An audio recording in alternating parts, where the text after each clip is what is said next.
Alright, I think it's going live. Okay, we're live, looks like. Hello! Just want to let everybody know we're joined by Genovi this evening, and we'll probably be rambling about the 32X at length, because that's a great system to talk about. Jonathan G., how are you doing?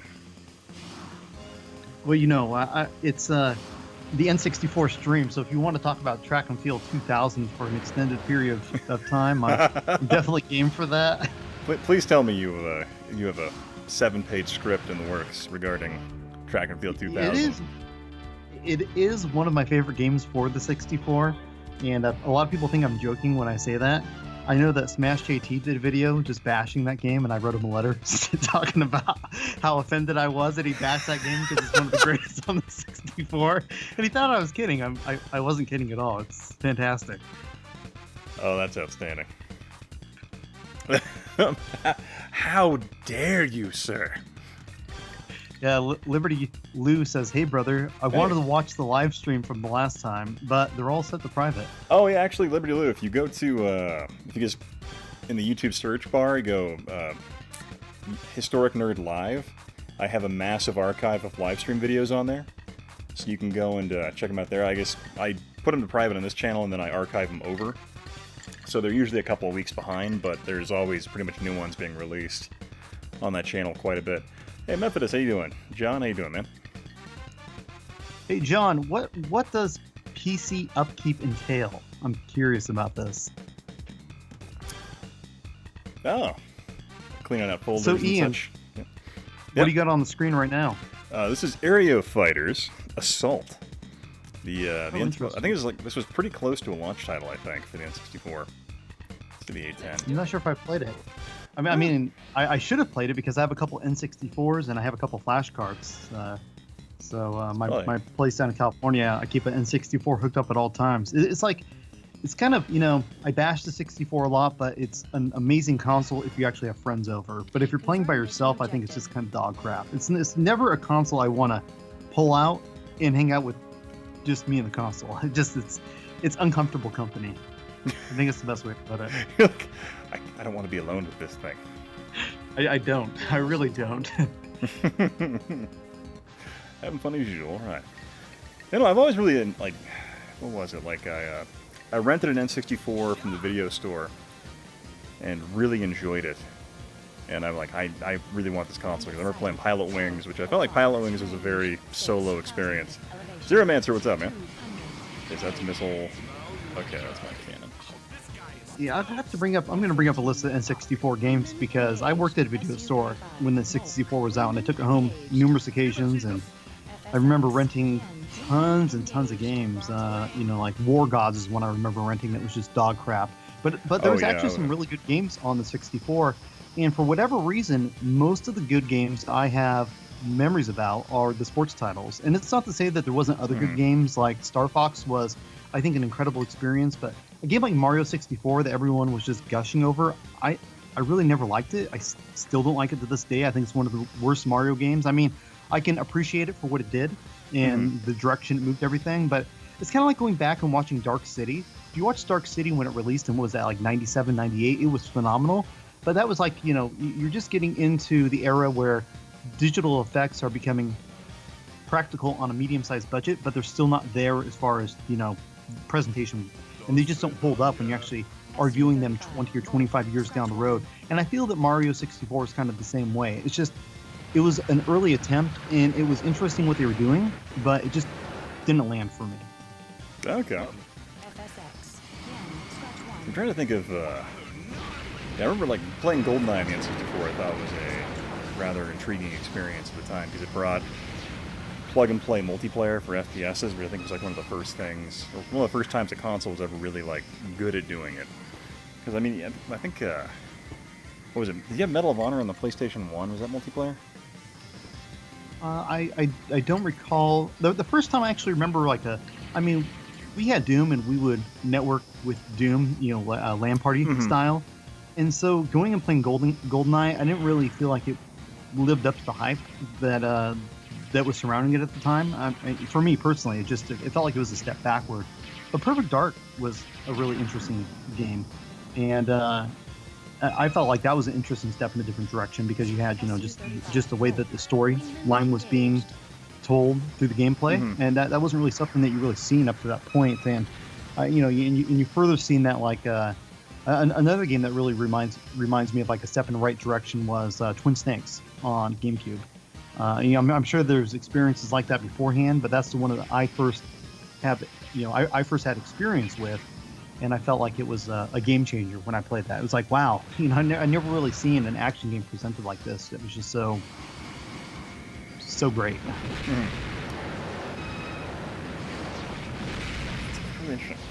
For me, I remember playing Doom multiplayer, but I never really got into it as much as I did stuff on the N64, at least.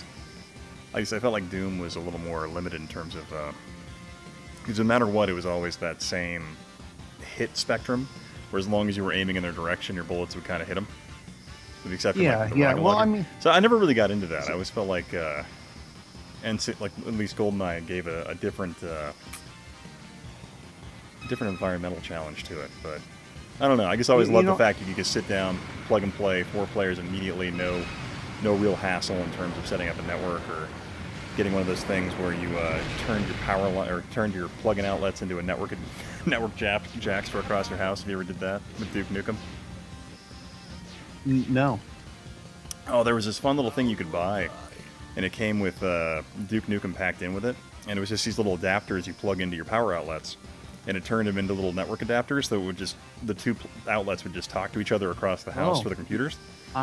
That's funny. Actually, what did I use that for? Was that for my computer or for I think I had one for my GameCube, actually, up in my bedroom. So, like the router was down at the other end of the house. Yeah, they had those. I don't think those were, I know like they were used pretty widely for all kinds of random things. But they were, that was one of the ones where like it was like a first time I ever saw it. It was like packed in with a game. It was like the, I don't know what it's called, like GameNet or GameLink or some generic type name.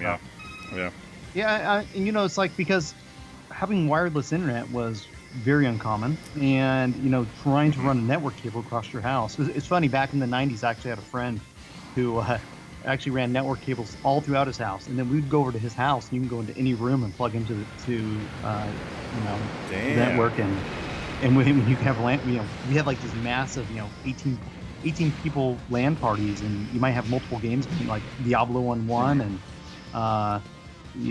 Doom on the other, or I can't remember all the games that we were playing back then, but this guy was like he's like really ahead of the curve though as far as this stuff goes. I remember I didn't really start getting into the whole LAN party thing till I want to say like 97-ish, like playing like Homeworld, Quake 3 Arena, and like really getting into the LAN scene around that point in time, and that was a good time. But before that point, it was a lot of N64 because it was just so easy to plug and play and drag it over to your buddy's house. Yeah. Or I had a buddy who had one of those giant rear projection TVs. Like playing it on that. We're like, man, this is so big. Oh my god. It just looked awful.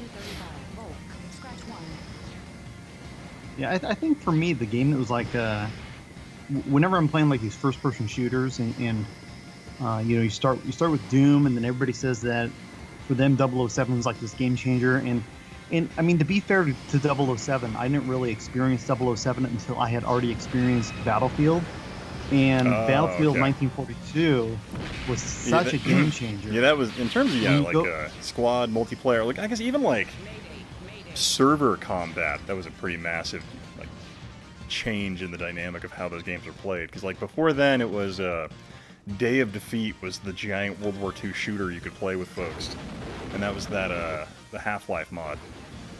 That was pretty well done. You guys in your chat, they got some badass computer stuff going on over here. Oh, yeah, they were talking about basic computer maintenance, and Jonathan G. Yeah, Jonathan G. Actually, he's a sound engineer based out of Detroit, and he actually helped me out with the first 8 minutes of the TurboGrafx video. Oh, nice. Yeah, it was awesome. Direct hit. That's confirmed. Good job. It sounds like he's going balls out with this thing here. Damn. Yeah, I have my tower that I do my editing with. I have 64 gigs of RAM. Makes me very happy. But I definitely need to upgrade my video card because I only have I think a GeForce 1660 or something like that, NVIDIA. I'm so out of the loop because I've been into the Mac world for so long. I just really have no idea what's even going on the PC end. Yeah, thanks, Liberty Lou. Yeah, if you check that out, I upload stuff to that constantly. I have to do another batch of uploads. I think I just recently posted like 45 live streams to that thing, so there should be a pretty big collection of things you can go through, like just hours upon hours of live stream stuff. Matt Action, how you doing, man? Thanks for the compliment on the TD16 video. Mission accomplished, man, that but video I died. So good. Oh, thank you. It's freaking just so darn good. It really was. Oh, thanks. Are you still being punished by YouTube? Oh, every day. But well, here's the thing. Like, here's the funny thing. So, like, my video game history content gets punished constantly. But right now, my film reviews videos are getting just an astronomical amount of views. Like, my Red Dawn video has garnered about 45,000 views in the last 5 days. And that's freaking out. That's outrageous. I know, that's crazy. but it's so funny because with that video, it just constantly, YouTube every once in a while just picks it back up and then just throws it back out into the world fresh and new for people to start watching it again, and it's really funny. But that's why, like, I usually have, like, I'll post some random comments I get from that in our group chat once in a while. I got some fun ones today where this guy was like, if only you mumbled less, I would have been entertained by this video. And I'm like, really? Mumbled less? Okay. What's your like to dislike ratio on that? Like 200 dislikes to 4,000 likes or something like that. Oh, that's not bad. Mm-hmm. I think that's a pretty good That's not bad at ratio. all. That's a pretty good Yeah. ratio, I think. Especially for a video like that, that's going to be, you're going to have some contention in the comments because you start throwing down opinions and you just have no way around it. Mm-hmm. Hey, Vanessa, how you Hey, doing? Vanessa, how you doing? And then, yeah, really appreciate your help, Jonathan. That was awesome. Really like the work.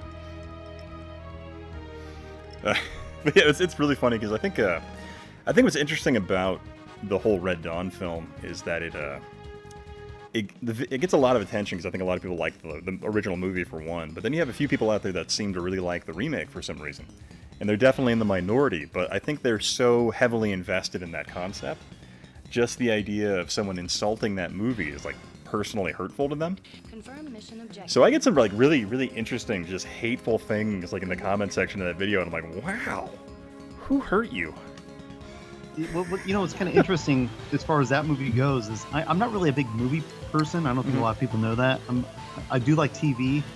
I really like games. That's like my passion. Probably if I wasn't married and didn't have a family, I might not ever watch anything. I just only play games.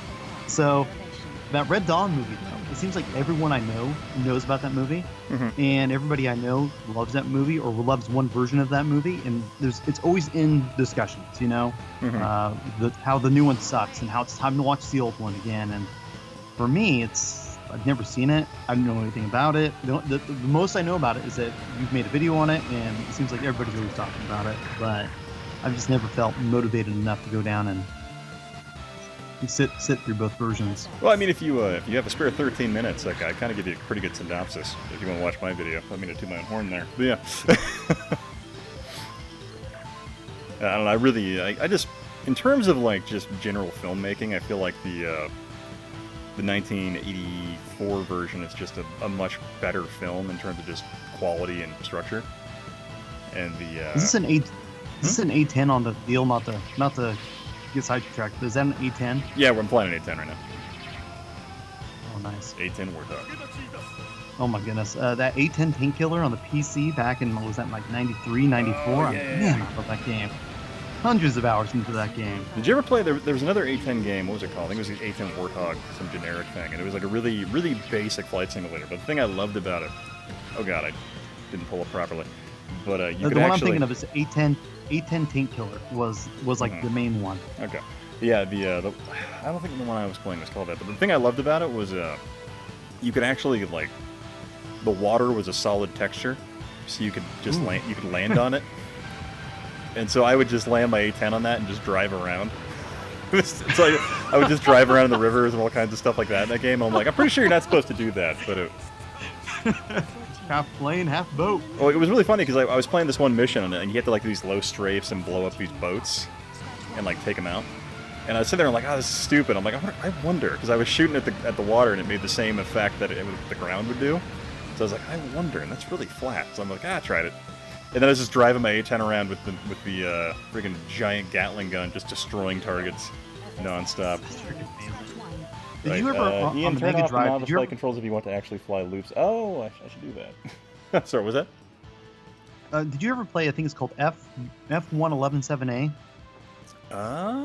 One on the Genesis? Yes. Yeah, I played that one. I have that one. I think it's like the same general engine that you see with like what F-22 and then what was the other one, like F-15 Strike Eagle or something like that. It's like the same engine, isn't it? I don't know. I've never played the other ones. I grew up with the F117A. I think it's either F117A or F117A. Yeah, Stealth Fighter or whatever. Yeah, I played the heck out of that game. Vanessa's talking about being able to do loops and rolls and stuff. Yeah, I forget about the novice controls in this game that you're stuck in. So, kind of going back to the 32X, I had to pop in a number of games just to kind of get my rankings sorted out in my head because it's been a while. And it's kind of nice to be able to play them back to back just so you can kind of say, okay, well, yeah, this is like definitely one place higher. And I had forgotten that Star Wars Arcade is essentially on a 2D plane. Like, you really have no... What would that be like? No Y-axis control at all in that game, which is incredible. Well, I think once you get to the like shooting the turrets and stuff, I feel like you have a bit more control, but it's still a pretty limited field. You have height control. You can actually change your altitude by probably I don't know, 20 or 30 foot, but you can't really think backwards, and you can't barrel roll, and you can't do a loop, and I think that's kind of problematic for a game like that. I mean, feel like it doesn't necessarily take away my accurate to enjoyment. Star Wars, though. I mean, like they were just getting wasted in that trench, and all they had to do was just do a barrel roll or something, or a rolls. I feel like it was accurate to the Star Wars universe and how they dogfight, but that's just me. Well, I guess what I'm really trying to say is that I see people oftentimes put it as the best space-type sim on the 32X, and I think it's a competent. I think it's one of the top 10 games on the 32X, but I don't think it's as good as Darkside, and it's definitely not as good as Stellar Assault. I think the only reason like I rated Darkside as low as I did was just because it didn't have a North American release, and so in my head that I guess that's not a really good way to measure it, but I thought in terms of like a tech demo and what the game provided, it was insanely impressive, and I'm really disappointed it didn't get released here in North America, because I feel like that could have moved systems. Like, as just a demo unit that was going in stores, that definitely could have pushed it. But I think I put the Star Wars Arcade higher just because I remember that being one of the saving graces of the system and pushing it. Hey, Jeremy, what's up, man? How you doing? Yeah,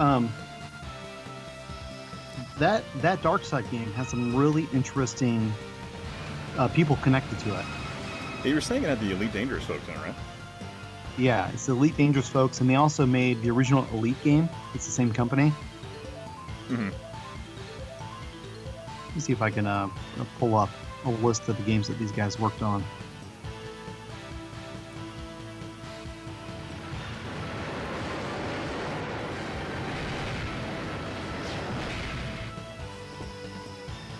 So what's next? Gabber, what's up, What's man? next in the pipeline for you? I'm kind of fiddling with the Jacob's Ladder script because I discovered the remake of that like 6 months ago or something like that. You ever seen Jacob's Ladder or no? Never have, no. Oh, okay. Jacob's Ladder is a great film from 1990 starring Tim Robbins. Kind of this really interesting psychological thriller that kind of interesting fact, Silent Hill and a number of other Japanese horror creators actually got inspiration from that film based on the way it told its narrative story. And but I'm kind of fiddling with that because the remake is so different in comparison. Like, it's competent, but it's like one of those things where I'm like, why did they make these choices? Because it doesn't make any sense in terms of what the original was about. But yeah, so I don't know. I'm working on that right now, and then I have another goofy thing where I found this Star Wars game controller toy that plays on Windows 95, which you sit on your controller, and it's the cockpit of the Millennium Falcon. Or you sit on your keyboard, and you hit the buttons and controls, and it does different things in the game associated with the keyboard. Or he didn't Howard the Duck. Oh God, was he in that? Another game of another movie I've never seen. Yeah, Jonathan. Yeah, this is known as a warthog. 810. Yeah, so Darkseid is essentially connected to the whole Elite series. So Elite Dangerous would be the latest one. Okay. The first game was Elite. No. And then also Frontier. I don't know if you're familiar with that. That's that's like a really old like vector graphics one. Is that what I'm thinking of? Or yeah, and let's see. It looks like they had another one come out in '95 called Frontier First Encounters, but it was a space sim essentially. Okay. But they're very well known games back in the late '80s, early '90s. Mm-hmm. Yeah, that's what I was thinking when you said that. I'm like, damn. But yeah, it was interesting when I was playing that game. I was like, holy crap! That was just like the way they could break the asteroids apart in that game. I was thoroughly fascinated by that. Yeah, I got talking with somebody about that game just a couple days ago, and they're like, yeah, it's not really that good. I don't know what you see in it. I'm like, well, what's the issue? And they're like, oh, well, you're on a timer and it's just shooting asteroids, and I can't figure it out. I'm like, well, I mean, I think the problem is it's kind of complex, because you have like this really complex HUD, and if you don't understand the way that the HUD is, then you're not going to understand the game. So first you have to learn how to read the radar and everything the radar is telling you, and then you have to understand that you actually have a secondary radar off to the right-hand side, which shows you all of your goals, like the asteroids, and actually shows you if you have large asteroids, medium, or small asteroids still outstanding, in addition to any kind of enemies that you need to take out, flying saucers and other kind of fighter ships that are coming after you. So, I mean, once you figure that out, the timer's not really a problem. Completing the missions isn't really a problem. To me, I think the design in that game is just brilliant from head to toe, and I think it's grossly underappreciated. Yeah, I can definitely agree with that. I thought it was one of the things I was sitting there being fascinated about was how they figured their draw distance. They would just basically make it look like the asteroid would disappear into the darkness of space, which I thought was a rather nice artistic touch in the way they would have the asteroids come in and out of rendering distance. It really is. Yeah, so I said there, I'm like, God, that's really impressive. And if they'd done, man, if only there'd been more stuff like that. Because one of my, I like the game Metalhead, but my only major gripe with that one is that there is an arcade timer on it for some reason, which just pisses me off. Yeah, I'm not a timer fan, and obviously Star Wars Arcade is plagued by the timer issue, and so is Metalhead. But with Star Wars Arcade, I see arcade in the title, and I assume some stupid gimmick like that. So that one I kind of give a pass, just because I feel like the advertising is there, or the title is not false advertising anyway. But sorry. I was just saying that it's these games aren't, even with the timer in there for whatever reason they chose to put one in there. The games aren't impossible. I've beat all these games, and I'm not like a gaming god by any stretch of the imagination. So I feel like if I can get it done, or if I did get it done at some point, then it's quite conceivable that probably 80% of the gaming populace should be able to get it done too, because I'm probably no better than maybe 20% of the people out there, and that's probably giving myself a little bit too much credit at that point. Yeah, Vanessa, I've never seen Howard the Duck, but I did see The Abyss. I'm just not really. Wait, you never watched Howard the Duck, that cinematic masterpiece of George Lucas' making? I worked at a video store for a long time, and I managed it for a lot of years, and I was very familiar with it. I was familiar with most of the videos in the store. It had like a 16,000 movie back collection, so it was the focus of the store was actually more on a back catalog than new stuff. So I'm like really familiar with a lot of the old titles, but never really watched them. Jonathan G wants to know: did you grow up on a military base, Ian? I did not, actually. I'm one of the. I guess my father. Well, I guess my stepdad was in the army, but my father was not. That wasn't something that my family really did until I ended up joining the military, and my middle brother joined the army, or no, he joined the Air Force. So it wasn't really something that, the military wasn't very active in our family until this generation.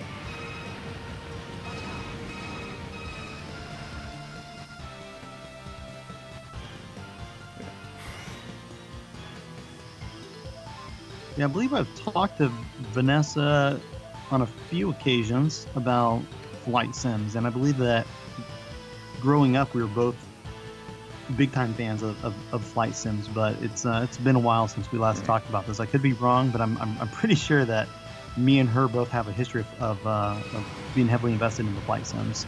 I was funny. I wasn't too heavily invested in flight sims. I was really invested in like space sims, and like those, and like Free Space, the Star Wars X-wing and TIE Fighter, like those ones.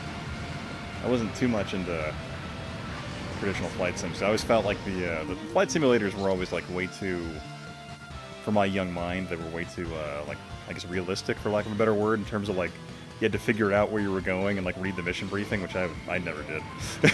Oh man, I love that stuff. Tyler, how you doing, man? And some of those older games were just it was kind of interesting how they were set up, because they could be real time killers. You know, like that A-10 tank killer game. Mm-hmm. And that was really interesting because you take off and a lot of times you'd be flying for like 20 minutes to get to your mission objective. And you have to go around and blow up some tanks and then fly back. But it's like, you might be piloting that A-10 for an hour and a half for one of the missions God. on there.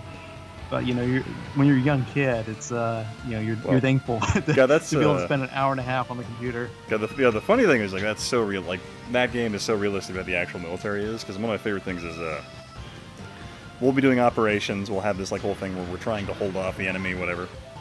And we have these guys named TACPs, and they're Air Force, I guess, Special Forces in some regard, because they're the guys who call in close air support. And they're always like, oh, okay, you guys got F-15s on in theater or you got them in theater, and then they let us know like, oh, but they're gone. I'm like, what the fuck? They just got here. So they're up there flying, killing targets for like 15 minutes before they got to leave because they like burned all their fuel getting there. I'm like, oh my god. Yeah, that's awesome. Yeah, Jeremy, if you want to join the chat, let me know, man. So when I think about the 64, one of the games I remember having the best memories with is called Silicon Valley Space Station, I believe. Oh yeah, that one. Yeah, that's a good one. Now I've not gone back and played that in probably 20 years. It's one of those deals where I'm afraid to go back and touch it because I don't want my memories ruined. But has that held up? I'm gonna be honest, I haven't touched that one in a long time as well. I don't think I own it. But I remember that one being pretty decent. But no, I haven't touched that one in probably the same amount of time.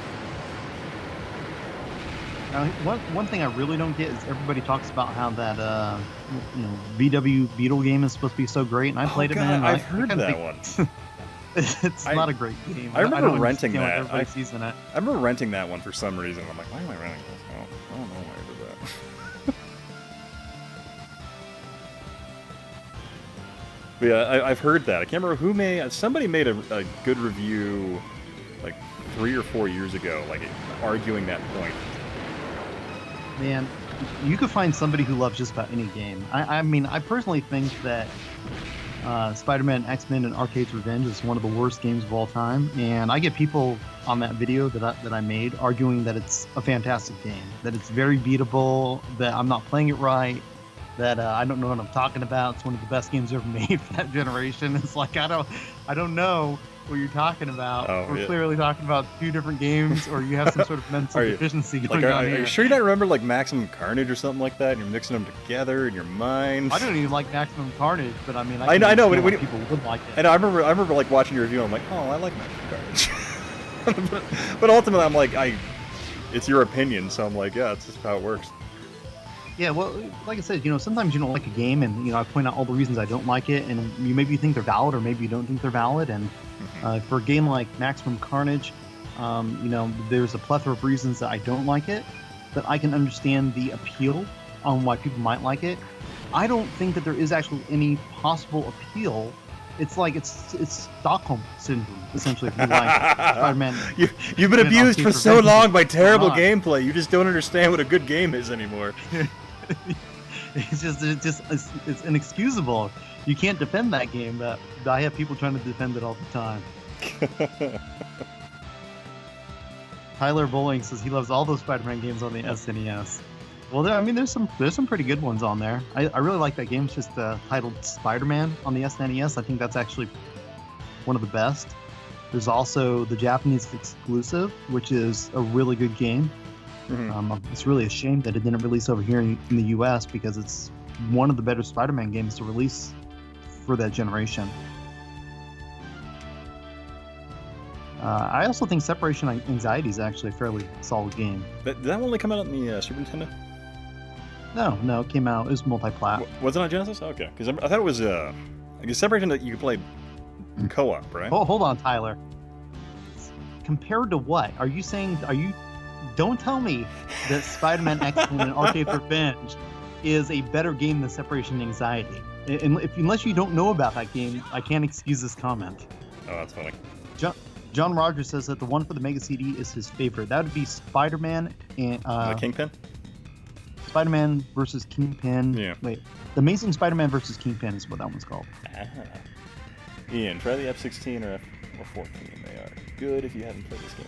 Now, I played this game before. I literally actually just picked this game up a couple days ago, and I literally haven't touched it in probably 20 years.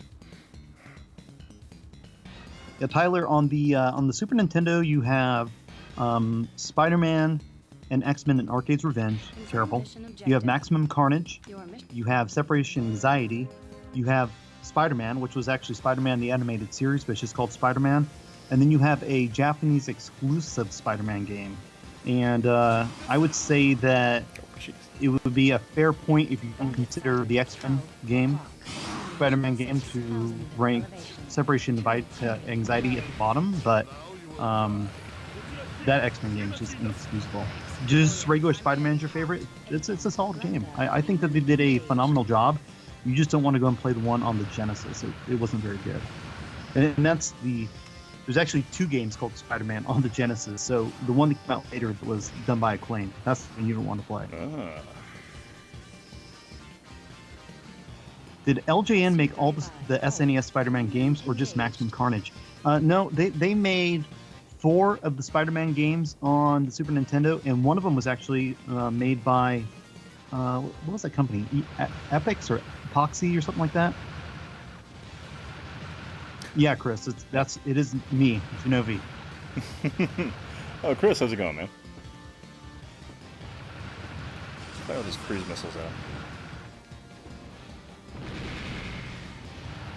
Yeah, I think that Spider-Man is just like really, it's really interesting to go back and look at all those games because they made so many, and you had so many different people having their take on that generation of console, trying to make a proper Spider-Man game. And it's just interesting to see what people came up with and where they fell short and where these games were strong, and why people appreciate certain ones or don't appreciate certain ones. And I definitely have strong opinions. I've made more videos on those than probably anybody out there. But I definitely, as much as I bash them, I kind of love all those games at the same time, even with their flaws. So. Let's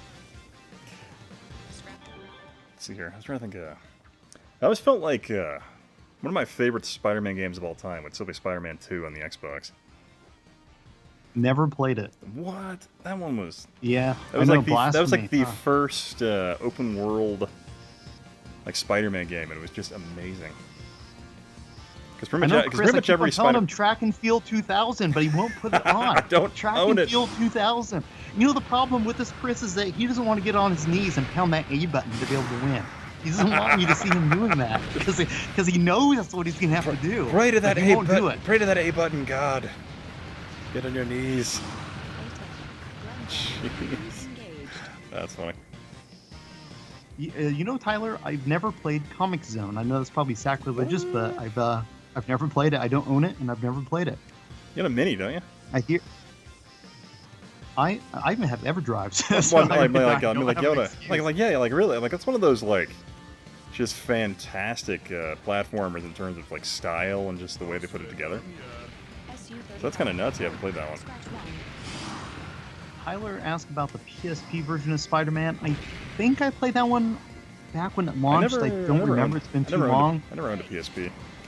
It's kind of like I remember playing one on PlayStation back when that system was actually Relevant and the Dreamcast, and I remember those games being pretty good. But I mean, I actually own them still. It's just been forever since I played them, so it's really hard to kind of give an opinion on them when it's been so long. I mean, we're talking 20 years probably since I've popped any of those games in. Okay. I'm gonna refill my drink really quick. I'll be right back. If you wouldn't mind entertaining the chat Sure. for just a minute. Yeah, well, that's okay. One thing you might not know, Jonathan, is that Historic Nerd hates the Saturn, so I don't think you're going to see him playing on any kind of twin stick, anything Saturn related. We're trying to convert him. I'm working hard behind the scenes to get him on board and realize that the Saturn really is a great system, but he's kind of stuck in his ways. Comic Zone has style, but it's super hard. The combat is kind of janky. Yeah, I've heard that. I've always wanted to play it. It's just one of those games. I think that it's it's just kind of hard to put something like that in if you only have 10 or 15 minutes. You'd prefer to be able to invest 4 or 5 hours into it when you put a game like that in to really get intimate with it. You will own a PSP soon, then, Jeremy. If you're talking to me, Genovi, I own a number of PSPs. I owned one at launch, and I still have those consoles and probably like 200 games for the system. When I say relevant, I mean more like actually being supported by the company itself. So not relevant in the sense of being able to talk about it or enjoy it, but just in the space of the news cycle, essentially.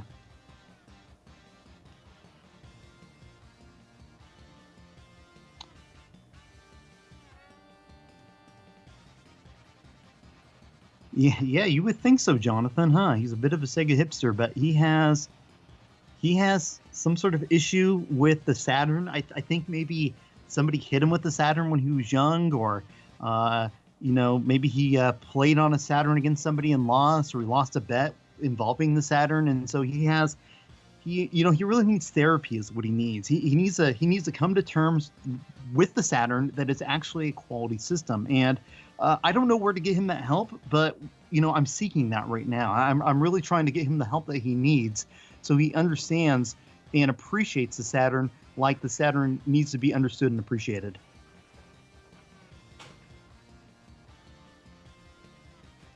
Thunder in Paradise on the CDI. Man, is that a loaded question or what? I think it's an interesting game. I do. I think it's an interesting game. I know for Ian and Yahel, which is Wrestling with Gaming, they are Thunder in Paradise fans. I've played through it once with those guys at a convention, and that's about my experience level with it. Jonathan, someone sold my PSP in college, recently bought a Vita Slim, and I'm loving Adrenaline for PSP games. Yeah, the Vita's phenomenal. It's just a fantastic system. I just can't say enough positive things about the Vita. That's another console I have a massive collection for. I mean, for me personally, I work away from home, and a lot of times, like, I'll be leaving again here for 2 or 3 weeks, and just having a handheld console is a necessity for somebody like me that loves games and isn't always home to be able to take advantage of something like a PS4. The Switch has been a saving grace in my life to be able to enjoy games and experience stuff away from home as well, especially with Sony abandoning the home console market or the handheld market. So Sony threw in the towel, huh? What was it like? They just straight up stopped supporting the Vita, right? They just built it and then just decided to pull out or something along those lines? No, they actually gave it considerable support. It's just that they've decided it's like I don't even feel like they abandoned it. They're just not going to release anything else. I mean, if you're a Vita diehard, you can't complain about the library or the amount of support that it received. I think it was supported for a fair amount of time, and I think that we have an amazing library attached to the game. I probably have 150 or 200 games that I personally own that I love for the system. So I mean, I don't think that at the end of the day you own that many games for a piece of hardware that you can actually complain and say that it was undersupported. Let me let me just respond to some chat ones here really quick. John G asks, "Sure, never play the Virtual On with the dual stick." I played that in the arcades. I never played it on the Saturn though, but I do own Virtual On. And the dog cam, unfortunately, because my garage and it's summertime, I don't really let the dog hang out here just because it gets way too hot. Like, I'm fine because I have sweat glands. My dog, unfortunately, does not. So she gets kicked inside while I stream right now during the summer, unless it's been a particularly cool day.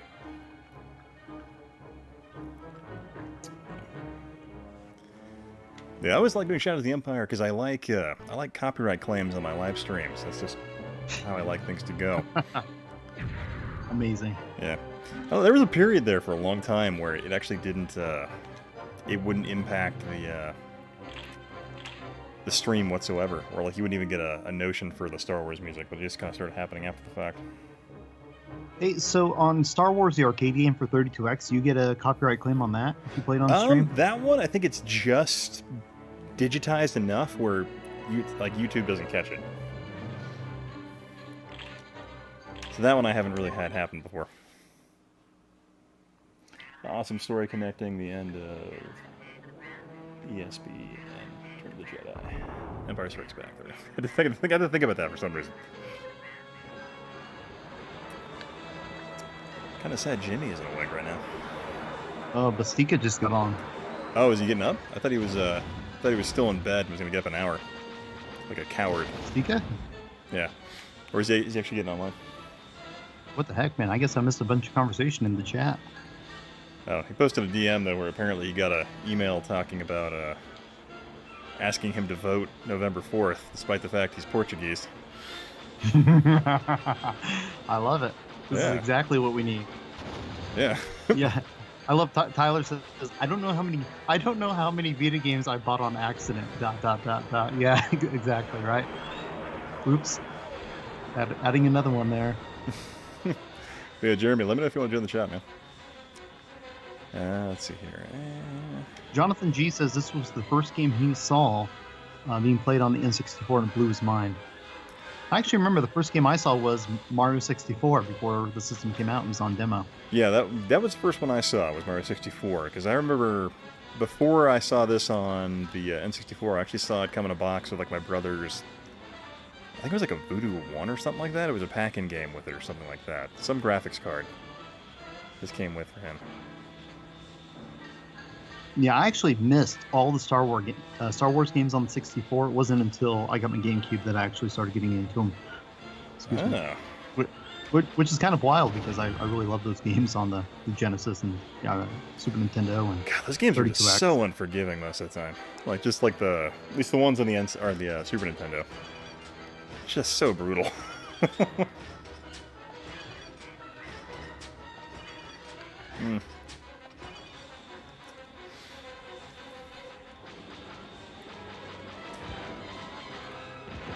I just remember, like, I broke my ankle, so I, like, had to sit at home letting my swelling go down. So I borrowed a neighbor's Super Nintendo and just played freaking Super Star Wars, whatever that one was. And just Super Return of the Jedi or something? Well, I think it was, like, Super... whatever the first one was, where you were on, like, a lot of stuff was on Tatooine and you had to fight the pit monster and all that. And go through the... Those are hard games. They were. The freaking Jawas, freaking sandcrawler jumping and going through that. You're like, how is this thing so big on the inside? So, just constantly dying. If you roll all the way back to like 95, 96, what's your console progression look like at that point? Like, what do you have coming in the 95, 96? So, what do you get next? What kind of games do you have on hand? So for me, I went NES, then Genesis. And then I got really into PC probably around that window. Because I kind of sat out. I never actually like owned a 32X when they were available. I rented one and played Primal Rage and stuff for like a weekend. That was pretty cool. But never really didn't really get back into consoles until oddly enough the N64 was when I came back to consoles, because I sat the Saturn out because I just wasn't impressed by it. I was like, meh. Did you actually ever see the Saturn for sale? No, in my part of California, I never saw it for sale on a shelf. I only ever saw a Saturn at a buddy's house. Like, he had it, and the only game he had was like Tomb Raider. It's funny. I remember hearing a rumor of a kid who moved here from California who had a Saturn, but that was it. I mean, it wasn't for sale in any of the stores. I didn't know anybody else that actually had one. I wasn't friends with anybody who had one. I mean, I had a friend who had a TurboGrafx 16, and those weren't for sale in stores here either. But I actually knew that guy, and I knew a guy who had a 3DO, and those weren't for sale here either. But the Saturn, that was like more mythical than the 3DO here in my town. God, it's just, man, it's a wild deal. Freaking that whole like Sega Japan making them launch that console early just pissed off everybody. Like so many retailers were not carrying it. But yeah, I don't know. It's just really interesting, like, because I never saw it for sale out here. Like, I saw a Jaguar for sale in freaking KB Toys, but I never saw freaking a Saturn. Yeah, man, I remember seeing the Jag for sale. It's kind of interesting, isn't it? Yeah. You know what's really interesting is that the Jag has all this aftermarket support, and it's one of the worst selling consoles out there. I mean, there is worse selling consoles. Oh but yeah. it's really hard to think of something that has the brand recognition of Atari or Sega or Nintendo or anything like that even comes close to matching the underwhelming sales numbers of the Jag. I mean, heck, the CDI outsold the Jag by 4-1. Well, I mean, you can watch movies on the CDI. That's But true. yeah. I mean, that's what a guy needs to do. The funny thing for me, the only time I ever saw the Jaguar was like its little booth at freaking KB Toys, and all they ever had was Cybermorph. That was the only ever game they had. What was it? Yeah, where did you learn to fly? That's the only game I ever saw. McCall had the CDI and Jag at Radio Shack. Damn, some rich-blooded Radio Shack. Yeah, I don't ever remember there being anything at Radio Shack except for what was the Radio Shack brand? Was that Tandy or? Yeah, Tandy. I'm trying to. Yeah.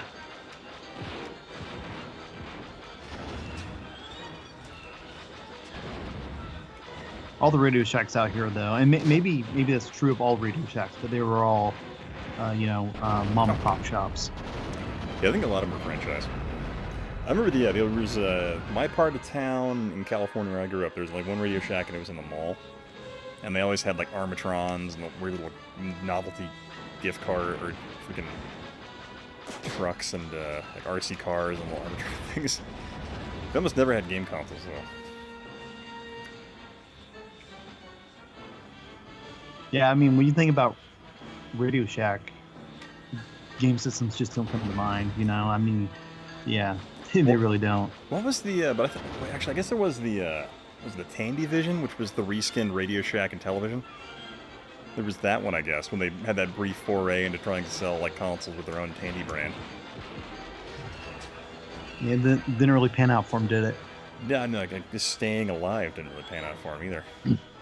Yeah, I feel like the only thing that really panned out for Radio Shack is those X-Mod race cars. You remember those? About 15 years ago.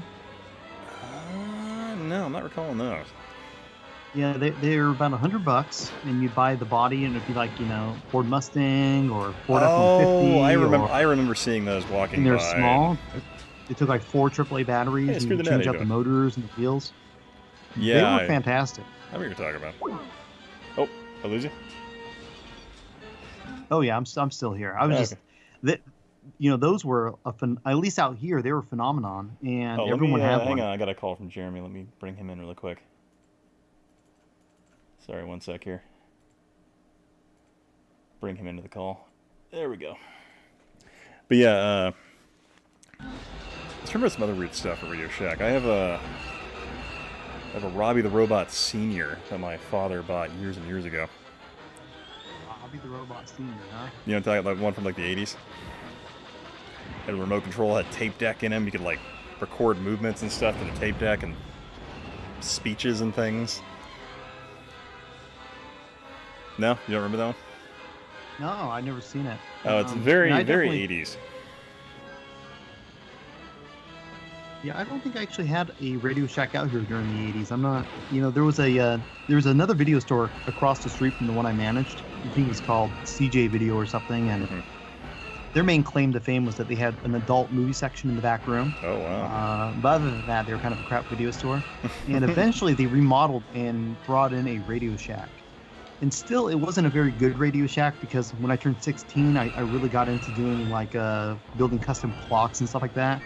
And you couldn't buy any little transistors or anything there. So I'd have to go to the next town over about 40 miles so I can buy, capacitors and transistors and whatnot, and actually complete these kits that I was doing at the time. So that kind of tells you the quality of Radio Shack that we had. They were like, they had stacks of CDs that you could burn and some other crap like that. But I mean, nothing technical in the hardware sense. Mm-hmm.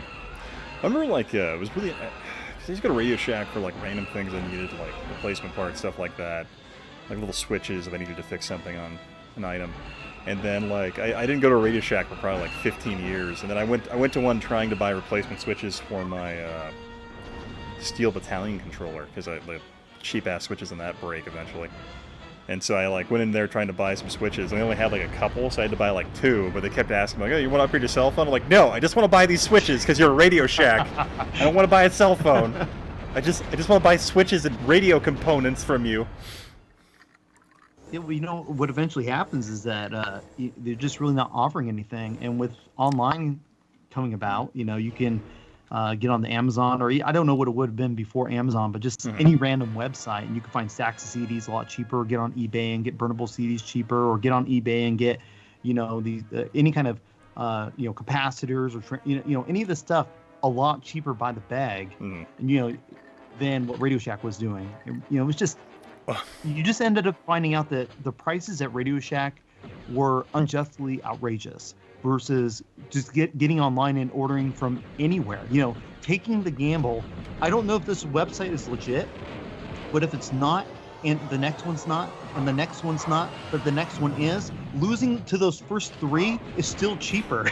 Buying the one fourth component one is okay than going and buying at Radio Shack. Yeah. The only thing I liked was it used to be when you went to Radio Shack, you had a bunch of old guys, hobbyists there that could pretty much direct you through what you would need to fix whatever item. They would just direct you what you needed. But then when I went back 10, 15 years later, it was just some random girl trying to sell me a cell phone. I'm like, no, wow, this is quite the difference. I remember during their demise, it's they redid their whole entire center. So there was no way to get away from that whole entire sales deal, because that that area where you the cashier station essentially turned into this big marketing cell phone. Mm-hmm. Well, you make a lot of money. You can make a lot of money from cell phones. So they're like, let's just do that. Yeah, it was an uncomfortable experience going in there. In their last years. Kind of feel like GameStop is heading that way in a lot of ways. Oh yeah, they have been for a lot of years actually. Vanessa and Tyler were bringing up the Teddy Ruxpin. Man, I wanted to. I know there was a new Teddy Ruxpin that came out that was like $100. I thought about getting for my daughter. Really? Mm-hmm. It's got LED eyes and stuff like that. It's kind of a bit creepier than your traditional Teddy Ruxpin, but it was interesting. Yeah, Vanessa, I actually went into a GameStop after they reopened, really recently here. I don't remember what I was going in to buy, but I picked up a handful of stuff, and I go to check out, and it has to be credit card. I'm like, yeah, well, I don't have a credit card. You're not gonna let me pay cash? Nope, can't take your cash. And then it's and the guy in front of me, they're doing trade-in stuff with him, and it's they're handing him back out cash for the trade-ins, and it's come on. You're like, really? Oh no. I don't know about this deal here. I'm like, yeah, whatever. I'll just go. They don't have this a can of Lysol to spray down the wads of cash as they come in. I mean, I don't know. I find has there ever been a test for money to see how bacteria actually survives on it? I mean, apparently there's a lot of cocaine on it. If you just look at what the studies have found on American cash. But so I'm just can viral agents survive surrounded by caffeine or cocaine? Tyler asked, are they not just online now? No, I guess it depends on where you are. Over here, they were closed for a long time, then they reopened, and but a lot of the stores, I'm in Oregon, and a lot of the stores out here have decided to go cashless, which I'm deeply against because it actually disenfranchises anybody who is down on their luck. I mean, if you're having any kind of financial problems at all and you can't qualify for a credit card, how are you going to purchase anything from these stores? It's really, to me, it's terrible when you actually won't accept cash, and I personally can't support that because the people that are most affected by that are the people that are truly are down on their luck, or it's. Anyways, I won't go too into it. But what I find really interesting about that is pretty much every time I go to Oregon, I usually go to little coastal towns, and more often than not, they just can't take cards. So that's kind of interesting. I've never heard of it really being the other way around in Oregon before. It's the big companies, actually. It's not the small guys that are doing that. Yeah, I mean, I think that all the small guys, they want to take cash. They understand that there's a lot of people that are out here working that are, for whatever reason, they can't get a bank account, or they're here temporarily working. They're working in the pot fields, or they're out there working on the ocean, and it's just not expedient or possible to get bank accounts or credit cards or whatnot. And sometimes it's not even responsible, I mean, it's not to force somebody into that position to have to get a credit card to do business with you, and essentially, have that risk of actually having, additional debt put on them in order to do business with you. It's just wrong, I think. Mm-hmm. No, yeah, that's kind of odd. Yeah, Jonathan, I fully agree with you. He says that he doesn't like how rude the associates are to him when he goes to GameStop. So they always ask him to sign up for stuff, and I think it depends on the one you go to. Obviously, every one of them you're going to experience that, but I think if you have more of a rapport with people running the stores, they're kind of forced into trying to upsell the customer into a phone plan and scratch protection on the disc and et cetera, things that nobody needs. Yeah, God, I miss Software, etc. They used to be my main place to go. Zero Mansour says that he's anti-cash, or they are anti-cash, and would like it if they did away with it in their lifetime.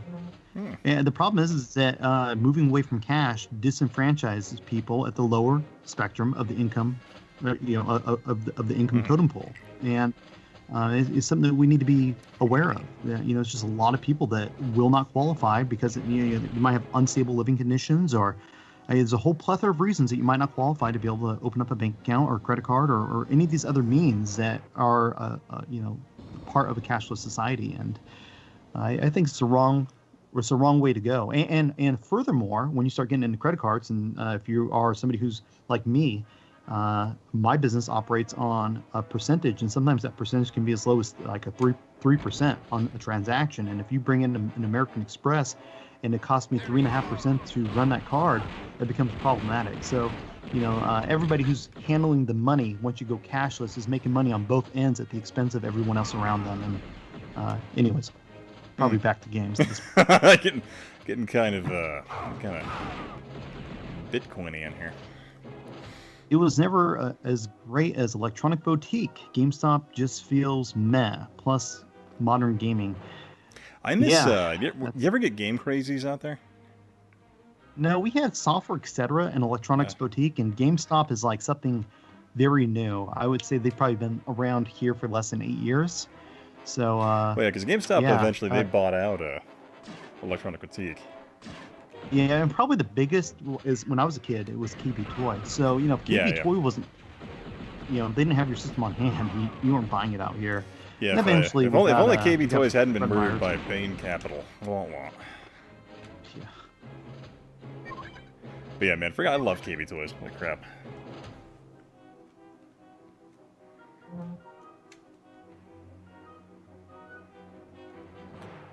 See, I used to work for Funkoland, Babbage's, and GameStop. At the end, when they took over, I remember arguing with the DM and the corporate folks coming through, and I was like you. See this. Oh.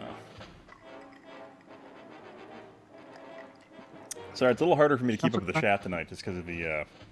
my monitor is dead. I'm talking too. You got me in a talkative mood here. No worries, man. Castle Crashers, Shadow Complex, these online games are going to take over and become a thing. And they can't be traded in. Cardfreck says hi. Hey. Well, hello. Thank you for joining. How far behind am I in chat? Oh, there's Cardfreck. Okay, so Zero Mansour says that we'll go there eventually, but it will take time to kill it. Yeah, I mean, I think it's inevitable. I do. I just think it's unfortunate. Vanessa says that, and the company doing away with, at the time, classic games like NES, SNES, etc., that was a mistake. Yeah, I think so. Jonathan G says retro game stores are the best. I agree. I got a couple good friends that own stores, and they're kind of like the life force of the retro gaming community in a lot of ways. Screw the Net says that's going to happen in a few decades. Creds, Unisairs, the end goal for the secret wars of the world. It all began with credit cards. Have you ever seen the William Shatner sponsored show Tech War? Well, I think we've talked about this before. I never saw the show, but I own the video game, and the video game is incredible. Oh, it was great. so freaking good. Yeah, so there was a 90s TV show associated with that. That it was just pure magic, and just in terms of like how dumb it was. Because, like the internet, it's not going to be like web pages. It's going to be like you physically have to put on a helmet and travel to where you need to be on the internet to get, online shopping done. But wait, are we talking? Is this like a Mega Man EXE? I don't know. I don't think I've played a Mega Man EXE. Oh my goodness, you're missing out. I have to check that one out. Brilliant. But yeah, it's so very much in that regard. But like one of the things I thought was so funny was the way they would like do credit exchanges was basically they had it looked almost a fair amount like a Dreamcast VMU, and they would just plug them into each other to trade money, and I just thought that was hysterical. Yeah, I've always wanted a better explanation about the way the finances work in the Star Trek universe. It's always been kind of confusing to me. Do you actually have a handle on that? Well, I don't know. It really depends on what Star Trek series you're watching. Because if you watch like the TOS series in the movies, they talk about not having currency or anything like that. Because ultimately they're a post-scarcity society, so you don't really need to work to live anymore. You just work for the betterment of yourself and society in some respects. But then when you go back to DS9, you have like Federation credits and things like that, and replicator rations, things along those lines. So it's like a little bit deeper in the sense that it seems like they kind of play this route where, in order to get access to certain things, you have to like work and be successful in certain aspects to get more living space, things like that. So it's not really, I don't know, it's not really explained. It's a very loose thing. But I'm sure if you, watch Star Trek Picard or Discovery, they'll say some weird shit about hourly wages or something. That kind of defeats the entire point.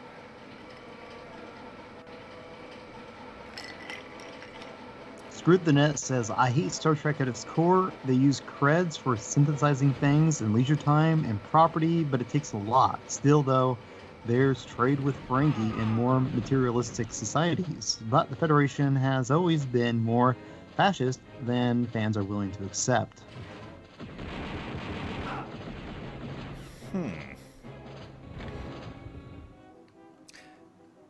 Interesting take on it. Yeah, it certainly is.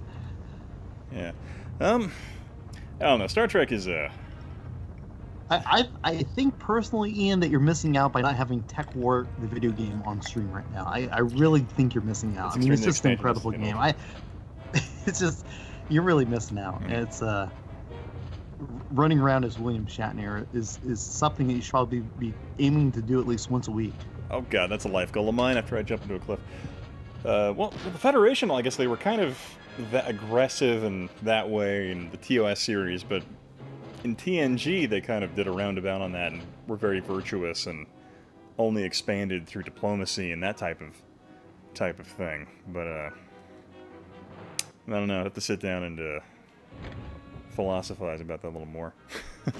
Yeah, Zero Mancer, I think it's my issue. I just think it's confusing. I've watched all Star Trek, and I just really don't have a handle on it. I'm not sure if anybody does. I think that you guys are probably accurate that it's it really just kind of depends on the particular show you're watching. But yeah, I don't know. I feel like the JJ verse has made the Federation extremely paranoid and expansionistic and very reactionary. I guess it's some type of allegory of At least what they did in Into Darkness and that whole allegory of being hyper militarized after like 9/11, things like that. They kind of went down that route, but they did a very poor job on it. But Well, you know, as everything leads back to the 32X, I will tell you that Star Trek, Starfleet Academy on 32X is actually a pretty solid game. I think it's really underappreciated. It's quality. It's really a quality flight sim. yeah, I guess I played that one on the Super Nintendo, and I wasn't impressed on the Super Nintendo with that game. I mean, it was interesting, but it just never was really my thing. So I'm like, eh. So that one I kind of like. It was one of those things where if it wasn't really like at least in my own criteria, if it wasn't like particularly unique to the 32X, I wasn't really gonna really add it unless it was like a rather game-changing game like Doom or something along those lines. Yeah, essentially, you know, it's nothing different than the SNES version, but you know, what they did is they went back in and completely redid the graphics, and I think the overhaul is, you know, it looks nice. It really does. Yeah, they did had a lot more color. Ian, you gotta aim up. Vanessa's telling you gotta aim How up. do you aim up? I can never remember how to aim up in this game.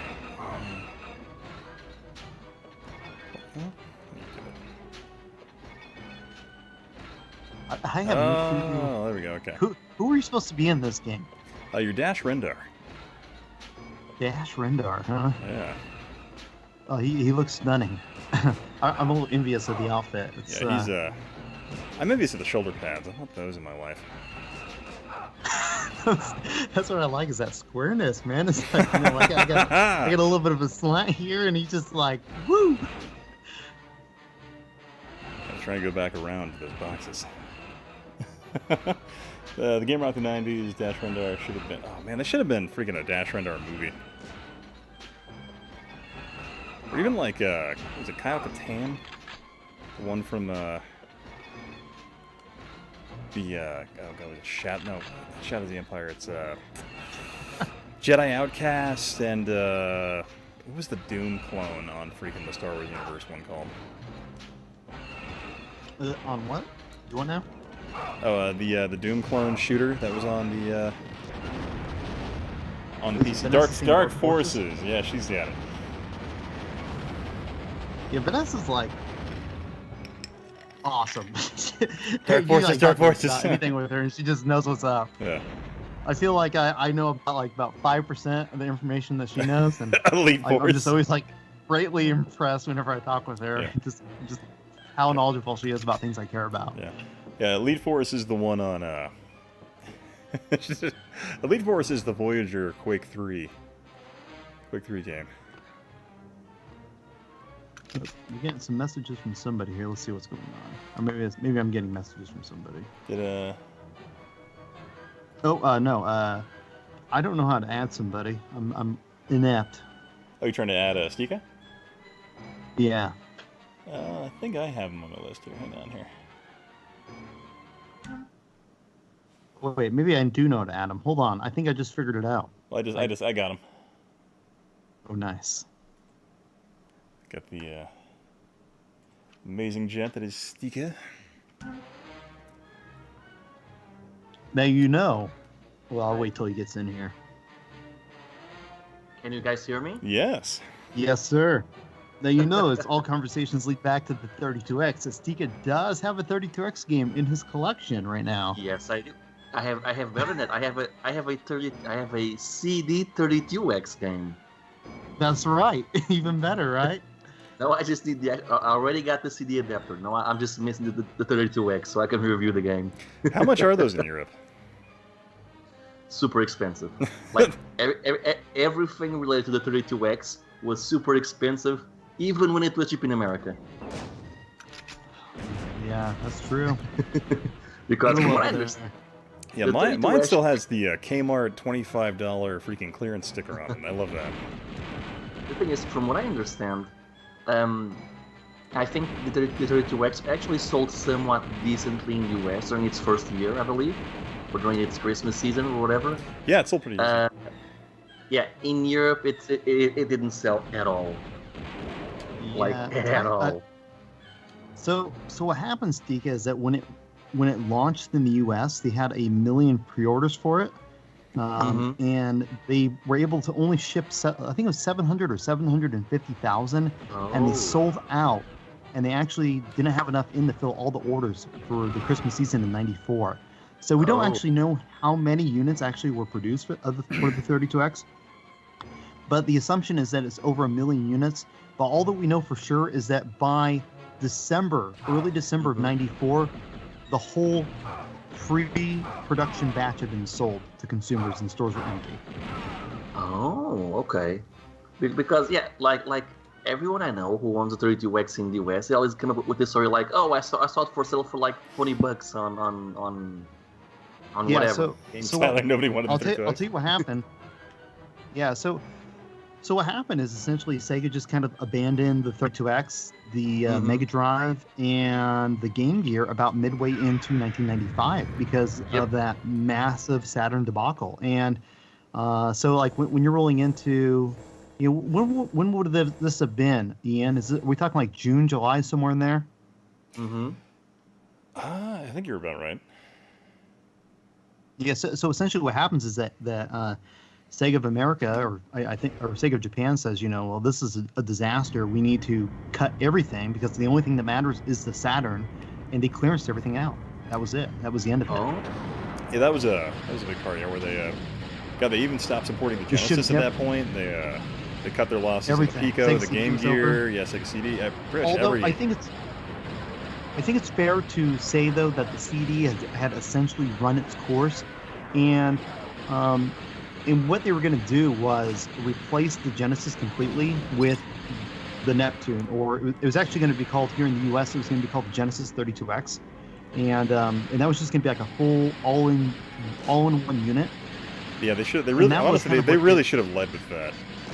That would have been a dynamic changer. That would have, because I think it was like, what was I reading? Like they could have sold that for, I want to say like $199 or $149 or something like that. And it would have been reverse compatible with all the Genesis games, and then new 3D games coming out for it, and that would have been freaking way better than the $299 people were doing on the PlayStation and freaking $399 for the Saturn. Yeah. Well, Tyler, I'll kind of tell you a little bit about this deal here. I don't want to take over Ian's stream too much here on Facebook. She was saying she had the power base converter for Genesis to play the Master System games. Yeah, that was the way to go. An excellent piece of hardware. Yes, that's right.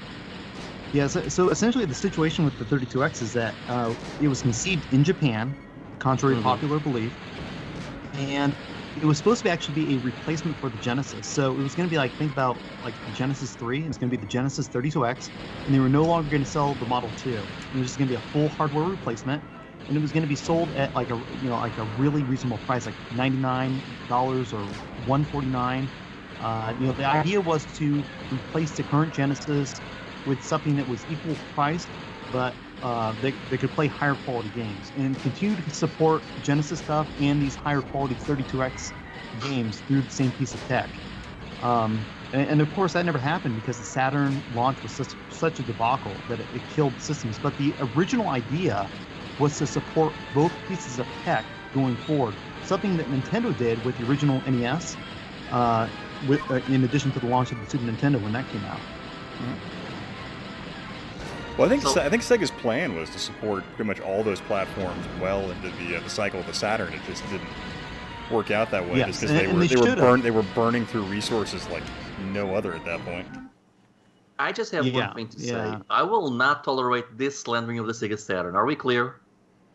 I will not tolerate slander on my favorite console.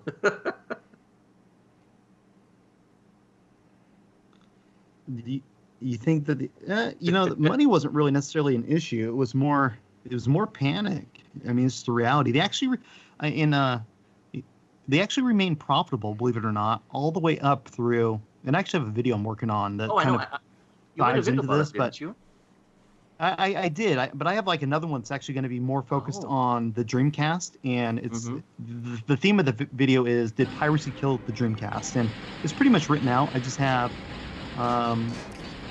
And I have some stuff I'm trying to get translated, and it's kind of regarding some underhanded business practices that were going on in America, maybe some underhanded agreements for chipsets that, put Sega in a really peculiar position. You're talking about like the Lockheed Martin one and then the 3DFX one? Did I send you any of that translated deal about how there was some illegal stock options going on behind the scenes to try to push these chipsets and business partnerships on Sega? I had heard without Sega's knowledge? I think something new had come out about the it wasn't Lockheed Martin, but it was some company was bragging that they got the deal, and Sega got really pissed because it was clear they were just trying to boost their valuation or something like that. 3DFX. Yeah, that's what. Yeah. 3DFX, yeah. In fact, so what it was is that, I can't remember. They actually had an interim guy that came in after Stolar, and he's from Japan. But it turned out that these guys were actually in bed with 3DFX, and they actually had, if they can get Sega to go with their chipsets for the Dreamcast, that they were going to get massive kickbacks and stock options from the company. And this whole deal just blew up. And it's never really been talked about, but it's pretty interesting. I think it was very detrimental because these guys had talked Sega into spending a tremendous amount of money with this company, and then this whole deal came out about how they were kind of working behind the scenes against Sega's best interest for their own pocket. And Sega eventually abandoned all those people, fired those people, and then go with that company. What was that? You believe that piracy was part of the issue, right? For that led to the Dreamcast's failure. But my issue is and my video will prove that it's not. Also. Okay, yeah, that's what I was. Video. Okay, good. That's what I was going to get to, because I've heard that argument a lot. But like the PS1 had a lot of piracy. Yeah, in fact, I had probably 200 pirated games for the original PS1. Same here. But I also had probably 50 games that I actually purchased. So, I think that there is statistical data to back up that piracy did not kill the Dreamcast. Okay. But I think that kind of like the long and short of it is that they had so much cost into development of the hardware that the attach rate was through the roof for the Dreamcast. And it was just an unattainable attach rate. That would be games sold, systems sold, versus something like the Saturn. The Saturn had had a pretty good attach rate, and it didn't take them very many games to get to where the system was actually profitable. And so the Saturn as a whole was actually a very profitable system, because after about 5 games, everything was profit. And I think that there was like an average attach rate for the Saturn of 8 games. So, for every Saturn sold, 3 games are actually bringing in profit for the Saturn. I'm going to refill my drink. I'll be right back. For the Dreamcast, it was a different situation. That margin was a lot further to catch up on, and they just couldn't do it.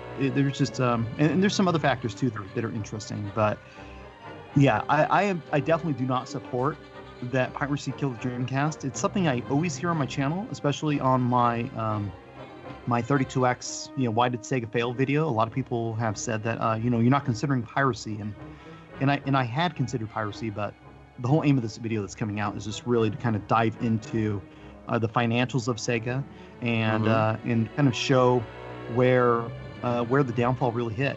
And I do think that there's some things that are you definitely say are Saturn related, but I don't think it's the Saturn necessarily that killed it. Like removing the Saturn out of the American market was detrimental because they had these licensing agreements, and so when you have no licensed products bringing you back in money, and that was a big deal. Even in the limited capacity that Sega was in the American market, you still had net revenue coming back from these licensing agreements, and that died in '98, and that remained dead in '99 until the Dreamcast launched. And so you had just where the profits from these licensing agreements were okay, they went to zero, and the margin just wasn't there to allow them to live through that for 2 full years of no market presence in the North American marketplace. It's just wild that they allowed it to happen. Yeah, Tyler, I'm just Genovi on YouTube. If you're gonna watch one of my videos, probably that "Why did Sega fail?" It seems like a pretty big oversight on Sega. Like how did management actually think this was a good idea? Like it seems like a terrible business decision. Well, what happened is they brought in it's a shame that Ian's not here right now because he hates Bernie Stolar, but they brought in Bernie Stolar, and he pretty much went out. He made like the executive decision against Sega's will to tell people that the Saturn was not their future, and with that, most retail shops took that as that Sega was discontinuing the system, so they liquidated out the rest of their stock and refused to order anything else. Oh, Bernie Stolar, yeah. I always love how he publicly dragged the Saturn out behind the woodshed and just shot it in the face. That's the only way I can describe that. Sorry. Jonathan asked, "What do you think of the story Console Wars told of the 32X and how they didn't want to make it in the U.S.?" I'm not sure I know what you're referring to. I don't remember I don't remember the Console Wars even really covering the 32X too deep. Well, actually, no, they did talk about it, yeah, because it was but I don't know. That's kind of interesting because like Joe Miller has two takes on the 32X, which are kind of contradictory. Where some people say he was absolutely adamantly against the idea of making it a standalone console and wanted to make it an add-on, but apparently he was actually kind of. And later he said he was kind of on board to do an all-in-one, but apparently he was just very brutal about the idea being kind of, why are we doing this when we have the Saturn coming type thing. So I guess people misconstrued that. I think that everybody understood what the idea of the 32X was. The Saturn was down the pipeline in about a year. They wanted to extend out the Genesis. It was time for a revision. Hardware was starting to get cheap. The 32X made a lot of sense because it gets people kind of moving in that direction. It has the same chipsets as the Saturn. Yeah, the SH2s. But what happened is that when Sato comes over to the U.S. in the beginning of '94 and they show off this new piece of tech and they say, okay, this is the direction we're going, there becomes this concern that maybe they're abandoning people that actually already have the Genesis. And since the whole entire idea and what's the word I'm looking for? They've kind of had this, it's not theory, but it's like gosh dang it. The way they designed tech was essentially to always be backward compatible. And so this new system obviously was based on Genesis tech. So the idea was like, let's just strip out the new bits of hardware and try to make this an add-on like the Sega CD, and introduce this at a much lower price point if possible, so people that have a Genesis don't feel like we're abandoning them. And then here in like 6 or 7 months down the road, we'll go ahead and release a full replacement for the Genesis that combines it all into one. That was the concept. I actually don't think that it's a bad idea. It is on paper. It does sound like a really cool idea. Just one that never actually came to fruition, I believe. Well, I think the issue they started running into was that the 32X, when it launched like earlier in the year than the Saturn was announced. But then the Saturn launched in Japan at pretty much the exact same time almost that the 32X was coming out in North America. So there was a lot of confusion about where Sega was going. And I don't think Sega was very, I mean, like, the advertisements they did like absolute Rose Street, and there wasn't a very clear message to the consumer about where they were going with this whole platform. So I think Sega was just they had too many ideas. A lot of people say that the 32X failed or didn't sell well, but really you can go back and look through the newspapers and you can see that the 32X was unquestionably a hit and it sold well and they were selling out in stores. So it wasn't really until the Saturn shipped stateside and launches early and then it's a big massive debacle that the 32X actually starts slipping and nobody's buying it. And that's really strictly 100% on Sega of Japan's shoulders for doing that and for really conflicting this marketing strategy and confusing everybody on what exactly is happening. They weren't clear at all. Yeah, well, I think it was what was it? I'm trying to organize my thoughts here. Because I remember there were these people that were claiming like Tom Kalinske was like adamantly against the 32X. But there's a lot of really interesting news articles with him like completely selling. But then again, CEO would smooge and sell the platform. But he was very, very eager to talk about the 32X because it seemed like Tom Kalinske's philosophy was he liked the idea of reverse compatibility, and so that was kind of the idea, was that it would give a future for the Genesis. And his belief was that the 32-bit market really wouldn't take over until like late 96, 97, because it was going to be 16-bit was going to own the predominant amount of the market pretty much through that period, which I think he was pretty much on point. Yeah, a lot of people, kind of right. Yeah, I don't think a lot of people adopted the 32-bit systems until late '96 or mid '96. In my thought. Yeah, and and you have this other console, right, that has it shares similar architecture. So if you can market that, when the idea was to get that platform price down to $99 when the Saturn launched. So have like a relaunch, and essentially you can buy this Genesis with even 32X technology built in. Yeah, because Joe Miller said that even. Like in one of the last articles he did before he died, he talked about how the idea of the 32X was that it would get, because essentially Sega was the only people doing that whole multi-architecture thing, and it would get them on board, like most developers on board and ready. Yeah, well, and like with Nintendo, if you bought, like, going back to the Super Nintendo, when that came out, you can buy the cheaper NES, but it was just still the NES. And so the idea with this was that you can go and buy the cheaper Genesis and have 32-bit technology baked into it, which was similar to the Saturn, meaning that they can kind of make a similar game without much effort, and kind of strip it down a little bit, and still give people for a budget title essentially that was fully capable. Well, it was funny because I was playing Darkside and I'm like, my God, this is like almost like one of the earlier PS1 games, and like plays better. When I was playing that one, I was like, holy crap.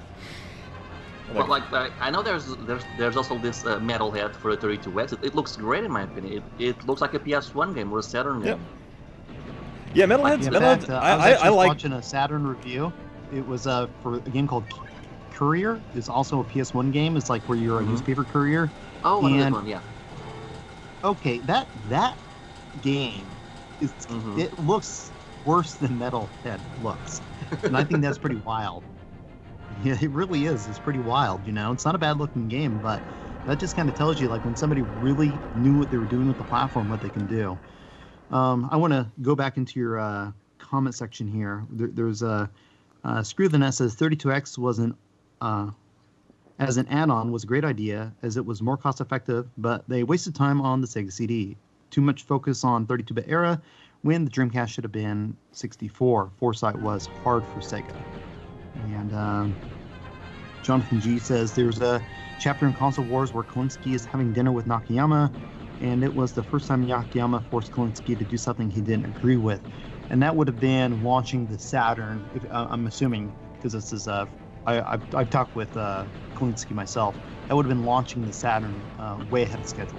Yeah, he was. And Kolinsky was pissed about that. Like, I feel like that Very that was pretty much what drug him down, because they had I think at that point they were pretty much 52% of the North American console market with the Genesis before they launched friggin' the Saturn. Yeah, Screw the Nest says, look how abysmal Jaguar and TurboGrafx sold in America. I don't think the TurboGrafx sold really bad. I don't know what the actual end numbers are, but the Jag is definitely abysmal. So here's the interesting thing here's the interesting thing about the TurboGrafx was their, at least the claims within the folks, the claims from the folks, they talked about how they apparently never sold through their initial 750,000 production run.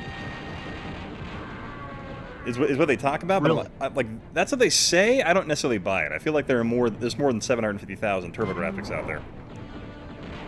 But I think so. But it's it's a low number. Well, it's interesting because they talk about how apparently they. I guess it might have been like the first batch they produced was 750,000, which really hampered them, because they ended up using a lot of those when they tried to launch into Brazil. And I guess they recycled a bunch of those when they tried to have their little adventure into Europe as well. Oh god, I forgot what button jumped. Oh, that was great. But yeah. Can I just say this game looks really ugly? When this came out in 1997, 98, I think you would have been like, my god, it's so pretty. Graphics will never get any better. Probably because I remember the Nintendo 64 really being a really pretty console, and then you look at it now, and I'm like, yeah, this looks worse than the PS1 or the Saturn, in my opinion. I was in the curve. I actually made fun of my friends that owned N64s. I mean, I was doing what was popular before it was popular. It just I used to think the N64 looked great for the time, but now I think it's the worst looking system out of all three, unless you put the games on an emulator and like increase the resolution. Oh yeah, get the better textures there. Well, I don't know. The thing that always kind of I don't know. I was never a big fan of the way like the polygons always warped and wobbled with the PlayStation 1 and Saturn. In comparison, I always felt this was a much smoother experience. So I mean, despite the fact it has that whole mud filter on it, I feel like it looks better to me at least, but I Yeah, don't know, it's just- Screw it's the Net just- wanted to know if you.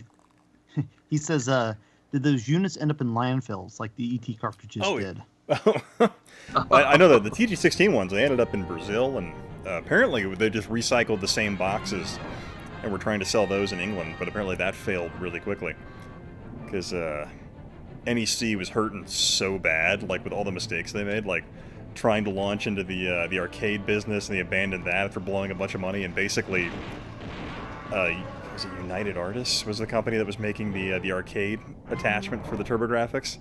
NEC got them involved, and apparently they just literally NEC started ghosting them, like wouldn't answer the phones after these people were like manufacturing these consoles for them. And so, so NEC just like NEC North America totally boned it. Hey, so did our favorite Bigot ever comment on your video? Oh, I actually tagged them in the post. No, I don't think he ever did. Oh, what a shame. Honestly, your video on the TurboGrafx 16 was fascinating, Ian. Thank you. It's like I was watching it and I was thinking, okay, there's got to be a point where they make the right decision, or where they come up with something that saves. But no, they just keep digging themselves further and further. Oh God, it was I don't know what they were thinking, but it was like. I think like the way I said it, I'm like, literally it's like a player having all the cards right there in front of them, like for a winning hand, and just playing them all wrong. Going like, do you have any aces? You're like, sir, this is blackjack. And it's just, it's just the only way to describe the TurboGrafx 16 part. It's really interesting. It's like not one good decision. Yeah. Like, it's amazing. But speaking of that guy we were talking about, like based on the way he was attacking a retro magazine that was talking about the Mini that he had no involvement with whatsoever, I'm kind of like, because I was actually getting ready to try and talk to that guy after Genovi had tried to talk to him. I was like getting ready to like put a whole email together and try and find him on like LinkedIn or something like that. And I'm like, after I saw those Twitter posts, I'm like, nope, no thanks. I never quite understood the point of people throwing temper tantrums like that on Twitter, because all it's going to make is people not want to talk to you. Well, what's even weirder is like he's like that guy. He'd done stuff with that magazine before, and they were like, they actually were like saying, yeah, we're sorry, but like you had nothing to do with this, so it's not like you could really add anything to the conversation. Exactly. Yeah, so it was. Real. I think I've told you in private that I've heard nothing but bad stuff about that guy, and the interactions I've had and seen have been, I think we can tell the quality of person that he is. And it's probably best, no matter what his involvement was. What exactly was his involvement with the console? He was like a brand manager. But the funny thing about that, like the timeline, he made himself into the brand. Yeah, well, and he made it after the fact. But like, so I'm going to assume marketing.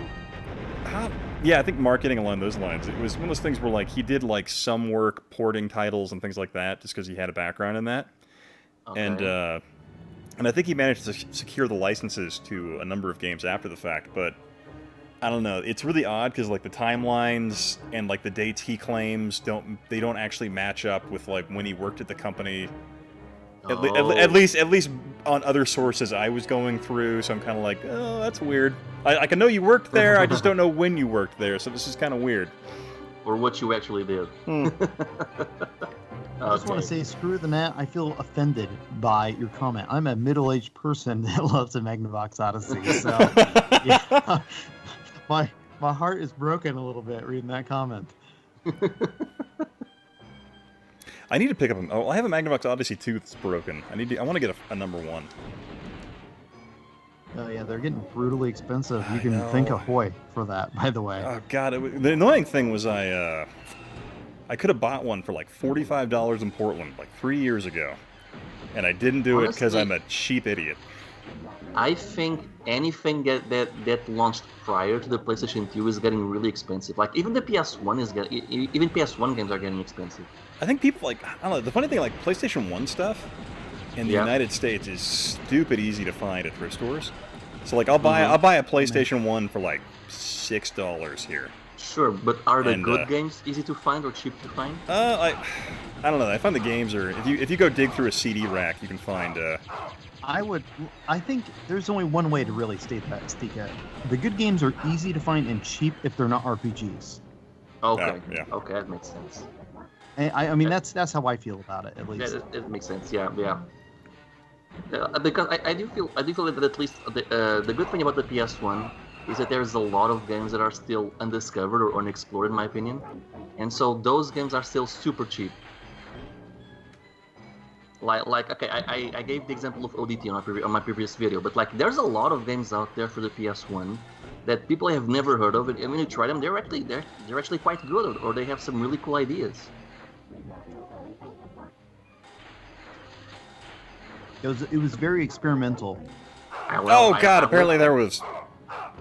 Oh God! There was lava in there. What? Oh, my bad. Oh, the floor is lava. Oh God! That's a show on Netflix now. Apparently. Wait, really? Mm-hmm. Oh dear God. But yeah, I do like how experimental the PS1 was, and to a lesser degree, the Saturn was also experimental. The N64 has a few experimental titles, but not as many, in my opinion. You have maybe that game by the Do you GTA have a developer. 64, Stika? I have my roommate's Nintendo 64, so yes, you can say that I do. Stika, more importantly, do you have Track and Field 2000 for the 64? Wait, what?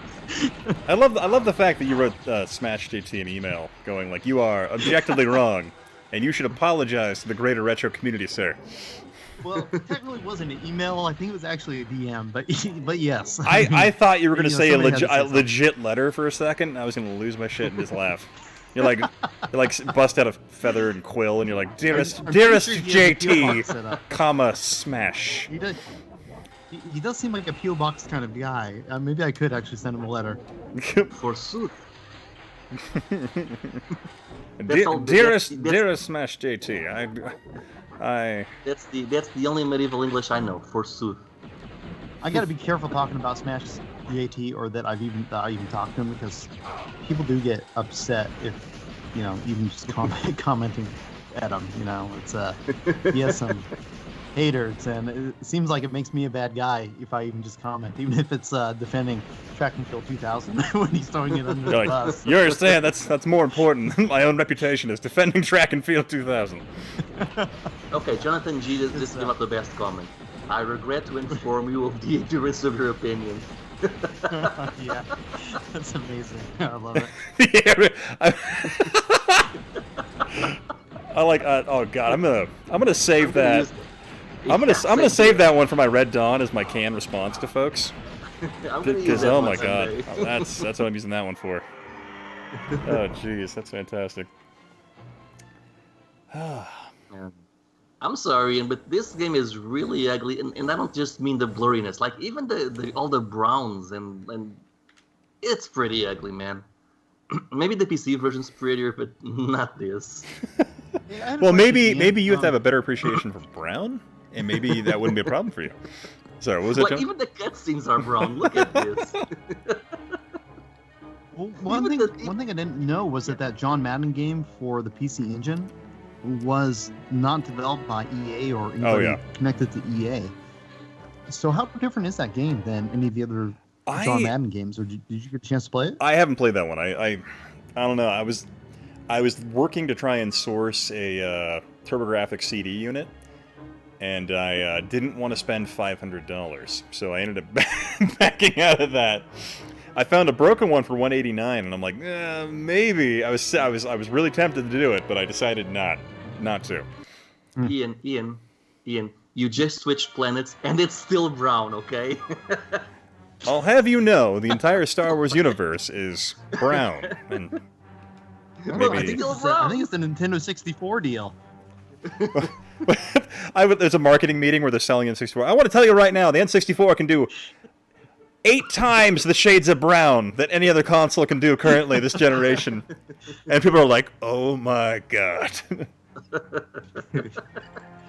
Skrillex says, brown is beautiful. It works for Oh, anything, man, I want those shoulder pads. including the skies.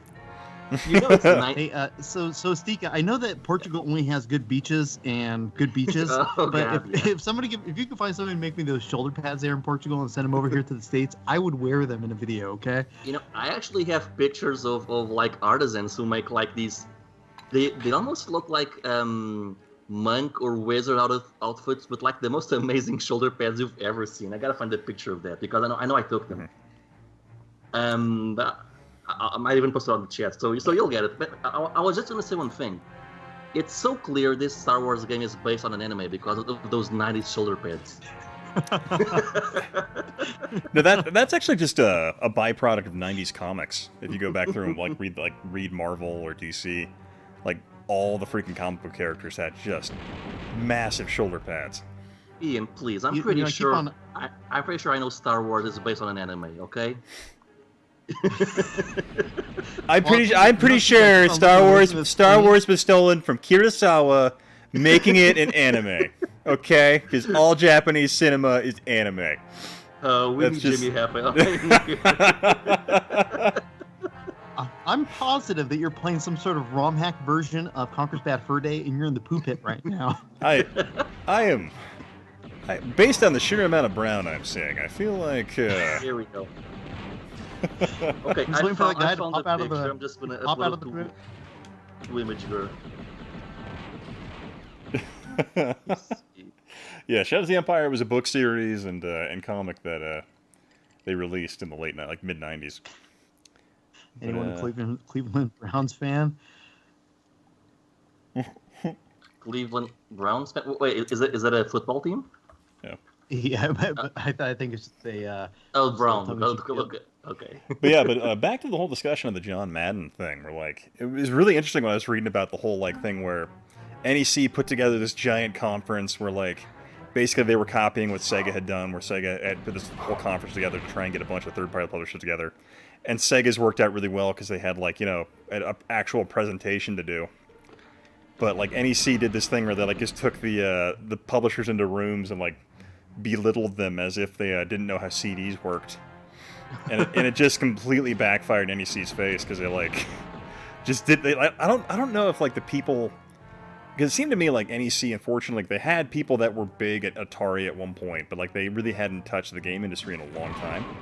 So they weren't aware of who were the big players anymore. And so EA being one of the largest PC game distributors at that point in time, they just didn't really think of them because who thought of PC games back then, I guess. But it just completely buried their relationship with EA just immediately. So is that what the brand manager did? Insult their audience? Because that always works great. Well, that was before the brand manager came on board. Okay. His whole thing was pushing a comic series marketing thing as well. It's kind of. I don't know. I'm trying. Turbo comic. Yeah. Well, I think he was a part of that, and it was one of those things where it just. That apparently was ultimately detrimental to the brand as well. Yeah. You cracked the code. It's that guy. But, so I'm placing on the chat a bunch of shoulder pad outfits if you want, and they're actually made here.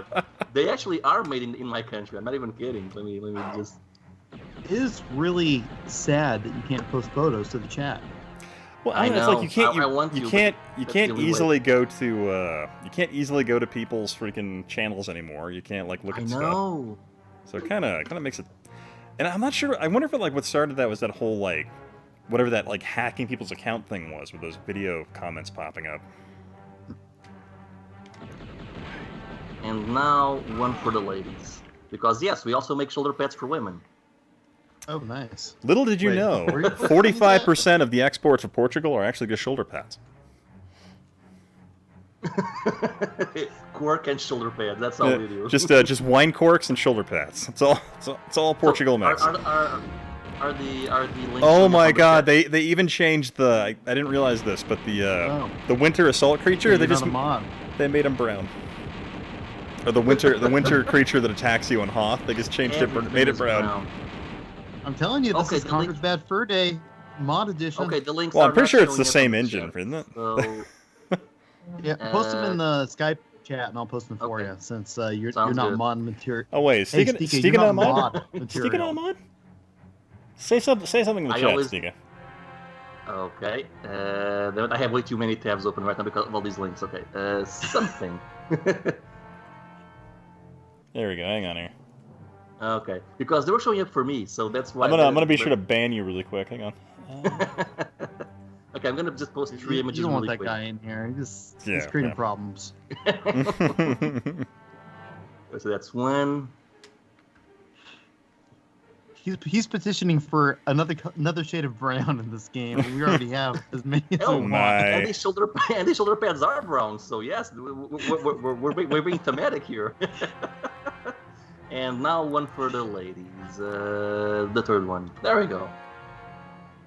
See, there we I go. don't- We sell shoulder pads see galore. Wait, I see nothing in the chat. oh Jesus Christ! You just I'll you, just post them on. you just I'll go post to them on the- you just go to Skype. Portugal and everyone actually has a crap ton of shoulder pads. And All right, hold on, I'll share them with you guys. two. Whoever says something gets to be a mod. Oh jeez. All right. So I see. I'm a second-class mod, huh? Ian? I see what you're doing here. You don't fool me. This Google Drive you're sending me here. Yeah, that I'm yeah. posting? I upload it onto my Google Drive. These may be not suitable for work. Just a warning. See those shoulder pads? They look cool as hell. They look like a wizard outfit, but no, apparently this is like real. What powers does a slutty wizard You bring need to access. Yeah, bring to there's play? no Oh, access. Jesus. Well, this is going fine. Okay, let me try ImageGur. Screw it. I'll upload all 3 of them to ImageGur. It's easier that way.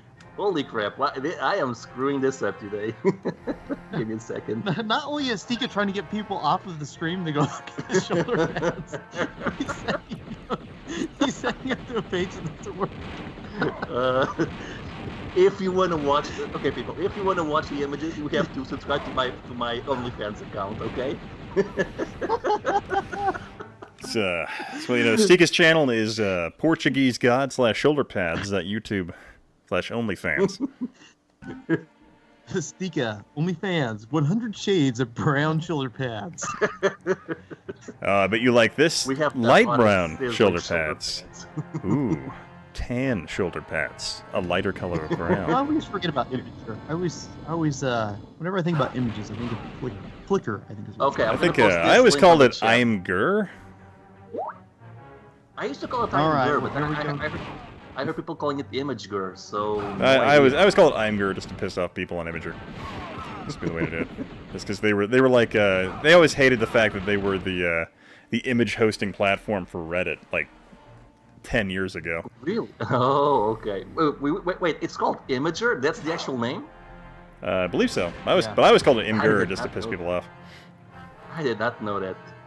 But then again, I always- remember I met this one guy and he called them like he's like I'm into dank memes. I'm like, oh, dank memes, and he got like legit pissed that I called it that, and I was like, I'm never gonna stop calling these something that in front of you now because I know your weakness now. The dank maze. Yeah, You should never show weakness. yeah. That's why I never show you two that I actually hate you two. I just pretend I don't. Well, you know, it's funny, Stika, Yes. that I'll get called out for the way I pronounce words, and I'm thinking like, I've never even heard that word pronounced before. Like, how do you expect me to know how to pronounce that word? That looks like that's how it should be pronounced. Oh, I've never heard anybody else say it. I Oh. never get called out over the way I pronounce words or the way my English sounds. Absolutely never. So is the PVM 2950? Is that one of those nice like widescreen high quality PVMs? If so, I'm sorry. Man, Stika, I would totally wear this outfit right here Right? It looks on my awesome. show. Yeah, like how much does something like this cost? Don't worry, Stika's got an in because you know they're the, But you You know get- the craziest thing? Do you know what this is? Like, you think this is... Hey, I think Stika, maybe... I'll trade. Yes. I'll trade you Dragon Quest 8 for one of those outfits. Okay? Here's the thing, though. Do you think maybe that's a monk's outfit or Yes, a wizard's Tyler, you outfit? do. Do you think that, Shinobi? Yes, I do, and I want Okay. it. Do you know what it actually is? A shepherd's outfit. Well, that's kind of like me. I'm kind of like a shepherd, right? I'm like as close. You know, Sika, you probably don't know anybody who's closer to being a shepherd than me. Let's just be honest with each other, okay? For all intents and purposes, I am the shepherd in your life. I lead the flock that is your life, Sika.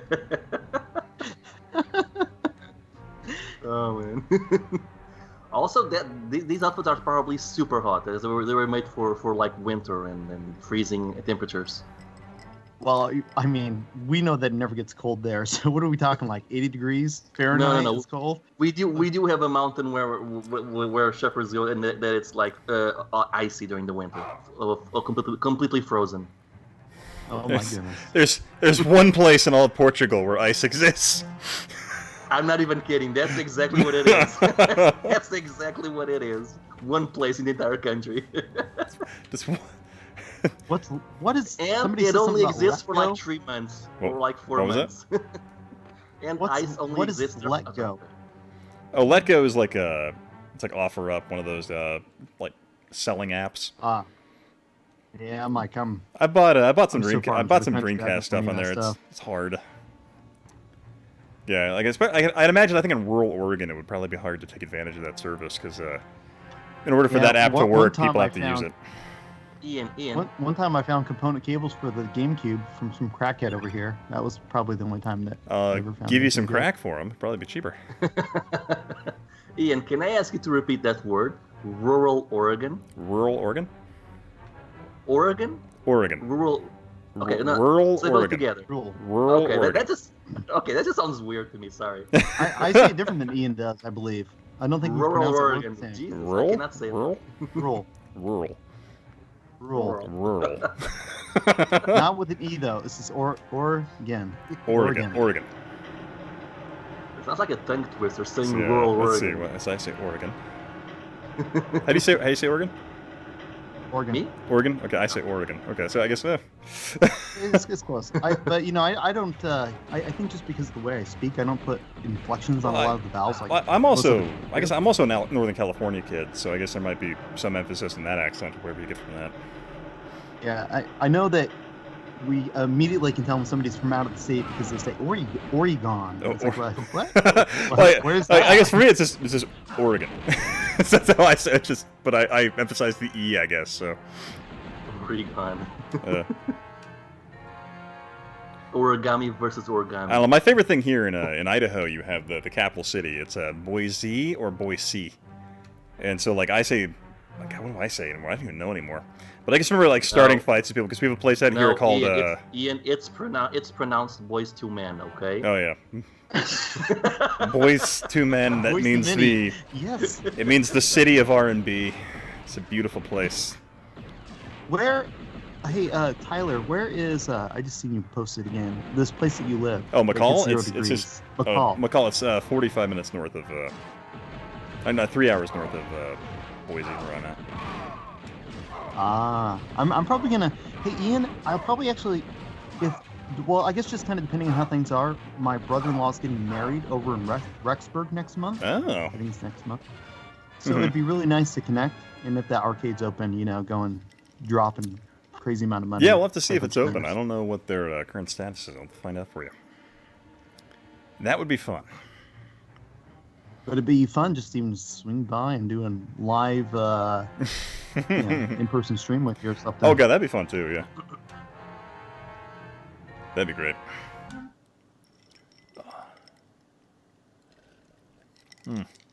Oh, aluminum. Aluminium. Wait, do you say aluminium? Aluminium. Aluminium. Aluminum. That sounds weird. 84. And you see that Larry Bundy picture earlier today? And that guy's looking did. sharp in that suit. Oh my goodness. Has The he? guy- I couldn't believe it. Has he? He lost Yeah. weight or what's going on? Yeah. He's been losing weight. You know, he was really a big guy. Looks like he's Good on him. I mean, I don't know what he weighs now, but Yeah, but good on him. Like the guy's looking good. yeah, he looks phenomenal. I mean, weight wise. Also, I always respect like longtime YouTubers like him or AVGN because YouTube has changed so much since 2007, and they're still going around, and they're still living off of YouTube, and they're just really well established, I think. So I'm really curious, Ian. I think Stika probably was influenced by these guys, but for me, I was actually not influenced by any of those people. And you've been around for so long, were you? Mm-hmm. You couldn't. I'm thinking it's probably impossible for you to have been influenced by any of these people. That a lot of times people will be like, "Oh yeah, I saw AVGN, and that's why I started my YouTube channel." And for me, that wasn't the case. For you, you've been around a long time. Was that the case, or it wasn't the case? I'm assuming. Tell me a little bit about your deal. Let's see. So and Stika, I want to hear from you too. Sure. Let's see. So my channel, I started mine. I guess I had an earlier experiment that I'm not even gonna mention the name of it because it's so stupid. That I tried to do in like the I want to say like 2010-ish time frame, and then I want to say I started HistoricNerd. I think I got that like late 2010, early 2011 is when I started that. But ultimately I did watch AVGN and stuff like that, but I wouldn't say they were like the inspirations for the channel because that type of over the topness isn't the type of person I am. I enjoyed that, but the funny thing was I remember I was at PAX and my number one motivator for I'm like, you know what? God damn it, I have something to say. Was I was standing in line waiting to get into a booth, and these like, anyone who has a media badge, cut to the head of the line. I'm like, fuck you guys. I've been here for like 2 hours. And so I was like, I got more important shit to say than you guys. But no, it was just funny. Then also like Spoony One was one of the ones who also yes, I really liked. But no, I don't know. I think mine was kind of a semi-independent validation of what I wanted to do. In terms of just a hobby, having fun on the internet.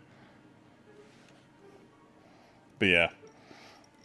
So I guess... So even before you started making videos, you remember seeing AVGN? Oh yeah, I remember... the funny thing about AVGN, I remember the first time I was exposed to him was probably late 2007. I was out drinking really heavily with friends, and we were hiking up a mountain, planning to camp on the side of it, and we got snowed out. And we're like, you know what? I've seen too many news reports of random white hikers getting lost in the woods and dying. So we decided that let's just head back to his apartment and drink a lot for a weekend. And that's what we ended up doing. Is we ended up playing as a bunch of shitty video games, renting a bunch of post-apocalyptic movies, and then watching AVGN over the course of the weekend. That's pretty good. Yeah. But no, so I saw him, yeah. For me, man, I didn't really learn about AVGN until just maybe a few years ago. Really? And it's not the first time that's happened to me. Just really recently, I did that shout out video, and I did a guy called NES Friend, and somebody recommended him to me through Twitter when I asked about recommending smaller channels. Mm-hmm. So I shouted him out, and then I found out that he had a podcast. So I started listening to his podcast, and it's really good. And he has this guy on there, SNES Drunk.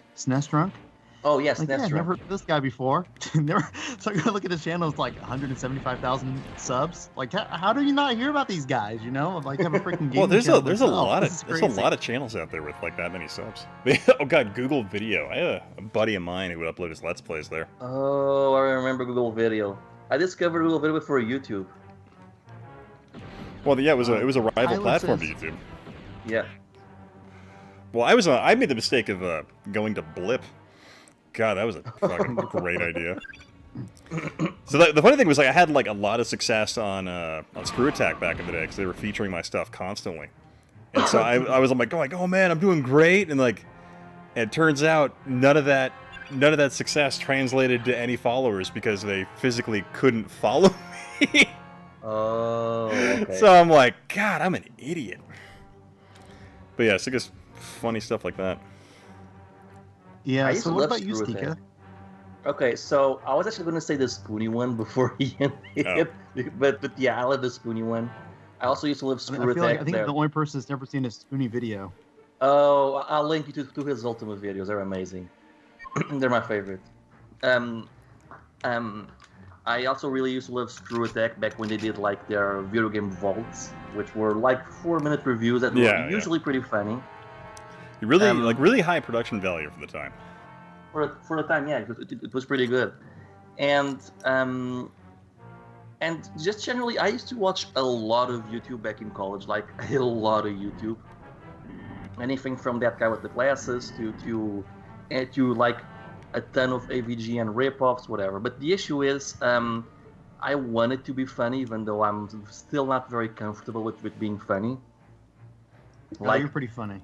I try to be, but like I feel like it depends on the game I'm covering. The game has to lend itself to humor. Like I can't force it. But the one thing I noticed is that I always felt like there was this disconnect between me and a lot of YouTubers I used to watch, because the games they covered, they were always like, oh, the NES is so great, or the Super Nintendo, and I grew up in a vastly different gaming market, let's call it that. So I always felt there was this disconnect when they were talking about, what's that game by Capcom, where you're Bionic Commando. Everyone knows Bionic Commando, and I'm like, I have never heard of this game before. So eventually just kind of motivated me to take this style of video, like the reviews with a bit of humor and over-the-top humor, and try to use it and talk about games that I grew up with or that my country knew about, or just talk about the general gaming history that I'm familiar with. Because a lot of things that may seem obvious to you guys, they're really not for people outside of the US and Canada or the UK, because like I said, Nintendo didn't really rule those nations. Like in my country, barely anyone had a Nintendo. What's kind of interesting, Stika, is that as I cruise around the United States and you actually go to some of these retro gaming shops, you end up finding out that depending on the region that you're at, sometimes you might only find Genesis stuff because that's what's sold there, and sometimes it might only be Super Nintendo stuff, and you find nothing Sega related. And so it's just not necessarily like country to country, but just even region to region within the United States, you still see that. It's pretty sense. Wild. But for example, the NES was ubiquitous in the US, wasn't it? Oh, yeah, NES was huge everywhere in the NES for a period of time. I mean, that's probably the one exception, is that you see NES games everywhere you go. But I will tell you though, like when you travel to like Oklahoma or Texas, it's really easy to get into a town where it's just only Genesis stuff. Like you go into the retro gaming stores, and then it's like, we don't really carry Super Nintendo stuff, or we don't get it in that often. But it's wall after wall after wall of Genesis stuff. And then you'll go to another area, like you'll go down to New Mexico or something, and then it's just like tons and tons and tons of Super Nintendo stuff. So it's interesting, and I'm assuming it's probably connected to distribution methods. I'm gonna refill my drink. I'll be right back.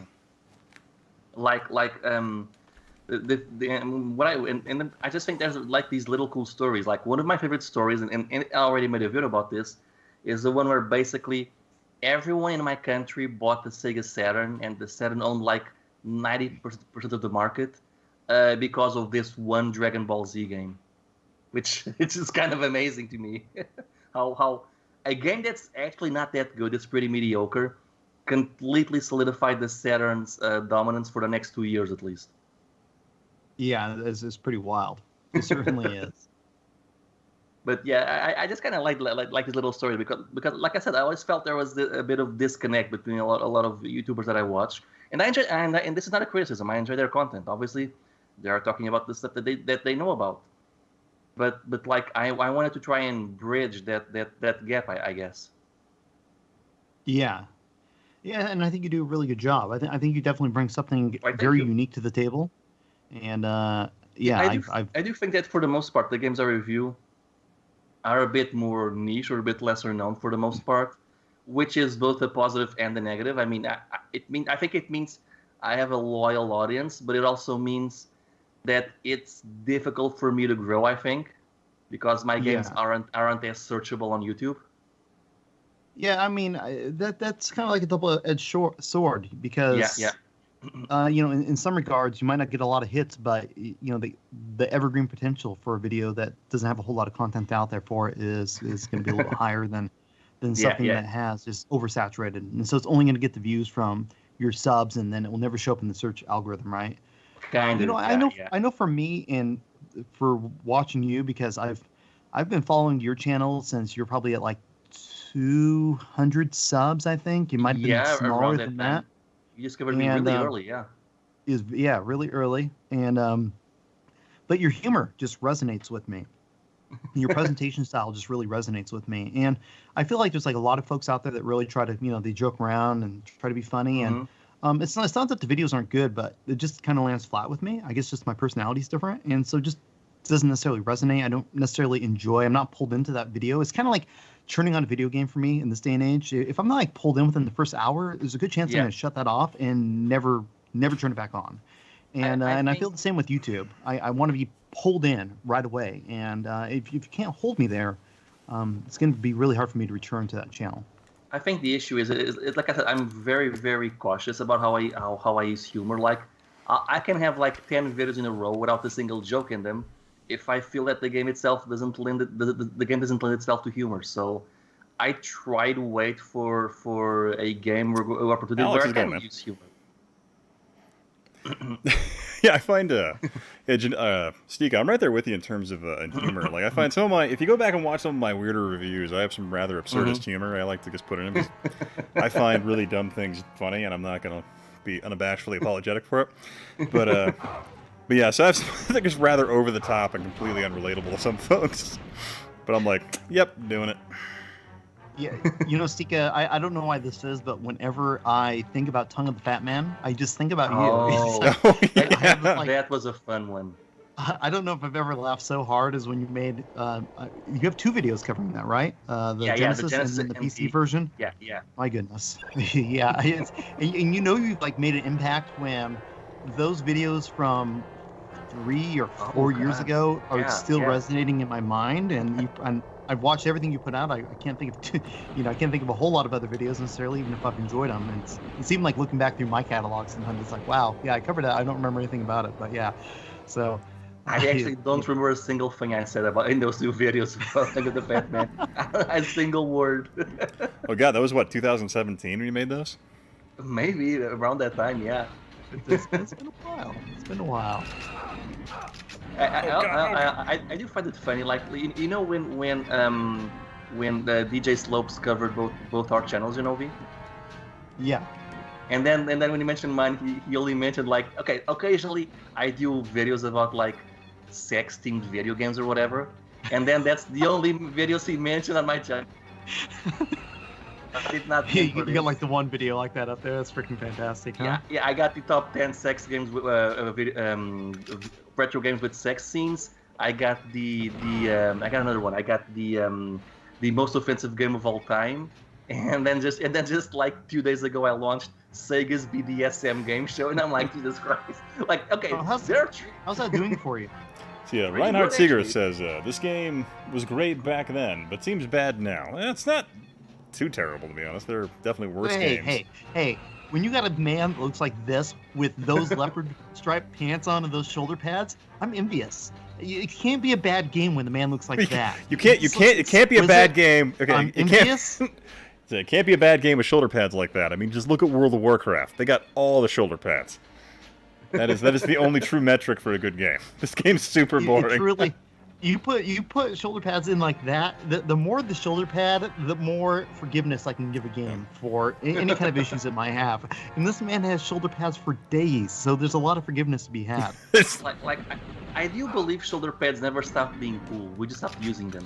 Just people. But it's true. Just general population making fun of us and stopping shoulder pads being popular. Damn it.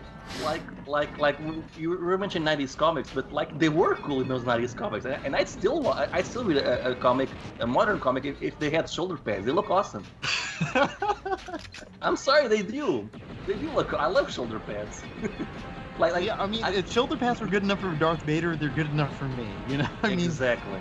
It just makes sense. It really does. All the greatest shows or pieces of media have had shoulder pads at one point. X-Men, Star Wars, Dragon Ball, you name it. If it's good, it had shoulder pads. Man, Leisure Suit Larry was so good, but Galago 13, I don't know. It's just okay. But, I mean, if sex scenes aside, though, I don't know about that. Wait, did Go 13 have the one on NES? I don't know that one. Yeah, the one on NES. Yeah, and 7. Wait, are we talking NES or are we talking Master System here? Wait, not Master System. I didn't know. I'm going to be honest. I didn't know a single person that had a Master System growing up. Oh, I Yeah, know a I lot. will tell you, I accidentally rented a Master System game one weekend. Heartbroken, let me tell you, a Space Harrier on the Master System, and I knew that my Genesis had Master System backward compatibility. I did not know I needed the power. The physical power converter. adapter to make it work. Yeah. Bummer. Yeah. And yeah, 7 Battle of Doom. I didn't mention Leisure Suit Larry on my top 10 retro games with sex scenes because I thought it was too on the nose. Like everybody already knew about that game, so I'm like, yeah, I'm gonna talk about other games. Also, it's a really old video. Like I know it's probably my most popular video ever, but I can't watch it. Like it's terrible. Like my line Time to redo delivery. it, Stika. I've Time thought to about redo that. it. I've thought about that actually because my line delivery is pretty terrible. Well, the weird thing I have recently is apparently I mumble, people can't hear me, and I'm like, really? How does that work?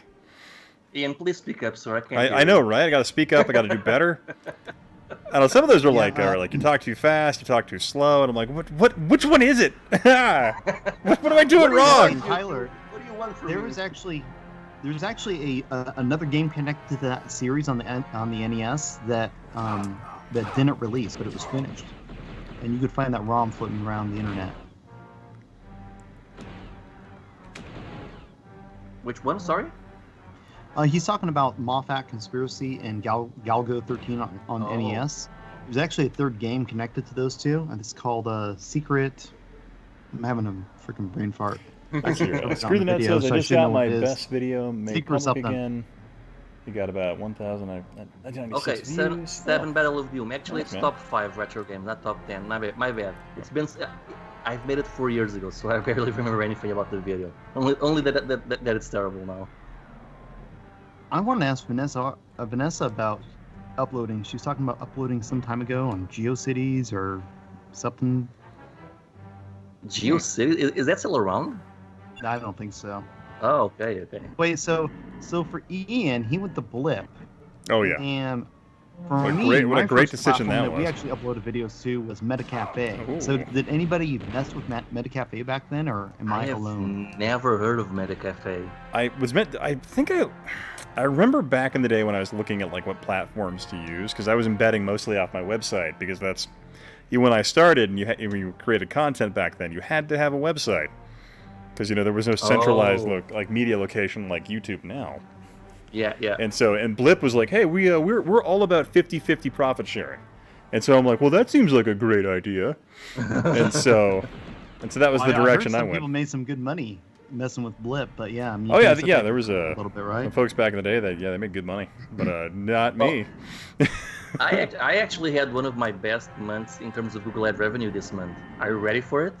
$11. Hell yeah! Wow. Yeah. Actually, I it's don't- a really good month. I too. don't- A lot I don't- more than $11 I though. don't want to tell you how well my Red Dawn video's done in the last couple days. Yeah. It's a good thing I have So- Patreon. Well, I was sitting there, I was thinking, like, I was looking at the Red Dawn video, and I'm like, my God, I'm gonna have to like list this on a retirement asset at some point. This thing just keeps getting, just no matter what, it just keeps making money. It's just stupid. Speaking of Patreon and ad revenue from your videos, Mhm. he has same name, different game. Joe, he was on Uh-huh. sick. He just changed the channel name.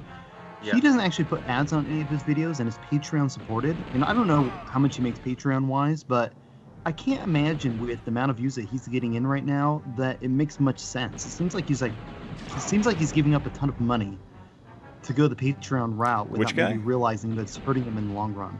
Who? His name is Joe Delfer Yeah. or Diffie or Joe wait, Drilling, Drilling, that's a I country. That's a country music singer. It's not Joe Diffie. Joe what's Drilling. his last name? Drilling, Joe Drilling. Man, Drilling. it's so close to the country music singer, but it's not. Yes, Joe Drilling. Oh, thanks, Tyler. He has a show called Same Name, Different Game, and I love the the channel. channel used to be called On a Stick. I love his channel.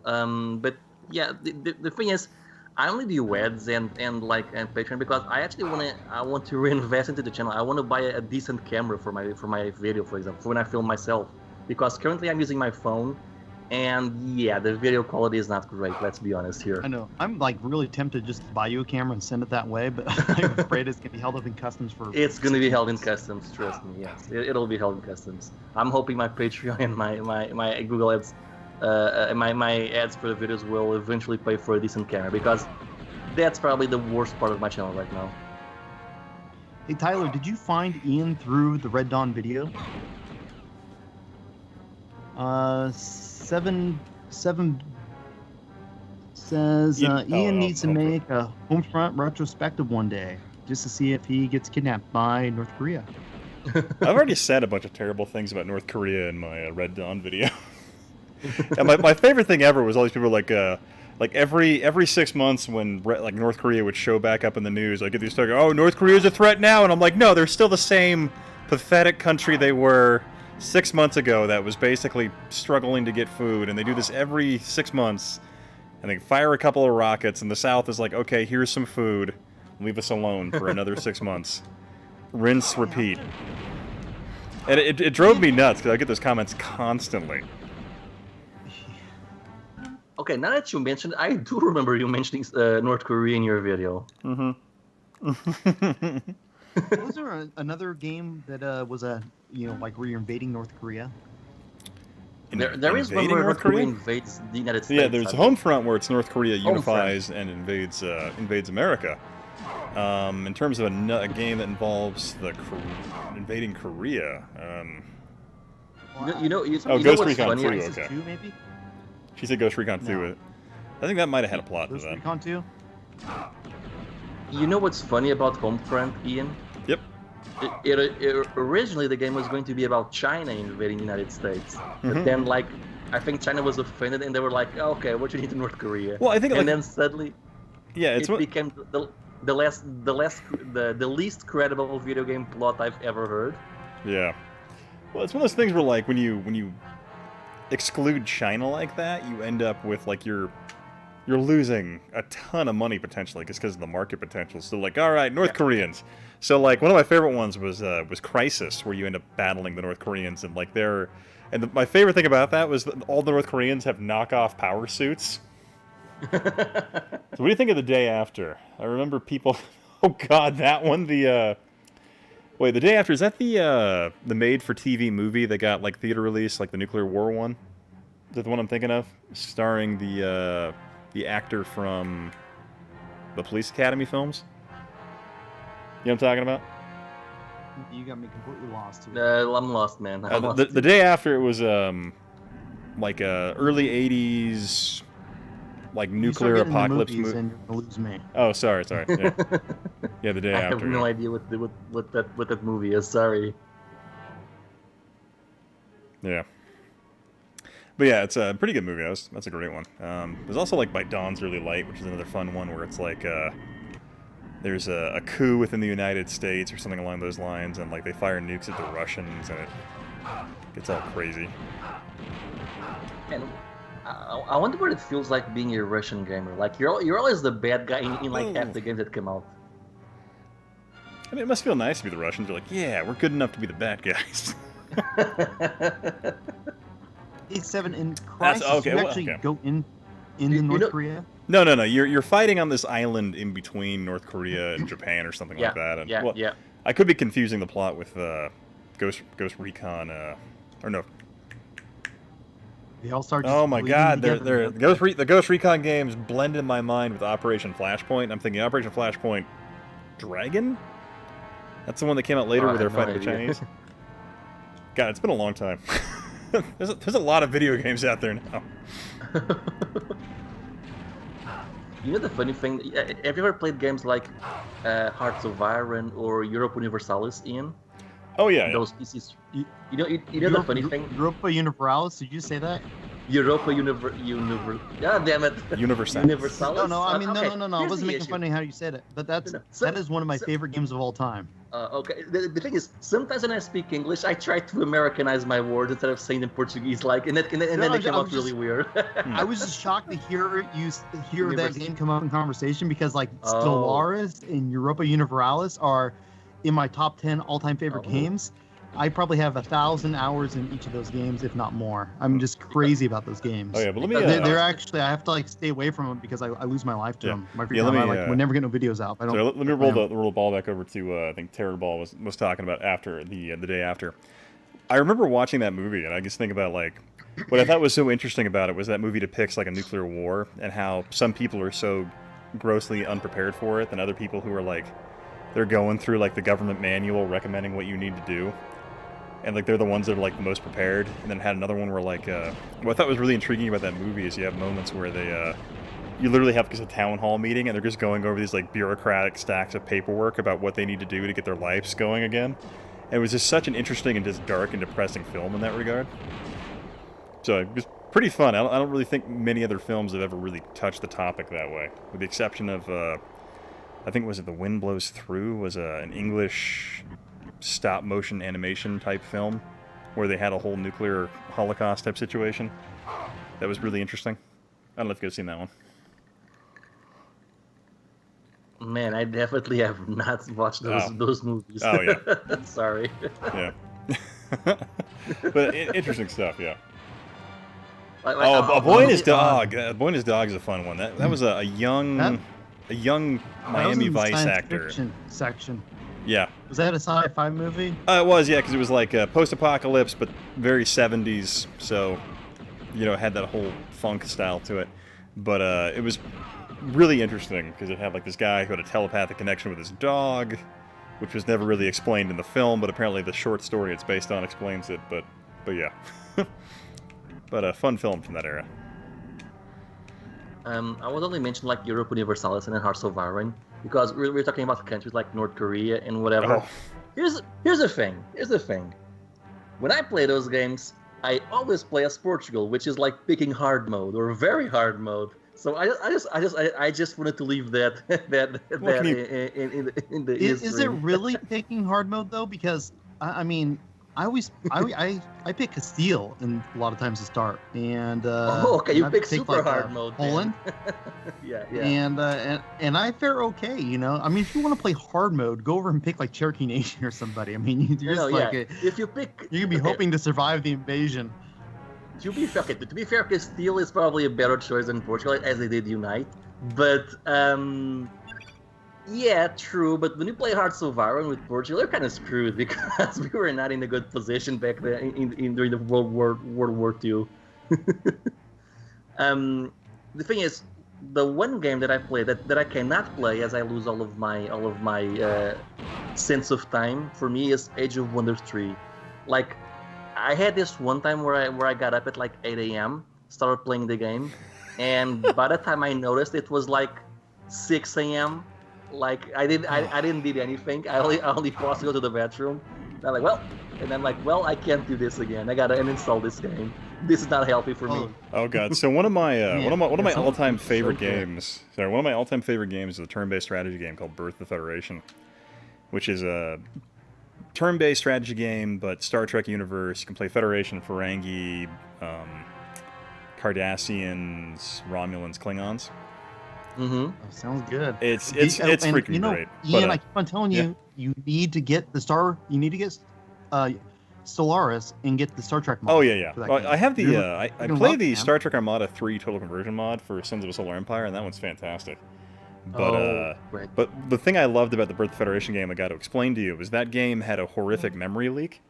So every time you played it and you hit end turn, the turn processing time got exponentially longer every time. Oh. So you'd end up waiting 15 minutes in between your time processing, or your turn processing. So like literally what would happen was over the summer break, I was staying up just days on end, and I would only sleep as soon as I hit the end turn button. And I would set like a timer for like 15 minutes on my alarm clock to try and wake me up. So I was getting micro naps in between the turns, so I could wake up and play. It was the best time. I used to have the same issue with Age of Wonders 3 because like it got to a point where each turn could take up about 15 minutes as well. Oh yeah. So until I discovered there was an option for simultaneous turns, that was a godsend. Oh yeah, that was a godsend. Ian, try playing. I have tried playing Birth of the Federation multiplayer, but I've had issues getting it to work. Like because my brother and I we usually have anniversary get-togethers where we'll sit down and lose a weekend to just trying to murder each other. I play the Federation, he plays the Romulans. Yeah. So, Zeromancer, what happened with Stellaris that's turned you off over the last year? I've been trying to stay away from those games because they greatly impact my life. I have and never my played show. Stellaris. I gotta play it sometime. It's I mean, the last time I played it was it's a phenomenal game.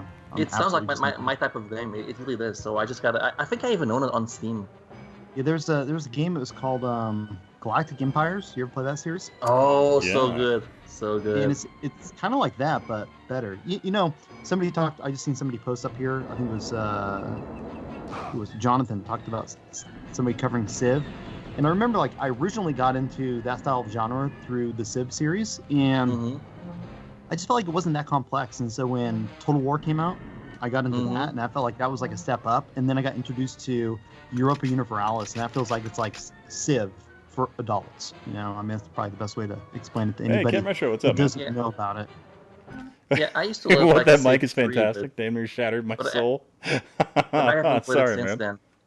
then. Yeah, whatever happened to the studio who used to make like Sins of a Solar Empire and Galactic Civilization Steel? Like, I haven't heard anything about them for a while. Well, the Sins And people why was did kind of some- interesting. They Stardock Games, right? That's what they're called. Yeah, Stardock. I remember Tank, that's the they one. tried to pull a Steam and tried to do their own like game marketplace for a while, and I feel like that Buying games imploded. through it. Yeah, I remember. I It think did. it imploded. So I don't remember where they went after that. Because I know they've made Star Control Origins, which is a sequel to one of my favorite MS-DOS series.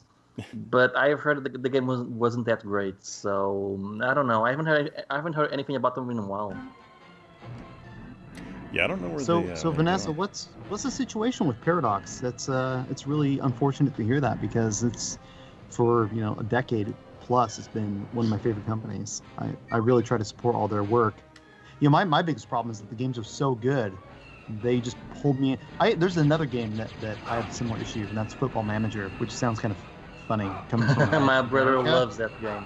Oh my gosh, I seriously have bought I probably bought like 10 of them in a row, with about Yeah. 600 to 700 hours in each game. Let me rephrase. Let me rephrase really quickly. Europe is absolutely obsessed with that game, Football Manager. Oh Go, my God. continue. Yeah,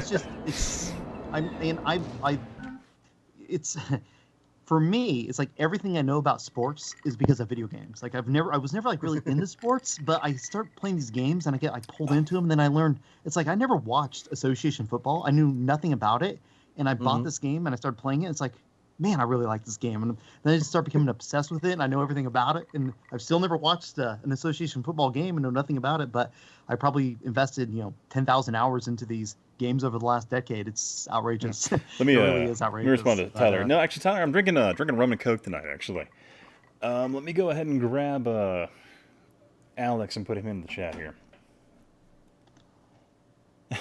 But yeah, like Genovi, like you have no idea how popular Football Manager is in Europe. Like not Portugal, that's all of Europe. Oh Like- yeah, no, I can imagine, and it's it's just like so well done too. I mean, like going over to Scotland, and I like there's a team over there called the Rangers, and trying to bring them back up through through the different ranks season to season, and try to establish a really good team and try to win the Euro Cup. I mean, it's just like it's really addictive gameplay. And It's like just, it we're talking feeds like into. we're talking like Madden levels of popular, or FIFA levels of popular. Oh. Like that yearly sports series that everyone buys. Like it's that popular. We're talking if you could put heroin into your eyes. That's the type of popular we're talking about with FIFA Football Manager.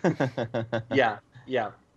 Like Hey, it's FIFA doesn't. Nothing compares to like the depth of that game. There was a baseball version that was I played for a little bit called Out of the Park Baseball. It yeah. it just does not touch the Football Manager complexities and just how good that game is. When you can pull somebody in like me that has no interest at all in association football, to where I am just obsessed with the game and actually enjoy playing FIFA type of games now because of a management game. You're doing something right with your game, Genovi, getting obsessed with something. No. Hey Alex, Never. how are you, man? What's up? What's up, guys? Pretty good, First of all, I just want to say congratulations to all of you who have shipped videos here, like in the last week. Genovi, Historic Nerd, Stika. Good job, man. Like, dude, shipping anything is hard. It's hard enough. Like, you guys have no idea out there how much time and effort these guys put into these videos. Like, I was a professional editor for years, and it's just like, I just hired Stika to do all my work for me. Yeah, I pay him popcorn essentially. I send him I send him a 2-pound sack of popcorn. No, what you do is you mail him 132x game at a time. You're like, there's more where that came from. If you keep adding these videos for me, Jimmy. and then he pats me on the pocket where you put the game, and then my cheek like, you keep on this, you keep on going, boy. You did a good job. Oh man, Captain Boxing Games, that Vander Holyfield Boxing on the Genesis. That was probably the game that pulled me in the most as a kid. I obsessed over that create a boxer feature and just trying to hold that top spot once I got there, because your guy would age and he would start losing, his ability in ring. Yeah. And hey, Jeremy, check that out. First time. That never happens. Apparently, I'm not drinking enough. This was shockingly easy. Oh God, I forgot about the ship. No, it's easy. Come on, it's easy. Not if you're hammered. So the funny thing is, we played this on PC not too long ago, and like, holy shit, this game looks bad on N64. Whoa. Thank you. Hey, Alex, when you have shoulder pads that look this good on this man, the game can't say that the game looks bad. Oh, shit. Gravity. Like, the thing is, I've seen like videos from DF Retro saying that, the PC version has issues and whatnot, and I'm like, I'm sorry, but have you seen the N64 version? Have you seen how blurry these games are? Hey, we got a lot of shades of brown here. You take that back. But not just this game, but also Turok and all the other comparisons he made. I'm like, I'm sorry, but I'll take the PC version any day over the N64 version. Yeah. Well, yeah, the PC version. I will say this though: if you play these in emulators now that can like do the real N64 emulation and upscale. It may be better. Whoa, look at Smoke Monster. He's like, the blur makes it HD. I agree. I agree. If you work with the resolution with emulators, it might look better. That I agree. But like, if we're talking like real hardware, I'll take the PC version, people. I'm sorry. I don't remember how to beat this guy. I've been lambasted. I started including all the DOS games in these definitive analysis I do, but I like with Mortal Kombat 2, I didn't include it. And one of the reasons is like, if you need to get a DOS game working on your computer, just freaking play the arcade game if it's available, I mean, it's going to be a better version no matter what, right? The DOS version of MK3 is like pretty much arcade perfect. Why not just play it through MAME? It's just so much easier than screwing I up DOS. played the DOS version, but you're not before gonna, MAME was like legit. Like when the game came out, if you're hey, thinking about what's historically. Up, well, I'm not talking historically. I'm talking about like today. Getting your game on today. Yeah, and I do plan on doing MK3, and I will cover the DOS version because I know people will get. Are you gonna cover the new consoles you can get that you take home? Do what now? You're gonna cover the new what are those arcade cabinets called you can buy now? What are those called? No, you can't. The deal is there's a lot of versions that were released, like that Midway Treasures Arcade Collection, and it's just emulation. Yeah. So why talk about emulation? I mean, if you're gonna emulate, you can just do it right through MAME. So none of that stuff is actually worth discussing. Yeah, and the PC emulators are better anyway. Arcade 1-up. So, there we go. Are we getting Smoke? Are we getting Smoke Monster in here so I can play his little line? Oh, you have a line. Yeah, I guess if Smoke wants to join, yeah, we definitely bring him. Oh my goodness. Yeah, I got a line for him. So hold on a second. Here, let's do this. Introducing Smoke. Genovi. Let's see. Do I have Stika in here? Yeah, I do. I'm hearing some ice. I'm hearing some typing. So here's some ASMR ice for you. Hope that sounds good. Smoke Monster says he's tied up right now, but if we be on for a bit, he'll join later. We'll probably go for a bit longer. I hope it's a good time. If you're tied up, Smoke, I hope it's a good time, my friend. Oh. Have you been watching my BDSM video, Smoke Monster? I see what you're talking about.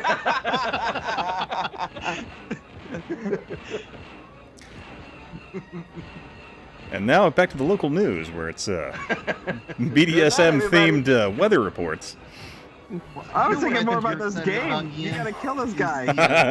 Wait, oh yeah, Captain Retro had a Had a movie quote here you wanted me to read. Let me scroll back. That reminds me. In a world he did not understand, one man stood alone in a land near a place beyond time, through a time beyond a place. This summer, starring Anthony Hopkins.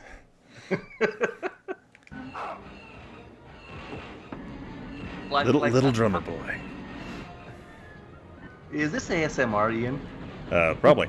I don't know. I don't know what the. I don't remember how to beat the Slave 1 here. I don't remember. You shoot a bunch of rockets at it. I was like, You okay, just- Is it rockets or is it Seekers or From rockets? playing Grand Theft Auto, I think you just like hit the X button and it takes the guy out of the cockpit, and you hit him a couple times, and you get into the seat and you fly away. You're And hired. that's it. It's really simple, Ian. It's really simple. Yeah, Ian. You pull out the sniper Yeah. rifle, you shoot him out of the cockpit, you take the ship, and you fly it up there, and you take him wait out a with it. minute.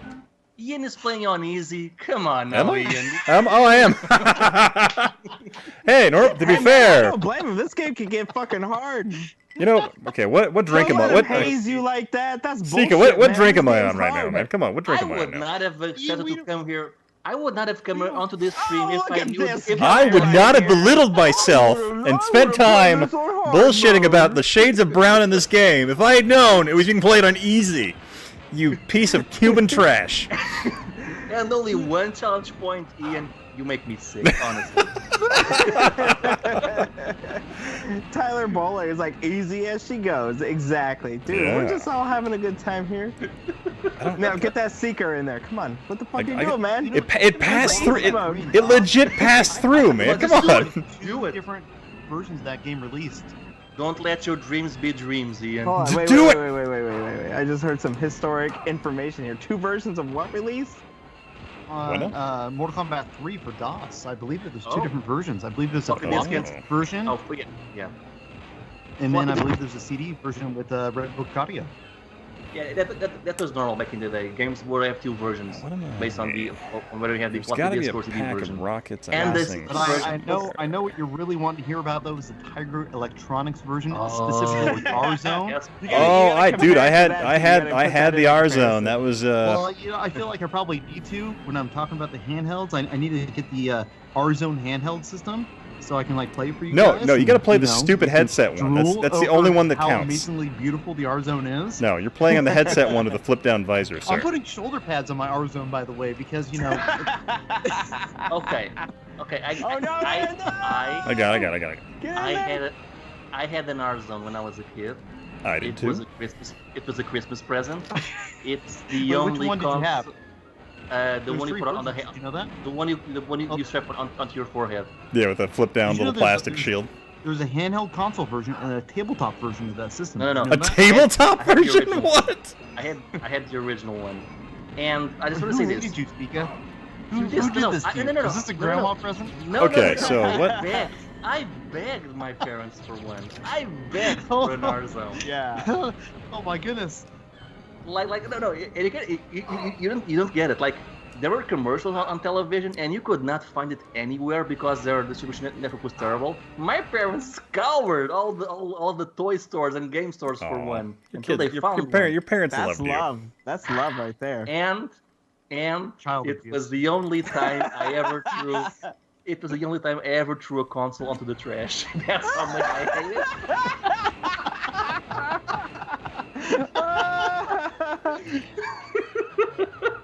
This is all real, people. I did not make any of. I'm this. gonna send an Listen audio to recording of this to video your game parents. historian destroying artifacts from the past. I had. Okay, Do you it- trust this man? It. To be Well, fair, so what you're telling me is in my Mortal Kombat 3 video, when I have my R Zone handheld console out, I can say that Stika approves of this console. He had one as a kid, and this was his favorite And he game. threw it in the Mortal Kombat 3 trash. on the R Zone. it's just. To be The fair, best handheld version of Mortal Kombat 3 the- on the market. the commercials made it look like it was VR, and when I finally played, I was like, oh my god. Well, I that was have that made was a the big gag of the R mistake. Zone. It was ripping off the Virtual Boy, and that was like what they were Yes. going for. And I remember getting that because my mother bought it for some reason, and I remember having to sit in the dark with that stupid freaking thing strapped to my head, playing the Virtual Fighter game or whatever it was on there. And then Yes, that's the Batman one I had. Returns, because I think Virtual Fighter was the pack-in, I think. and I'm like, this is the dumbest thing I've ever done in my life. And it was just because it was literally just a freaking. Sorry, it was just one of those LCD freaking Tiger Electronic toy. Oh, what? Now I can hurt it? There you go. You got it, baby. What the fuck? Laser that fucking thing to death. Get her done. Okay, so that's how you kill it. Okay, that's all right. Come on, 53%. You can do this. Like, you guys don't get it. Like, I was completely No, we sold get it. We get on it. the Arzone commercials. I Wait, thought, hold on. But now, okay, now I can't hurt it. You had a game.com next. I had a Gamecom. I had a Gamecom. but like I thought I was going to Alright, play switching Virtua titles. Fighter 2 in VR. Okay, I literally thought that was like. So, Dude, that's so the fact please. that those words escaped anybody's mouth is like comical to me. Like- I thought I was gonna play Virtual Fighter in VR. yes, so please imagine my disappointment. My disappointment when I got that for Christmas. Oh my goodness! that like, When that was, not just for Christmas, it was the Christmas gift, the big one. that's gotta be more disappointing than like any past love, any girlfriend, like just like. The only thing I Alex, think that would Alex, be more disappointing I- would be getting Spider-Man, X-Men, and Arcade's Revenge for Christmas. I have hated virtual reality for 20 years because Why did I send you my game? Oh my No, fucking god! you watched my video. When you sent me the VR goggles, I was like, okay, VR is finally decent. I can finally stop hating on Yeah, VR. but the thing is, like, you were fair on the game that I gave you. You're like, dude, there's some problems, but like, this seems pretty promising. It's like, dude, that was a very fair review. Thanks, man. That was great. And like, you're just like, fuck VR. I hate it. Everybody's gonna fucking die when they play this. This thing sucks. It's like, dude, you turned around hard. Oh, no, to be fair, when you sent me the goggles, it turned me around. I was like, oh my god, VR is amazing. But like, it took me different because Yeah, amazing. for 20 Wow, years- look at that. for 20 years I had the Arzone as my go-to VR experience. I want you guys to realize this. I want you to understand this. Was it like your go-to VR experience? You're like, VR will never pass this point. This is the apex of a VR experience. No, Sitting no, alone in the dark, no. staring at two different shades of I red. understand now. My I knee-jerk understand now why reaction was... Sega and Atari canceled their headsets. Oh my They- god. they can't compete with the Arzone. I'm sorry. I'm sorry. This My- tell me what's going on in this version of Daikatana, please. Oh my god, this is terrible. Oh, you guys are in for. Where's the You guys are in sandwiches? for. I can't find Well, them yeah, no, anywhere. actually, no, yeah, none of you have been here for this. So this is Daikatana on the N64. It's quite the treat. Why are we playing this It's and not great. Derby Stallion? Man, what is this? This is single actually with the. I'm using the expanded module for this N64, so it actually has boosted textures. So I hope you're ready for this. disc- Wow. Impressive. At a low 5 Yeah. frames per second. Wow. So Back in my day, boy, we only had 7 frames, and we were lucky if we got them all. So Stika, I really have to say this to you. My whole community has picked up on sandwich. We don't say bitch anymore. We just say sandwich. And everybody says like, dude, what the fuck, sandwich? What are you doing? And everybody just breaks down laughing. It's the best thing ever, dude. I am glad that you have started this. yeah. I hope that it spreads to other places. It is positive. You say sandwich, it's funny. Well, Hey, Alex. Yes? So since I have you in the chat, have I told you about our Lord and Savior Track and Field 2000? Yes. All right. 2000. So, all right. Oh, all right. This Jesus. is a good segue right here. Oh, All right. no. So the Olympics are going to happen in a month, or at least they were going to happen like about 3 weeks from now. The Olympics are going to start about 3 weeks from now. But that shit ain't happening. I thought you were gonna sing the Freddy Krueger team for a minute there. So no. Listen up here, okay? The video game Olympics are still on, baby, and it's gonna happen. And Ooh. I turned on Track and Field 2000 on my PlayStation 3 the other day, and I was like, holy fuck, this game is really good. It's not the It is N64 really good. version, but I'm Man, like, CHT doesn't know what he's talking about. Exactly. And what I'm saying is that Stika was like, dude, I'm signed up. And I'm just saying, like, if we need some other people for the video game Olympics. All I'll say is the definitive video game experience of the Olympics is called Sonic and Mario at the Olympics, okay? Good Which sirs? one? Those There's like a few of them. That's I don't Sochi. care which one. It has Sonic and Mario, therefore it's good. They're all pretty. They all look like they're pretty good. They look like they're good games, but they I've don't never look played them, good. Pretty much actually. any Olympic, you just throw an Olympic game at me, man. I'm probably gonna like So it. I mean, it's how do just the you? way it Okay, goes. what I is just so have for soft the spot. the video game Olympics? What are the criteria for the different sporting events that you present? Is it Alright. is it just track and field because you're mimicking so- the traditional so- sport? Alex, there's a really good Saturday game called Decathlete, Oh, yes. which you can. All right, include. so here's what you need to do. You need to just throw the legal versions of the license of the game at me, and then I will put it together and be like, all right, here's what we're gonna play. But it needs to be either quickly switchable on an emulator. Mm-hmm. That way, all y'all can dial in on Parsec.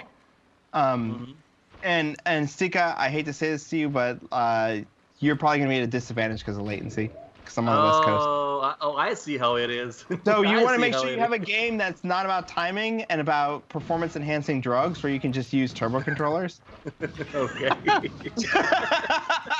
So Track and Field 2000 is actually not that bad for you because it's just it's all about button mashing. You know. I actually do have the TurboGrafx 16 mini controller, which has the turbo switches on it. Yeah, that's what I'm saying. You It's just smart dude, bastard. we're not gonna know if you're using performance-enhancing drugs and using the turbo controller. But I will say this: the Track and Field on the PlayStation says I think this person's cheating when you're using a turbo controller because a thing appears over their name, so you will know.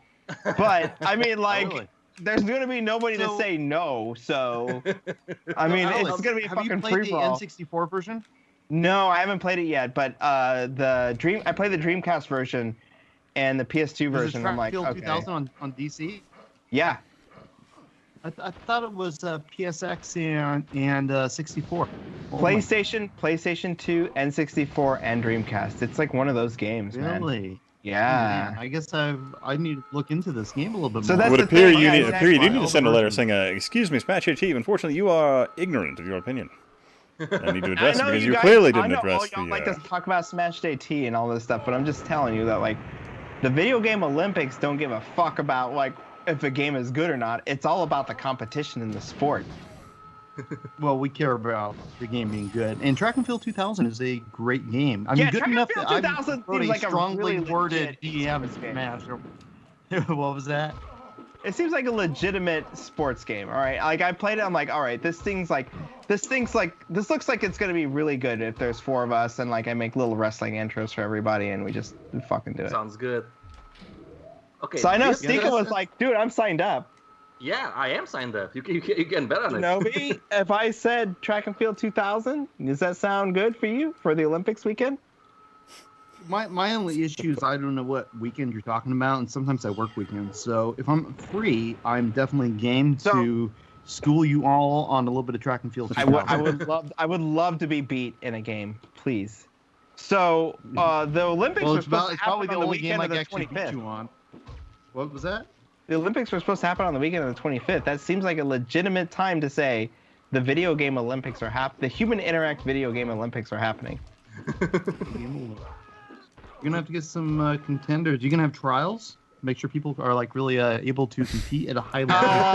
Hell, Genovi. At the, Olympic Dude, I collegiate work level. during the week, okay? You're talking about oh, you run an event for a month. No, fuck that shit. We have a weekend. All right? Genovi, you're talking on a stream where the host plays Shadows of the Empire on easy. So read the room, okay? Read the room.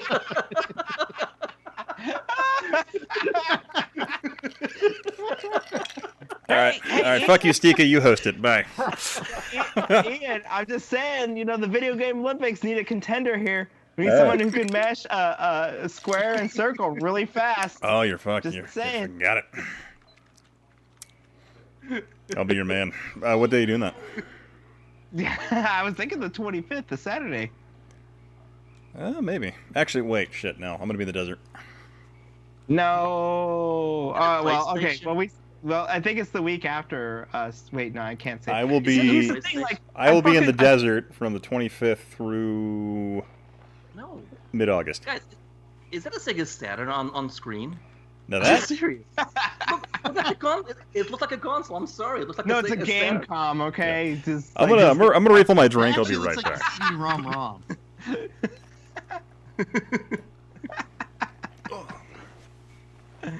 That's a Sega Saturn, guys. I'm just saying. But oh wow, he just Alex, how fucking, he good are fucking you left. at Mario Ian, Party 3? come back. Come back. Sorry, what was that? I said, how good are you at Mario Party 3? Probably not as good as I am at 6, the GameCube one, the one with the microphone, or was that 7? I forget. I I don't. don't Mario Party. I should know. I own them all. So Dude, I loved Mario Party back in college. That was like the thing that we did because it had the 8-player mode with the C-stick, and it's just like you basically just like snuggled up this to the like whatever girl was there. Okay, it's just the Nintendo Switch was is like- probably the first successful console in Nintendo console in Portugal. So just putting it out there. Really? Yeah. I you know know really. A Dendy or like a knockoff clone or anything? Okay, no, the knockoff clones were very popular, but the actual NES was not. Okay. But like people like my first console was a knockoff console, but the NES no. I only met one person who had an NES. Everyone else was a Master System or a knockoff console. That's crazy. But I Yeah. guess it was really Sega dominated over there. Yep. Like and after that it was PlayStation dominated.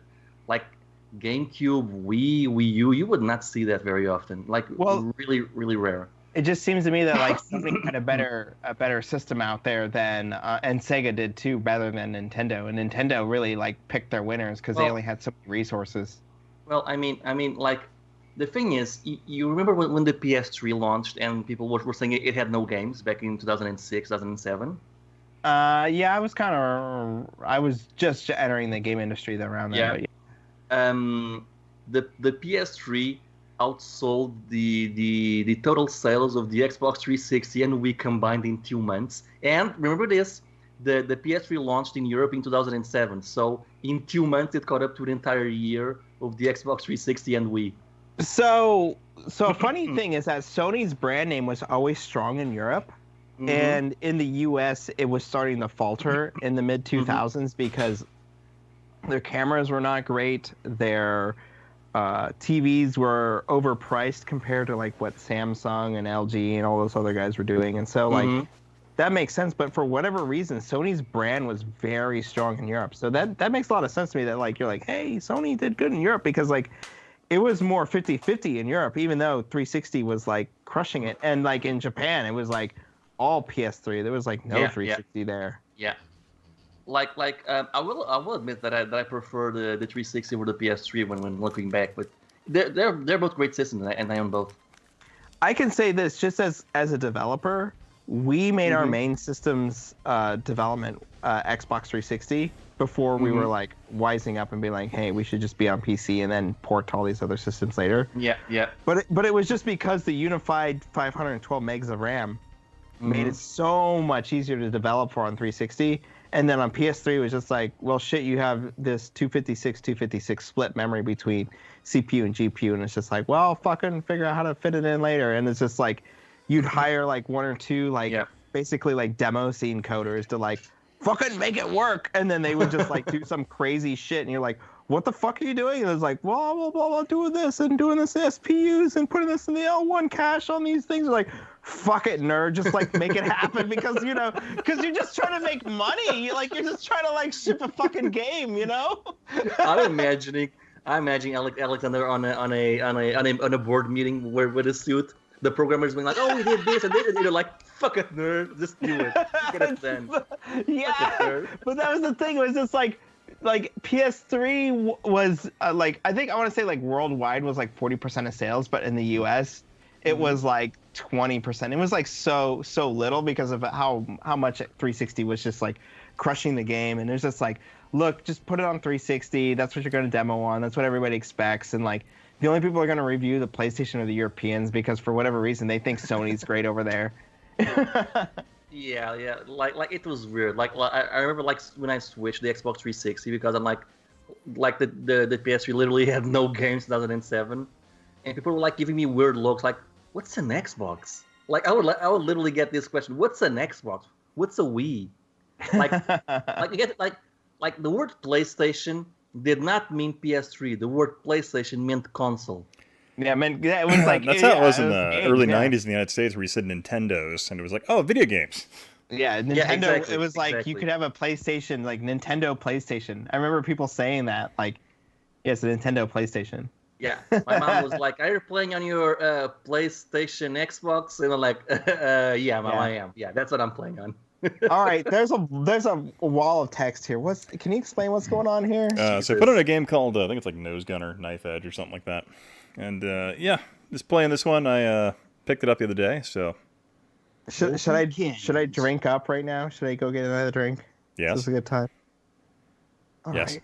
The Martian colonists are depending on you. Good shooting. Yeah, Genovi, when you do that voice, you sound a lot like Will Wheaton when you do that voice. Thanks for playing, kids, and don't forget, drive responsibly. And if you have to drive, keep on those side streets and remember to turn your lights on. Kaboom! Man, I just want to let everyone know in the stream I don't advocate drunk driving in any form or fashion. Unlike the NBA Jam guy, apparently. Man, it's amazing that you got the NBA Jam guy. Well, You read all those I lines. think that I think to be fair, I think Alex just says you're gonna do what you're told.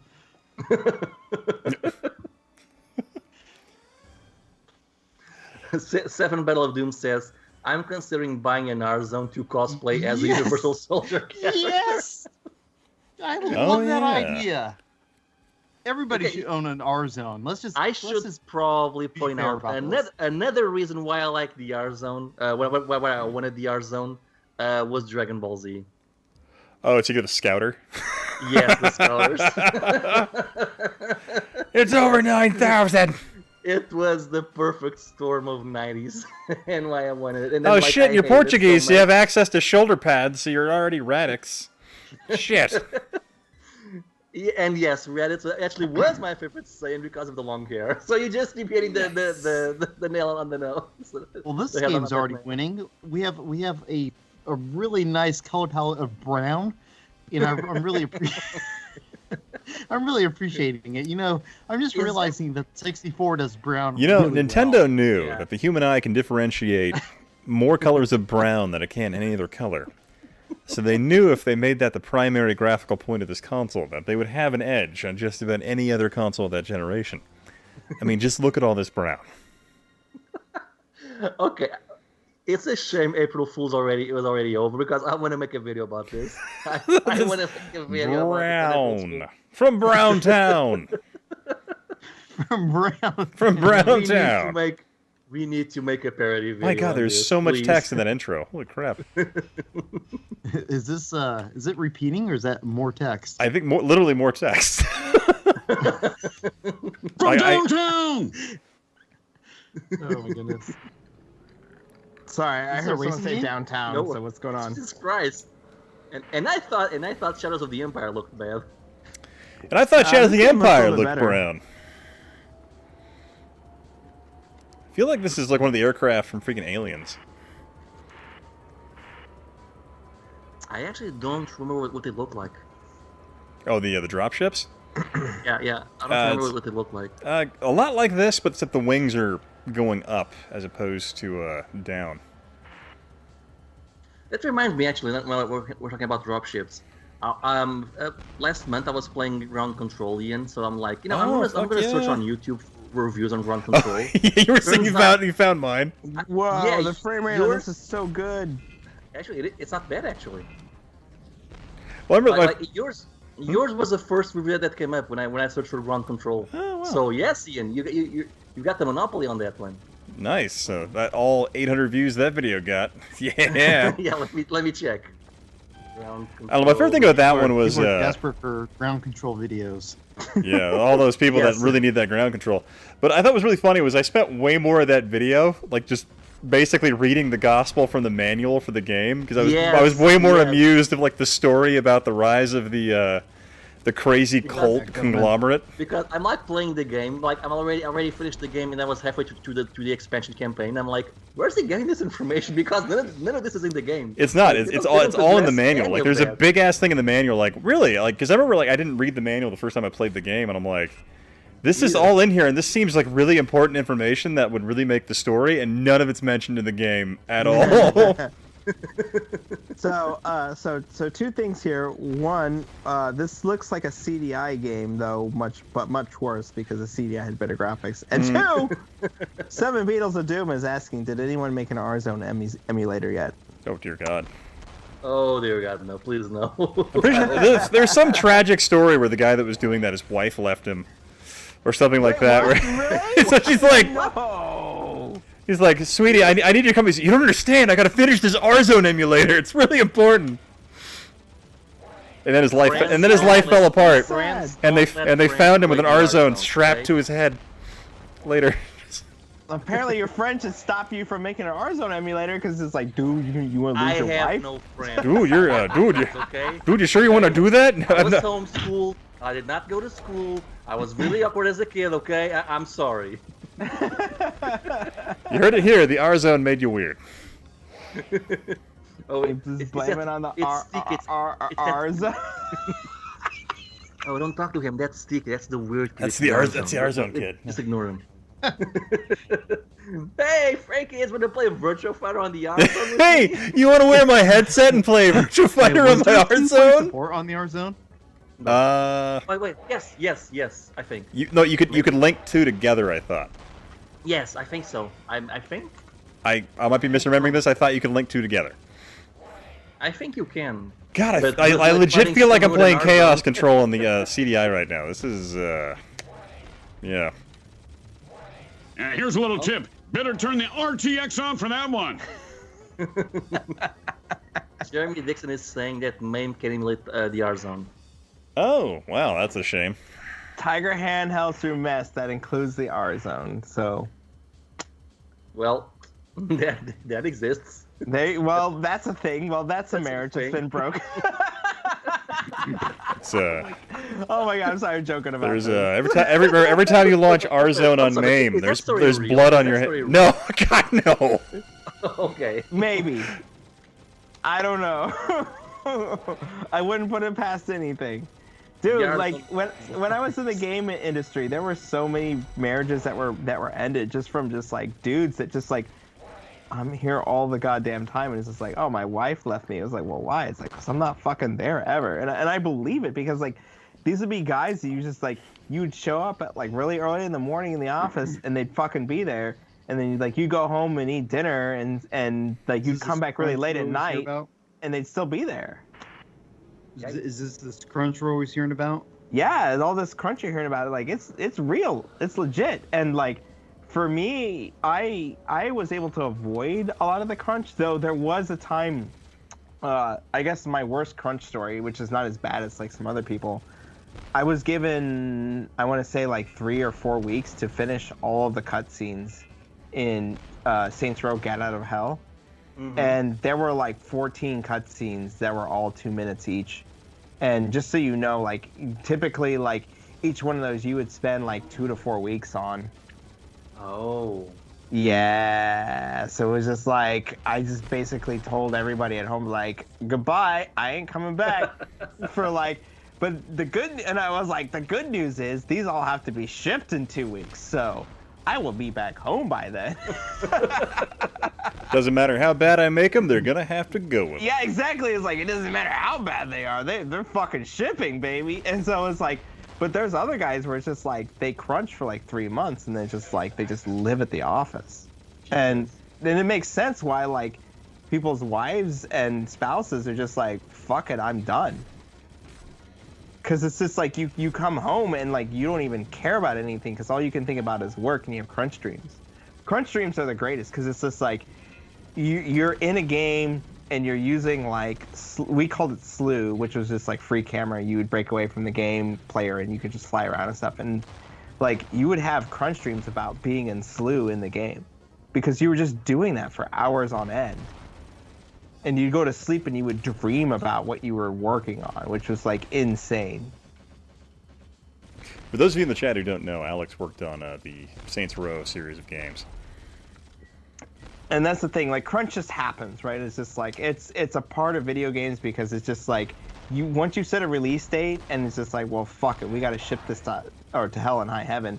And you see Grand Theft Auto coming out and it's like, well, fuck, we got to put in all this time to do it, right? Like when I got there was some mandatory crunch, but it basically went away at the end of Saints Row 2. Like, we're going to get away with that. Get away from that. And then on the other Saints Row games, it was just like, well, shit, Grand Theft Auto is doing so good. And it's just like, I want to make sure that this thing is important because my name's on this. This is the sequel to Thunder in Paradise? You know what? If it reminds me, you know What did Jeremy post in the chat there of the YouTube video? What is that? Someone look it up for me. Curious. All right, I'll click it. Whoops, I just clicked away from your stream. MAME Mess Tiger Cartridge LCD handheld R-Zone Indie. Oh, jeez. Let's see what playing R-Zone on looks the like. name. Holy fuck, this is what you thought was VR? It's fucking Tiger handheld game, but with red graphics. Have you never played a Tiger R-Zone? No, I mean I played a Tiger handheld game. It's like, okay, cool, dude, that's awesome. I'm not paying for that fucking bullshit. But what the fuck? Oh my god! I only had the commercials to go by, okay? The commercials made it look like it was The way commercials better. made it look like you were fucking like in fucking outer space. Yes. Oh my god, this is a Tiger handheld that's just on your Yes. eye with red graphics. Yeah. Poor Steaky, he already got brutalized by his parents buying him that R-Zone, and then he has to take it again. 4 years later. Think of all the terrible things his parents probably had to do to get that I'm sorry, R-Zone for him, and then he threw it in the trash. But now do you understand, Alex? Now do you understand why I hated VR? So, Yeah, I It ruined my understand family. now and why you thought it was awesome because it's like, dude, like VR is Yeah. pretty legit now. Yes. Like that was my first experience with VR. Think about it. This is just like a bunch of lights blinking. Did you- What the fuck? Yes. What the fuck? Yes. You've never played an R-Zone. No! Wow. No! Wow. And I repeat, this was the I Christmas know what I'm getting Alex for Christmas. Christmas. This R-Zone. Ah. I begged my parents for it.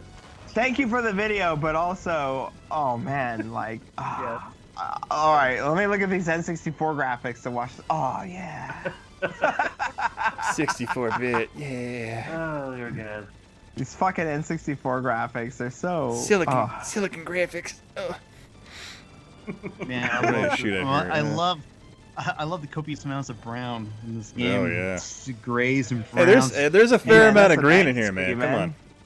That's called art directions, sir. Hey, Don't knock Alex, it. question for you. What kind of money do you think it would cost to make a new Sega Genesis game in this day and age?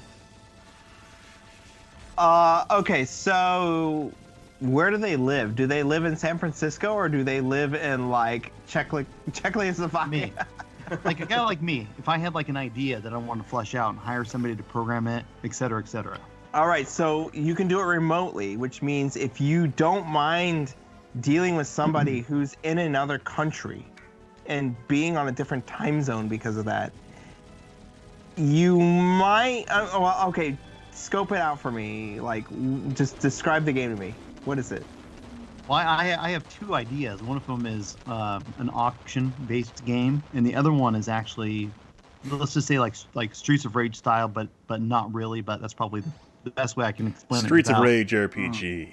All right, so there's two things that are going on here. One, you want to find the fun as fast as you can, and doing it on the Sega Genesis would be very expensive. It'd actually be cheaper for you to prototype it in Unity or Unreal, because those are things that you can download for free and just do it. And then once you've got like this idea for the game where you're like, okay, here's my vertical slice. Vertical slice meaning like, all right, here's like 5 minutes of the game. It's finished. I know what it's supposed to be. Then that would be a really good idea to hand over to a programmer or somebody who's good at doing that type of programming for the Sega Genesis. However, the people who are probably good at this are like guys who live in, or people who live in, you know, like first world countries where they're going to be like, yeah, I want like 60 or 70 grand a year. Right? And so like you're paying a person to do that. Plus you need art, plus you need someone to program the music and all this other stuff. So like you're talking about 3 people, maybe 12 months of work you're paying them 60 grand a year, so 60 times 3, you know, like that's just a rough estimate of being like what you're doing, and that's after you've paid for pre-production, right? So pre-production, which is just like, okay, we found the game, we know what's fun. All right, now we're gonna, you know, squash this down to a Sega Genesis cartridge. I do know that Xeno Crisis had a Kickstarter was funded at £72,000. So how much is that in dollars? About 100,000. 72,000. Yeah, but No, yeah. I don't think it's 100,000 now. Currencies are like fucked up right now. 89,000. 89,000. But then Yeah. again, Yeah. the guy, the main guy is also a programmer, so I'm guessing he also did some of it himself, I suppose. So- yeah, so Genovi, Jonathan G is actually a sound designer, so you should talk to him. Yeah. So here's the trick: when you want to save money, and you're doing any sort of production, you want to find people who can do multiple jobs. So like, I'm a programmer and can do audio, or I'm a programmer and I can do graphics, or I'm a graphics guy who can do audio as well. And so like, the fact that you're like, well, I'll pay you 20% more, but you know, at the end of the day, you're actually saving money because you found somebody who's a fucking genius. Okay, that makes sense. And so it's just like, well, I'm doing all these things, and for that person, they're happy because it's just like, wow, my 6-month contract turned into a 12-month contract, and I'm doing all this stuff anyway, and I'm good at doing all of it, so you know, I'm cool with that.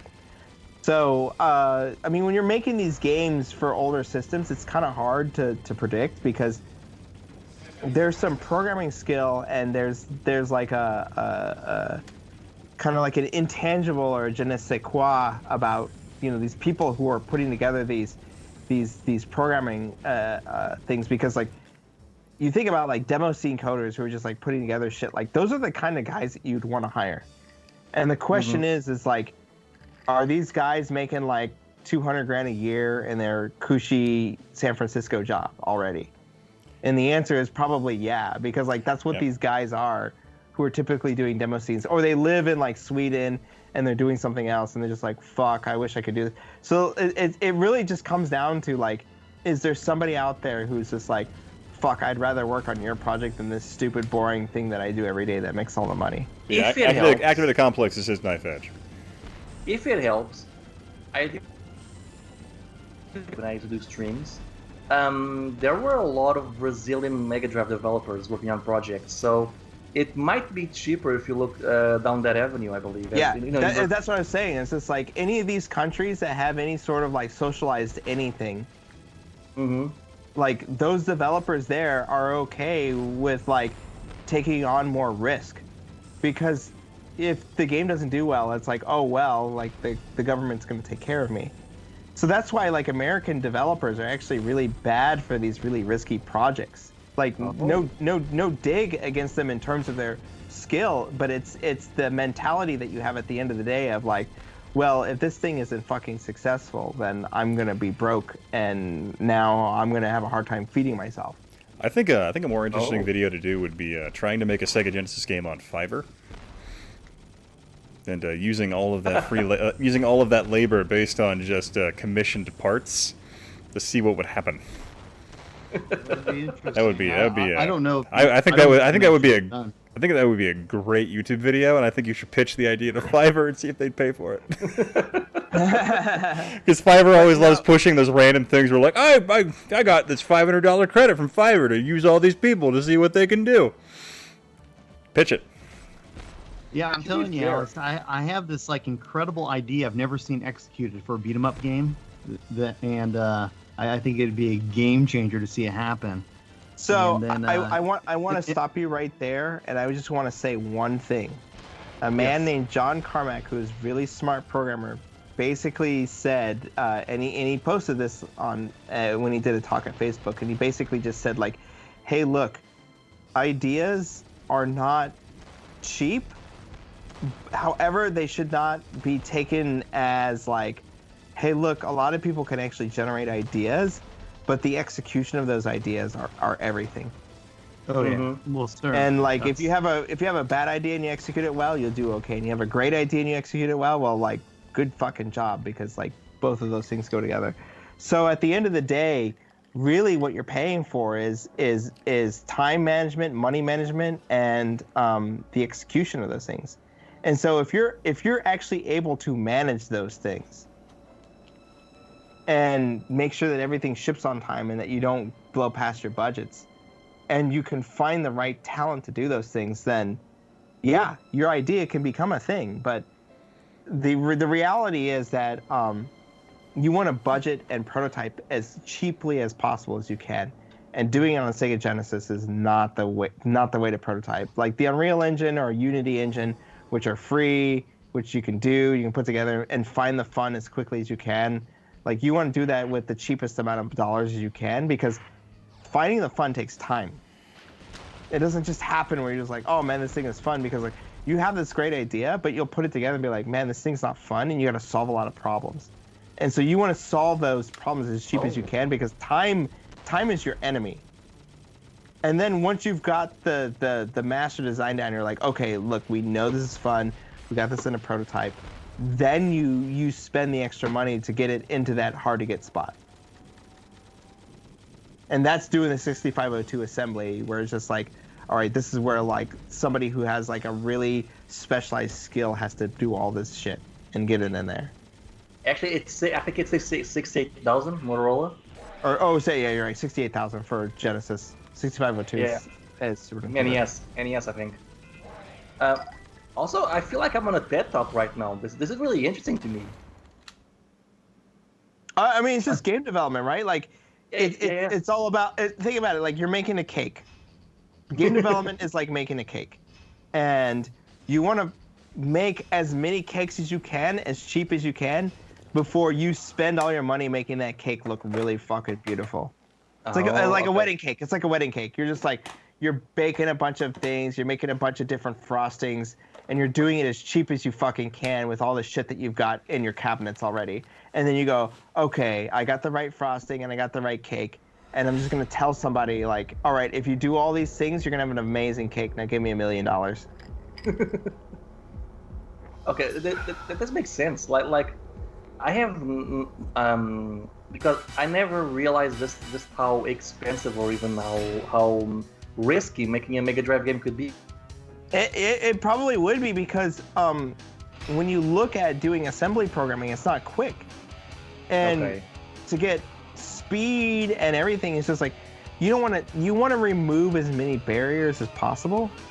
And so you want to run on the fastest piece of hardware with no limitations or anything.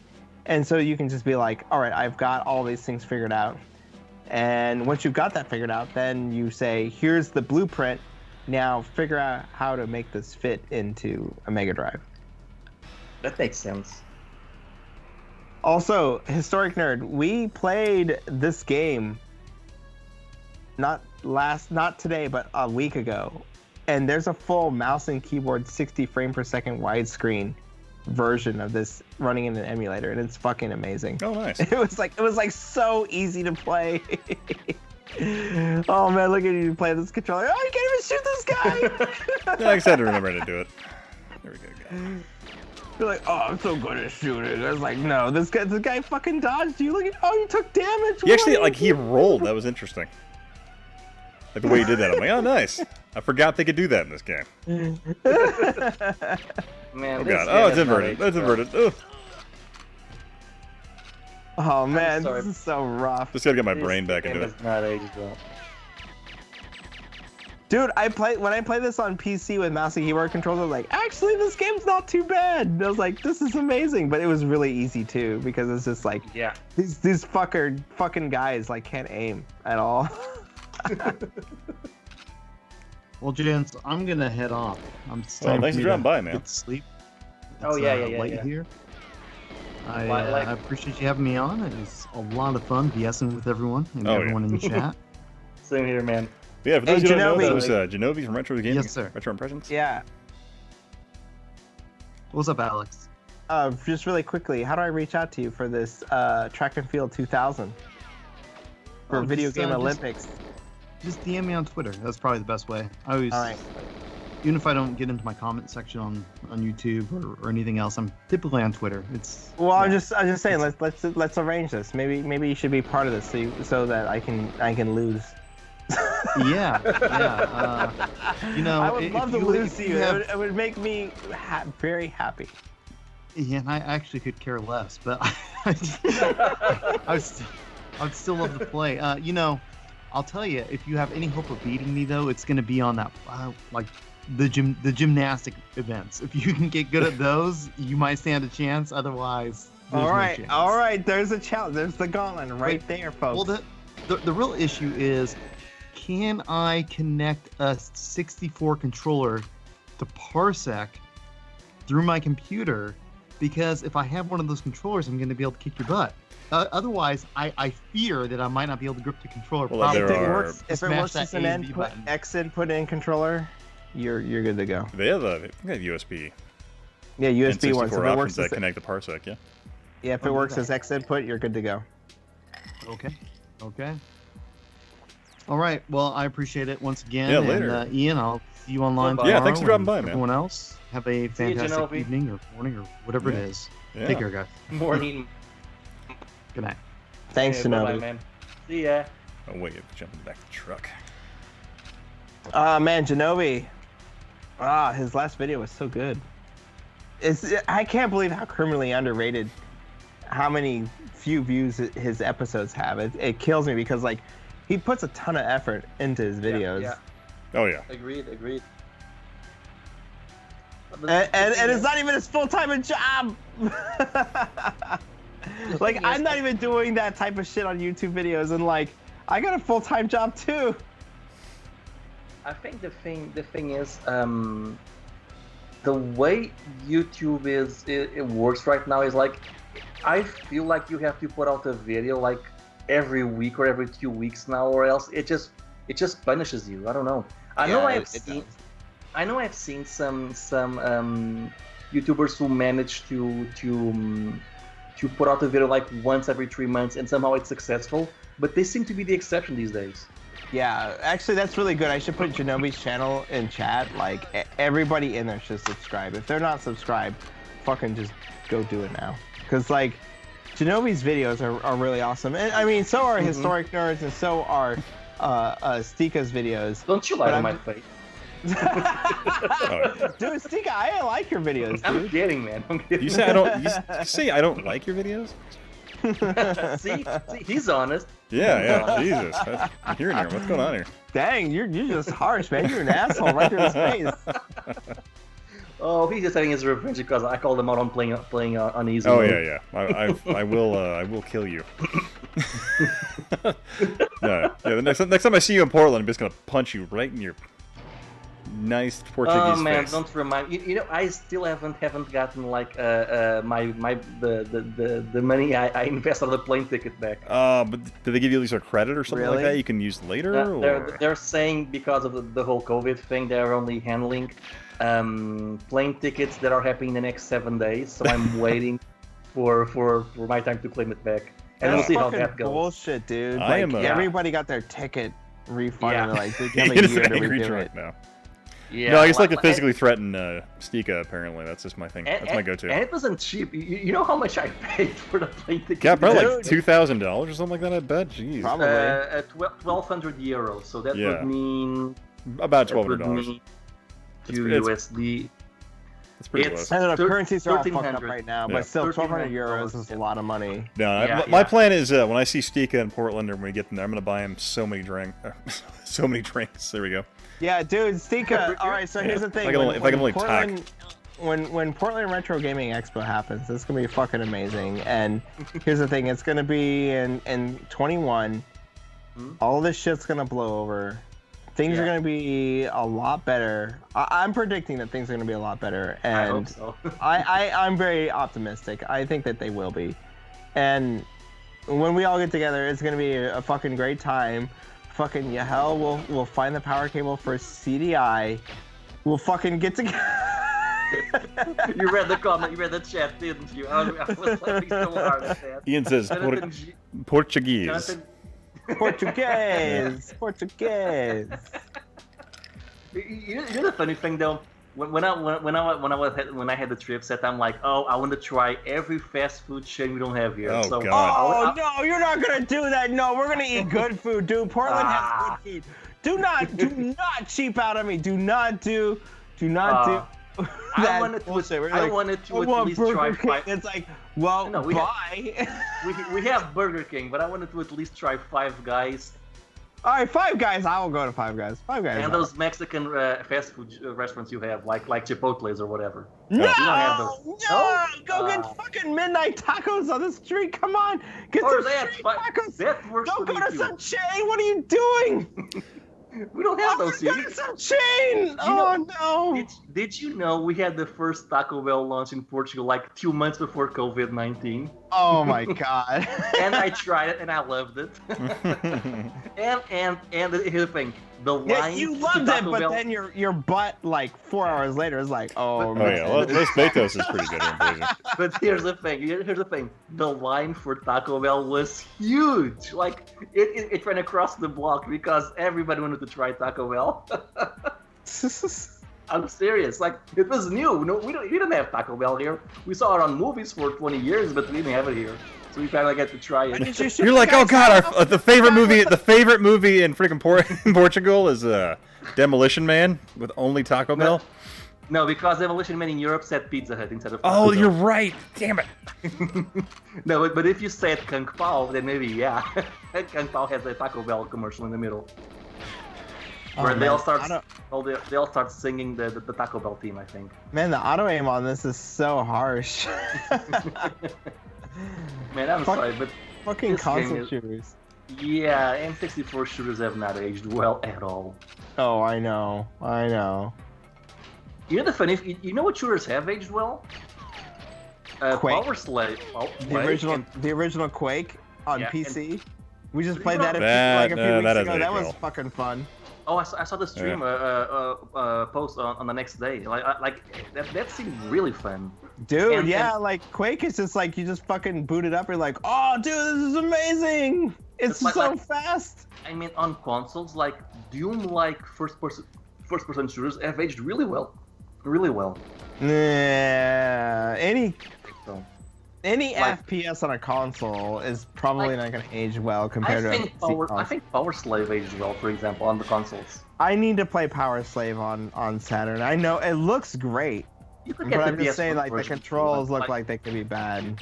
I know people keep talking about the Saturn version, but the PS1 version is fine too. Like in some ways, it's better in my opinion. Well, they're all different games too. Were they done by Well, different the developers? PS1 and the PS1 and Saturn versions are pretty much the same game. It's the level design is different, but they're the same style of game, the same Metroidvania first-person shooter style of game. It's just Yeah. the level design itself is different. I will say this. I remember writing off Metroid Prime because, like, when it came out, I was like, well, I already played Quake 2 like 3 years ago. You know? And I was just Yeah. like, well, fuck. This is stupid and this has bad controls. But now that, like, you can play these games with different controls and stuff, it's like, Metroid Prime seems like it might be okay to play, but, like, I would want to play it, like, full mouse and keyboard. Yeah, I and, get and that's just me being, like, No, I get it. super uppity. Don't listen to me. Like, you watch me play Quake and just be like, yeah, dude, don't listen to anything this guy says about I console think shooters. the major issue is like, if it has a dual analog, it's fine. But if you only have one analog, oh my god, no, it's so bad. If it I has can't. dual analogs, it just means that I don't want to quit in 5 minutes. like okay, Vanessa, I don't know, Vanessa, how do I pronounce it? Vanessa Ira. Vanessa Okay, Ira? Vanessa Ira, okay. Yeah. He's saying on the chat, you can play with keyboard and mouse on Dreamcast FPS. Yes! And that's, Yeah. And that's Yes! fine. Because when I tried playing Quake 3 with a Dreamcast controller, oh my god, no, it was terrible. I could not get a single kill. It is Have you Single played have you played GoldenEye on the N64 controller? It's the same thing. It's one Yeah. analog stick. It's so It's bad. terrible. Or the PSP for that matter, the PlayStation Portable. So bad. Because it only had one analog level. Yeah, on the left exactly. side. I could. It's terrible. I cannot play. Where those the games. hell is the key card for this door? Oh, Vanessa Sarah. Okay. Vanessa Sarah. Good enough. So, what are you drinking, Alex? Jonathan G wants to know what FPS games are for Dreamcast. I'm drinking. there's Yeah, Quake 3, There's Outrigger. Unreal Tournament. Yeah, you got that. What else? I know there's more. Omicron can qualify because it has a There- FPS sequence. There's Rainbow Six Rogue Spear, I believe. Yeah. I suppose there's Half-Life, but why would you want to? Other than Well, curiosity. it never actually released, but Yeah. Mostly I mean, finished it's though. good. It's good for curiosity, but that's about it. I mean, like when I see the videos of it, it's like it seems like it's pretty much fully finished, and it's like okay. I think the only issue it really had was just frame rate. Yeah, and loading times, I believe. Oh yeah. But frame rate and loading times, they were probably going to ship the game that way anyway, because it's like, well, what else are you going to do? Yeah. I'm actually surprised that the Dreamcast version has such a low frame rate though. Like I was under the assumption that the Dreamcast was made to be easily compatible with PC games. I believe that that was one of the reasons why they used Windows for the. You would say that, but at the same token, don't shoot the scientist. What are you doing? What are you doing? No. He saw too much. Sorry. I mean, yeah, it says it's got Windows CE. The idea was that porting DirectX games would be easier, but like those games didn't turn out very well, and the games that ran natively on the Dreamcast like just ran better. So I mean, like, yeah, Microsoft had their hand in it, and they were like, yeah, let's do game consoles, and then they were like, dude, we got this Xbox thing happening. Well, even though Windows CE was more of a ploy to try and get more people to come to the platform with easier development tools. So like, well, I mean, that's Microsoft, right? Yeah. Microsoft's always been about like, we're gonna make the development tools that make everybody awesome. Good job, you just almost killed the you know, he should have not gotten in the way of. He should have not gotten away with my bullets. Yeah, you should have thought about that before you ran in front of the guy I was shooting at. That's entirely on you. That's really an issue with a lot of early first-person shooters too. Like when they have a friendly AI and they always run in the worst paths possible. That's what I loved about Rainbow Six back in the day. You could pretty much like pre-program every path they would take throughout a map. Oh, that was amazing. I love that. Yeah, so that was always great to do. I love it. That just reminded me of another game, and I'm pretty sure you guys never played it. It's a Doom-like first-person shooter for the 3DO and Saturn PS1 called Space Hulk: Vengeance of the Blood Space Hulk? Angels. Well, that's Yeah, more I of love it. that's like a strategy type FPS game. Yes, it's great because like it's a first-person shooter, but then you also control your teammates. You give them orders like Rainbow Six. Oh yeah. And I love that game because of that. Because they obey. They actually do a great job at obeying your orders. So like you can tell this guy go to the other end of the map and pick up this item, and they'll do that. And It's go great. back into the middle and turn on both those Yeah, computers yeah. inside. You'll be good. Actually, so Screw the Net just said Hexen, and I do want to say this, that I would love to play 3-player Hexen co-op with like, two other people on stream. I think that would be really fun. And even if you guys like, dude, I want to stream because like I want you to broadcast my shit. It's like, dude, I would play just single player because like, I booted up Hexen on my Xbox. I plugged up my original Xbox, which has like a bunch of like modded and like emulator games, and I was just like, dude, Hexen's a lot of fun. Sorry, Dude, Jeremy I remember Dixon how just- much fun this game Jeremy is. just said, "Do the Russians really wear helmets that big?" I think Are they the all standard. Russians? Oh yeah, we're in Russia. Yeah, I feel like the standard Russian infantry helmet was pretty big. Remember this thing's flooding surplus stores back in the late '90s. I think as being Hexen was huge. All right, whatever you Hexen was do, don't kill the barrels on the Giant. bottom. You will die. I did that once. I was like, fuck. Gotta And I love had that. no- Gotta love that nerve agent. Hexen was a great game, but I always got lost in those huge maps. It's okay. Yeah. You figure it out. Tyler Bowling is saying good night, dude. Catch Good you night, later, Tyler man. Bowling. Thanks for dropping by, man. Yeah, Tyler actually lent a voice on my latest TG16 video. He was that wonderful deep baritone you found in some of the other sequences. Oh. Yeah. Vanessa what Sara happened? is saying, I like Heretic. I don't remember Heretic as much, like Heretic 2, because it was like a Quake 2 engine, it was third person. Like, there was a lot of cool things happening there. But the first one was like the Doom engine clone, which was like, it was good, but it was just like it felt like a skin to Doom. You know what I mean? A lot of early Dune clones felt like that, like a slightly changed Dune or a different skin for Wolfen. The East German helmet was huge, yeah. Well, you had that one Doom clone that was actually that giant mix of RPG and shooter. If I'm talking Yes, about Strife. Yeah, that one was enormous, was like great. massive open world. Yeah, Strife Yeah. seems pretty awesome, but it also feels like it needs a little more time in the oven because it's just like there's a lot of things that are like that can go wrong in the game. Well, Yeah, I don't- mean, don't like, feel I guess it. There's a But, remaster though. I haven't. But played yeah, there is a it. remaster, but it's still. Did they fix the gameplay? Well, I mean, in it's I have still. no Strife idea. remaster? I doubt it. No idea. I think it's pretty Um, accurate to what you there- got at retail.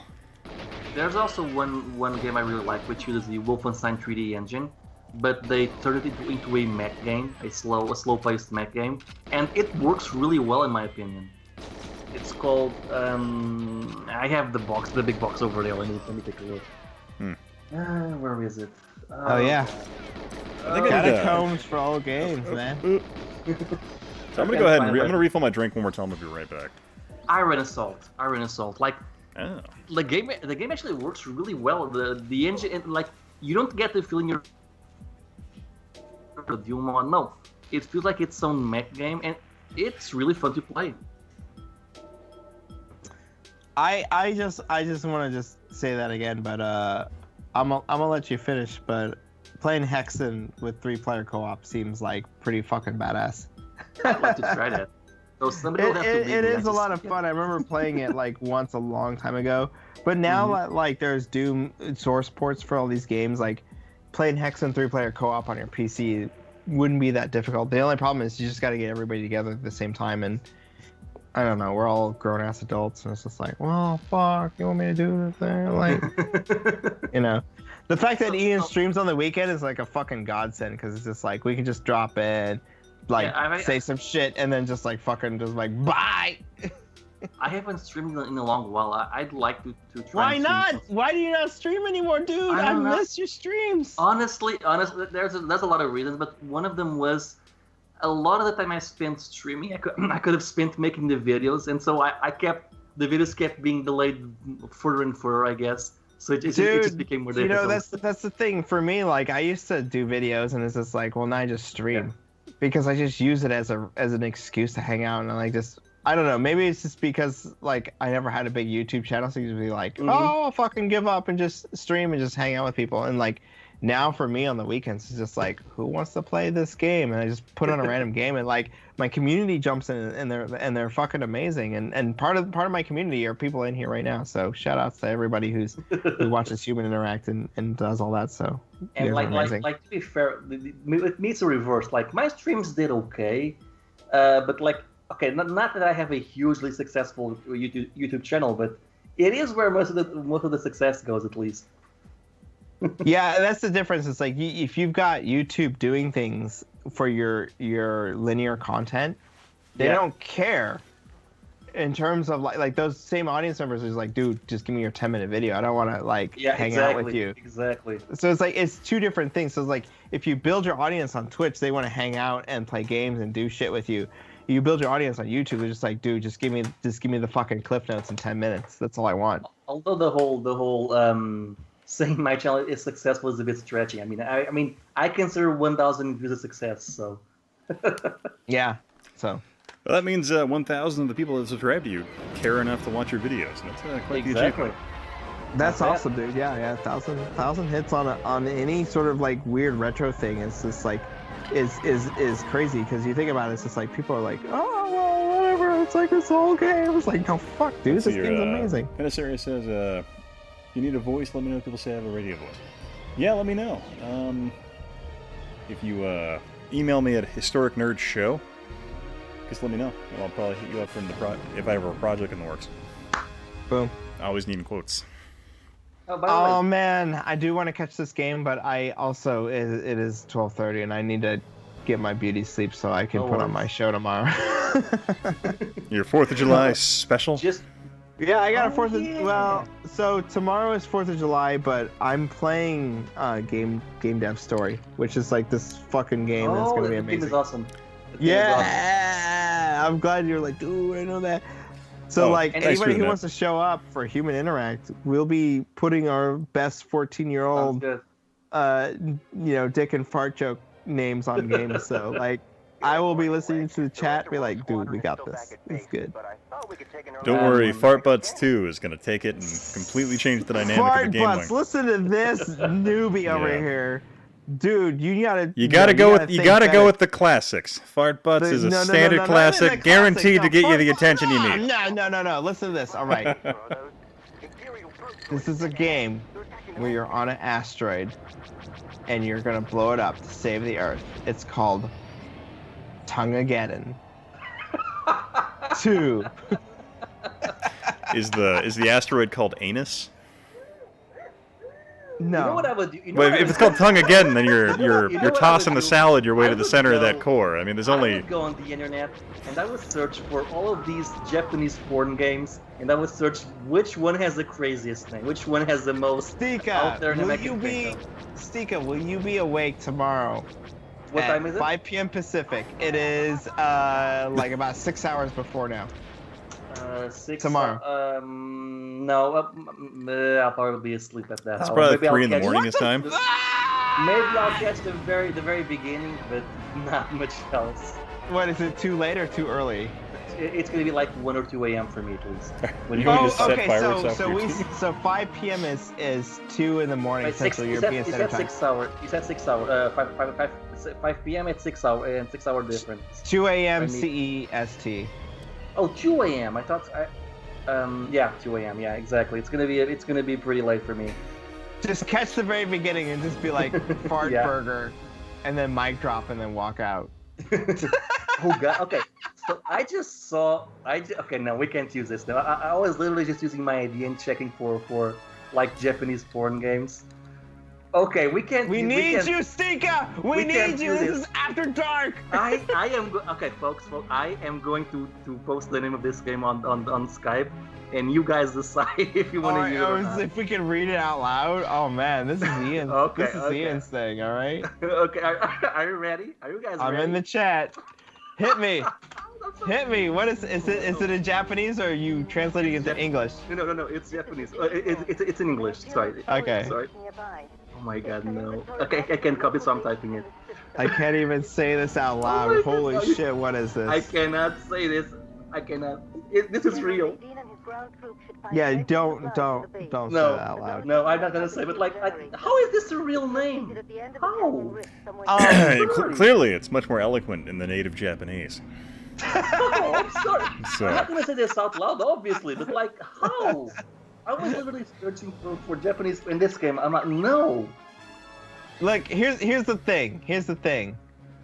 There are different cultures around the world. They think that certain things are okay, and there are certain cultures that are like, yeah, no, don't do that. I And still think Fart Butts is the quality title to go with for this fart endeavor. butts, yeah, exactly. And I fart just want to butts. say going with this more foreign element is going to isolate a good portion of your audience, and I think Fart Butts is the family-friendly option you should really endorse and get behind. Like so I to said, say. think about like what a 12-year-old would come up with. All right, a 12-year-old I hasn't can't- been corrupted yet. No worries. A 12-year-old is just like, oh, I just learned that like shit is a bad word, so we gotta like tone it down, okay? Sorry, Beat Queef Saber would be the that'd be a. Beet queef cheese kebab. You ever watch Video Game Donkey, Alex? No, I have not. Oh, he had a great video back in the day where he covered Game Dev Tycoon, and all those. Game Dev Tycoon is a different game. Game Dev Story is a game that was made by a Japanese company in 1997, and then it was ported to flip phones on mobile in like the mid 2000s. Oh my, I wonder why. And then so many it people- got an iPhone port with the same up, down, left, right, center button that you would have on a lot of flip phones, feature phones at the time, because they were just like, well, that's going to make sense for our interface. And then they just kept it, and then it got a port to PlayStation 4 and Nintendo Switch because the game's fucking amazing. And Kairosoft! Thank you, John Rogers. And Thank you. what's the name of the other game you just mentioned? The more modern one. Oh, you mean the Game Tycoon. It's based Yeah, off. it's of not it, as but, good. Like, I watched somebody playing it. It's like it is not nearly as fun to watch. It's not as good. No, that's what I was gonna say. Yeah, it's not as good. Yeah, John Rogers like this is the first game I brought on Android. It's like yeah, it was like they ported their game in like 2008 when like smartphones were like, well, I guess Americans are gonna buy smartphones now. So, have I mentioned my channel turns 4 years old this month? Oh, congratulations. Thank you. Mine is pushing a decade. Damn. Yeah. But, Yeah. but to be fair, the first 5 years were spent on Blip, right? Yeah. No, probably more than that, actually, yeah. Jesus. Yeah, I'm glad I John can tell Rogers you, knows about this game. This I can is tell gonna you, be with my awesome. YouTube career, I can tell you what not to do. Much better than what to do. Which is what, Blip TV? just Oh, just yeah, be yeah. on YouTube and just fucking crush Don't do it. Blip TV. No, I remember, like, it was funny. Like, back when I was on YouTube, it was like, oh, you gotta be careful on YouTube. They're doing that whole copyright strike. And I'm like, oh, no, I don't want that to happen. I better stay on Blip. Because I'm a fucking idiot.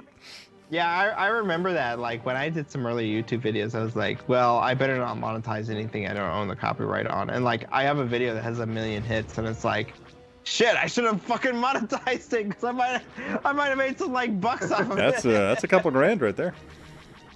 Yeah, and so it's just like, I see people copywriting shit that's like, you should not be copywriting this, but, like, whatever, you know? So, yeah, your channel's officially now old enough to go to early kindergarten preschool. Did you guys know? As far as I know, getting this game to run on an emulator, this is Rogue Squadron, right? Yeah. Yeah. Like, getting this one on an emulator, it's like super difficult from what I understand. Nah, it's fine now. If you use Oh, it RetroArch is? and use the newer emulators, they work just fine. Okay. So, but Yeah. that's recent then, because I remember like this game was really difficult to run before, I believe. And even the PC version isn't very easy to run on Windows. On modern Windows, I mean. Yeah, I haven't really tracked that too much. But I just remember, like, back in the day when I was like, interested in N64 emulation, because, like, man, it would be so cool to play GoldenEye on a freaking PC. That was back in, like, the 90s. And I'm like, Yeah. what am I doing? I used to play the PC version of this game as a kid, Or midnight. and it did not have all this fog. I'll tell you that much. Hey, you gotta pay for this much brown. Did we lose Alex? I think so, Alex.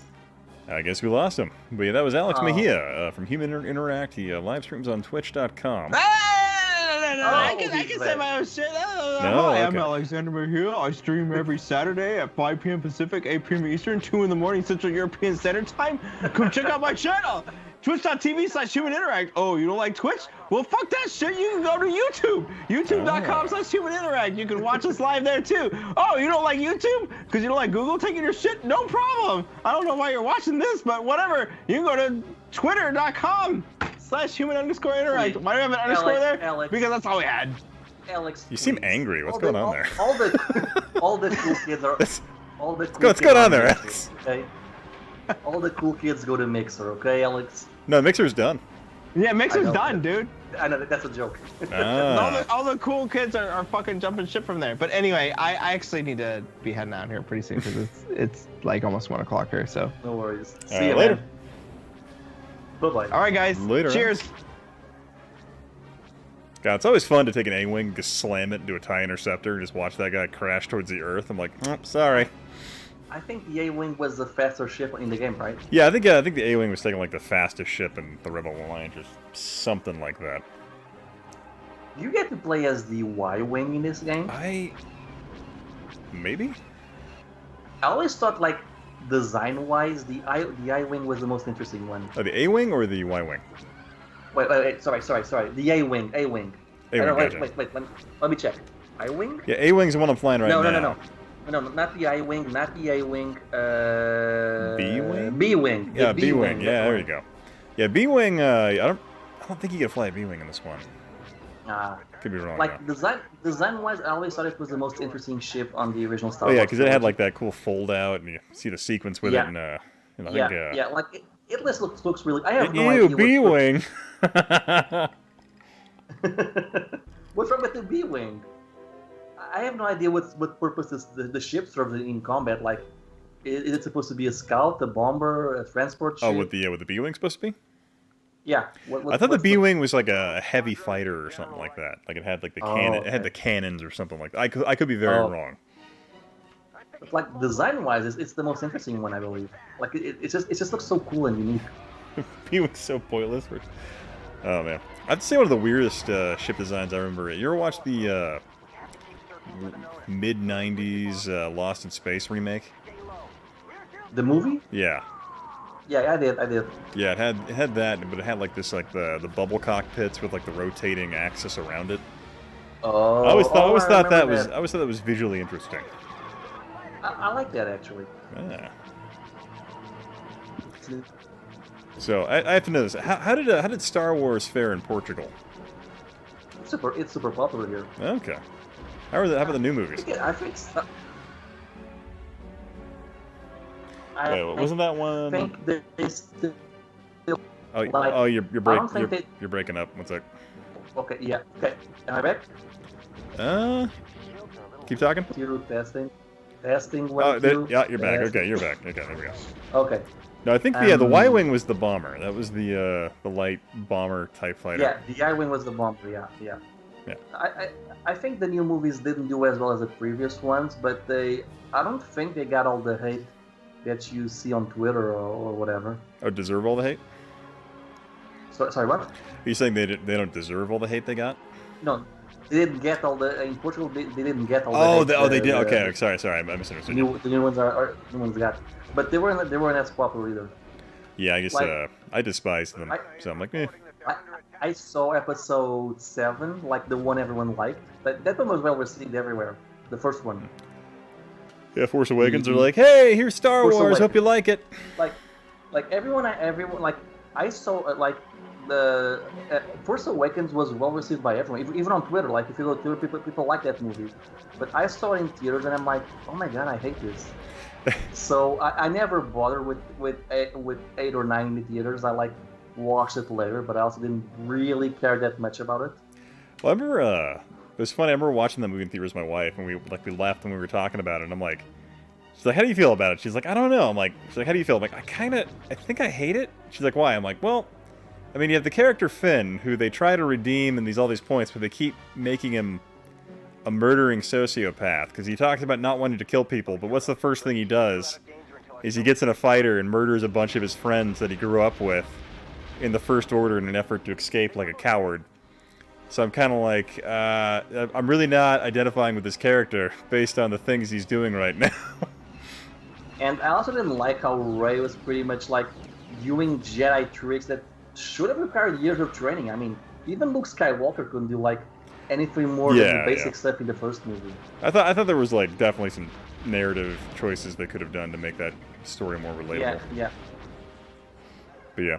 Couldn't get even the basic stuff done. Yeah. I don't know. I'm just. I was sitting there going, what was it?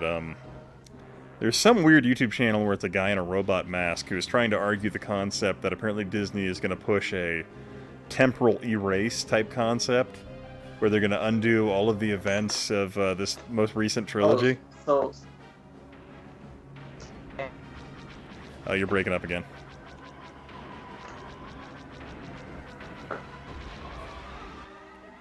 Let's see if we got you back here in a I sec. think that's the one.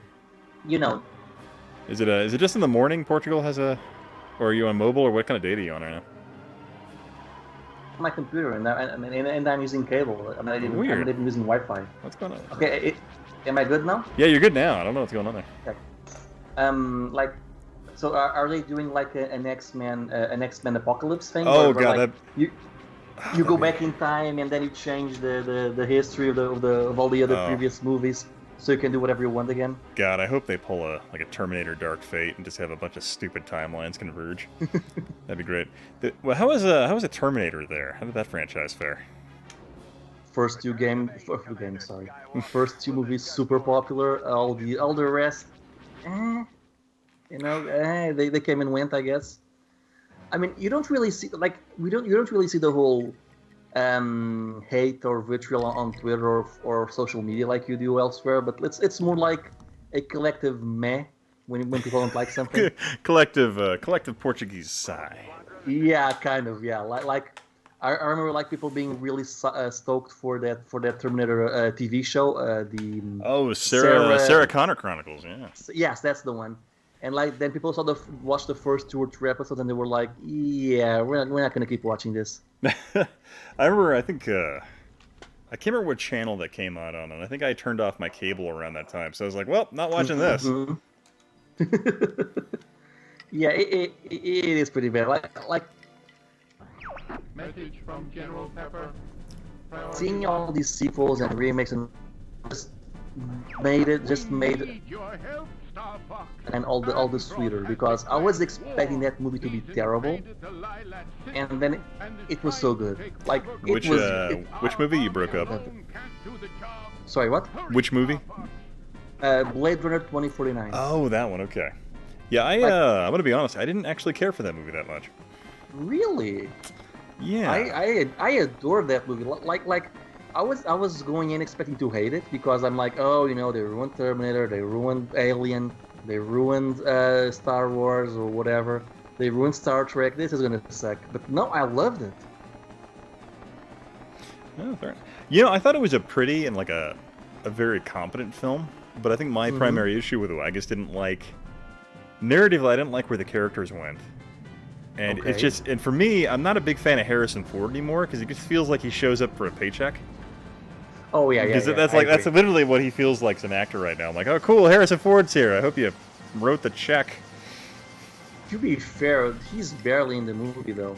Yeah, he really barely is. But it was one of those things where like I thought there were certain aspects of that movie that made literally no sense to me, which was, did they ever explain like what happened to the replicant kill switch?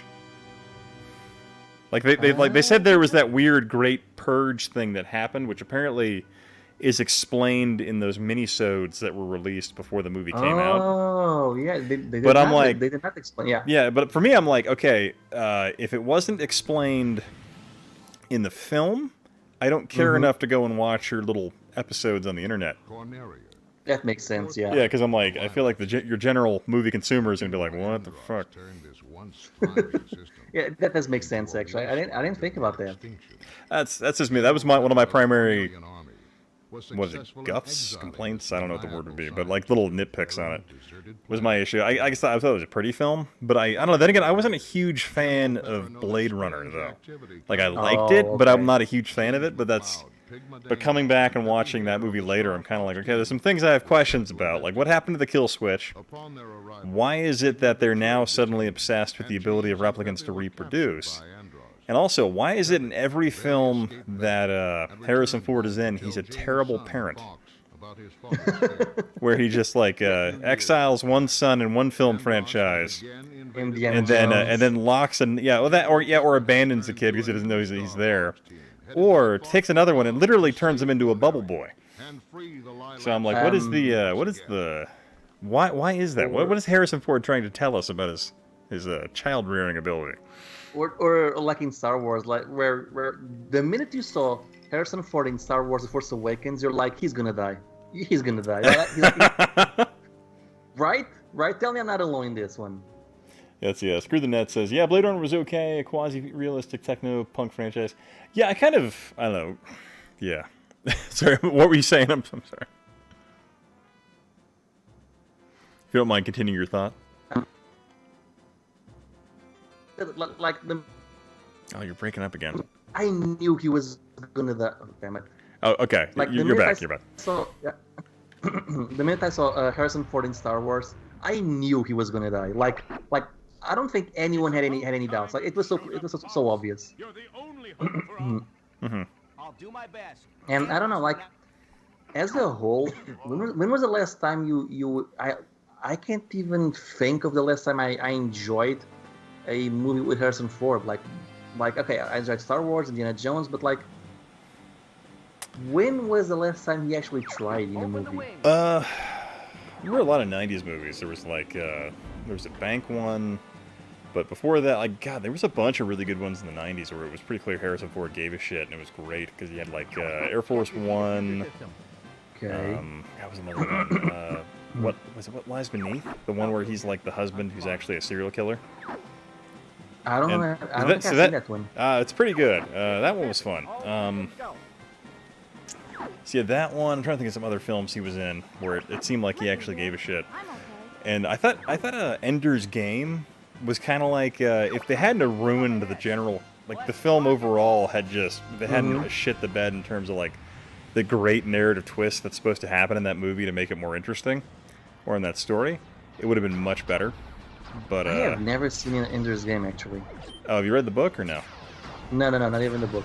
Okay, well, it's a pretty fun, decent science fiction book. But the movie, like, it misses a lot of the point in terms of like what made the book really interesting. Okay, Fugitive. Okay, that's a good one. Yeah, that's some of those '90s titles were like. It was pretty clear Harrison Ford really stopped giving a shit after like 2000. I'm trying to remember what that bank movie was. Which was even like the last Fugitive is like from what, 92? It's early 90s, right? Is it that early? Damn, I guess it wasn't early. Let me check. It was early. The like that's a 93 apparently. Damn. Yeah, like he stopped carrying a long time ago then. Well, I mean, like he had Air Force One after that, but I guess that was mid '90s. Yeah. Well, God, there was another one. There's other stuff. I swear Harrison Ford cares. I swear. But he cares, Mom. I swear. But I don't know what happened after 2010 because he just really stopped caring. I guess once you reach a certain monetary value, you don't have to care. Oh God, there was a movie called Morning Glory where he plays this like news person who gets fired from news reporting and is forced onto a morning television show. Oh, okay. That one's kind of funny.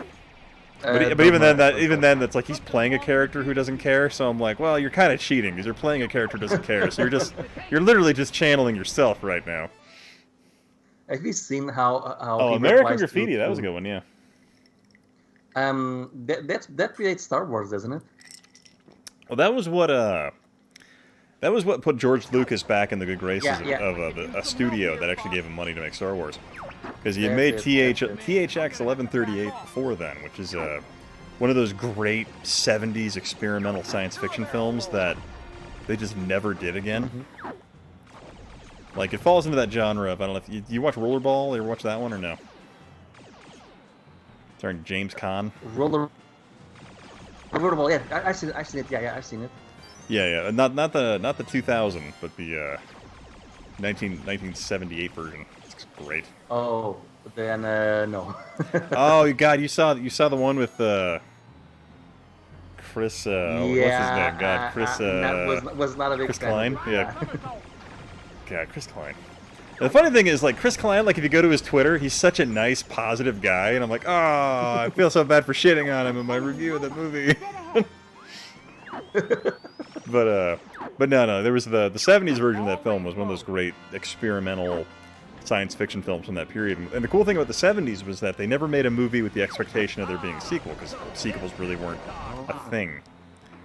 And so every story was, a fully encapsulated arc in terms of beginning, middle, end. Mm-hmm. Which really Star Wars kind of changed that dynamic. People were like, "Oh my God, we can make more movies." I mean, you did have like those old horror movies which had the sequels like Frankenstein, Bride of the Frankenstein. Yeah. But that was. But yeah. But that was kind of like 1930s, 1940s. Yeah. So that was like an entirely different decade where they kind of moved away from that. Agreed. Like you had established like comedy franchises, things like that, but you never really had like your hardcore science fiction films or anything like that. They were always like one-offs, with the exception of like the old serials from the 30s. Although to be fair, too many sequels today. Sequels, remakes, spin-offs. Too many franchises and not enough single contained stories. Mm-hmm. So your Screw the Net says, I like the remake of Rollerball. One day we shall have this futuristic blood sport. Well, I mean, like, God, the remake's one of those guilty pleasures of mine, just because of how terrible I find it. Just like Wing Commander. That's one of my favorite awful movies. I only played the games. I haven't seen the movies though. I've heard that the movie was pretty terrible. Oh, Jimmy. Did any of you see Battle Angel Alita? Oh, Jimmy Hep. I've seen the movie. I liked it. I quite enjoyed the movie. Hey, Jimmy, are you available for just this instant to get in? Because I think I'm only going to go for like 30 more minutes.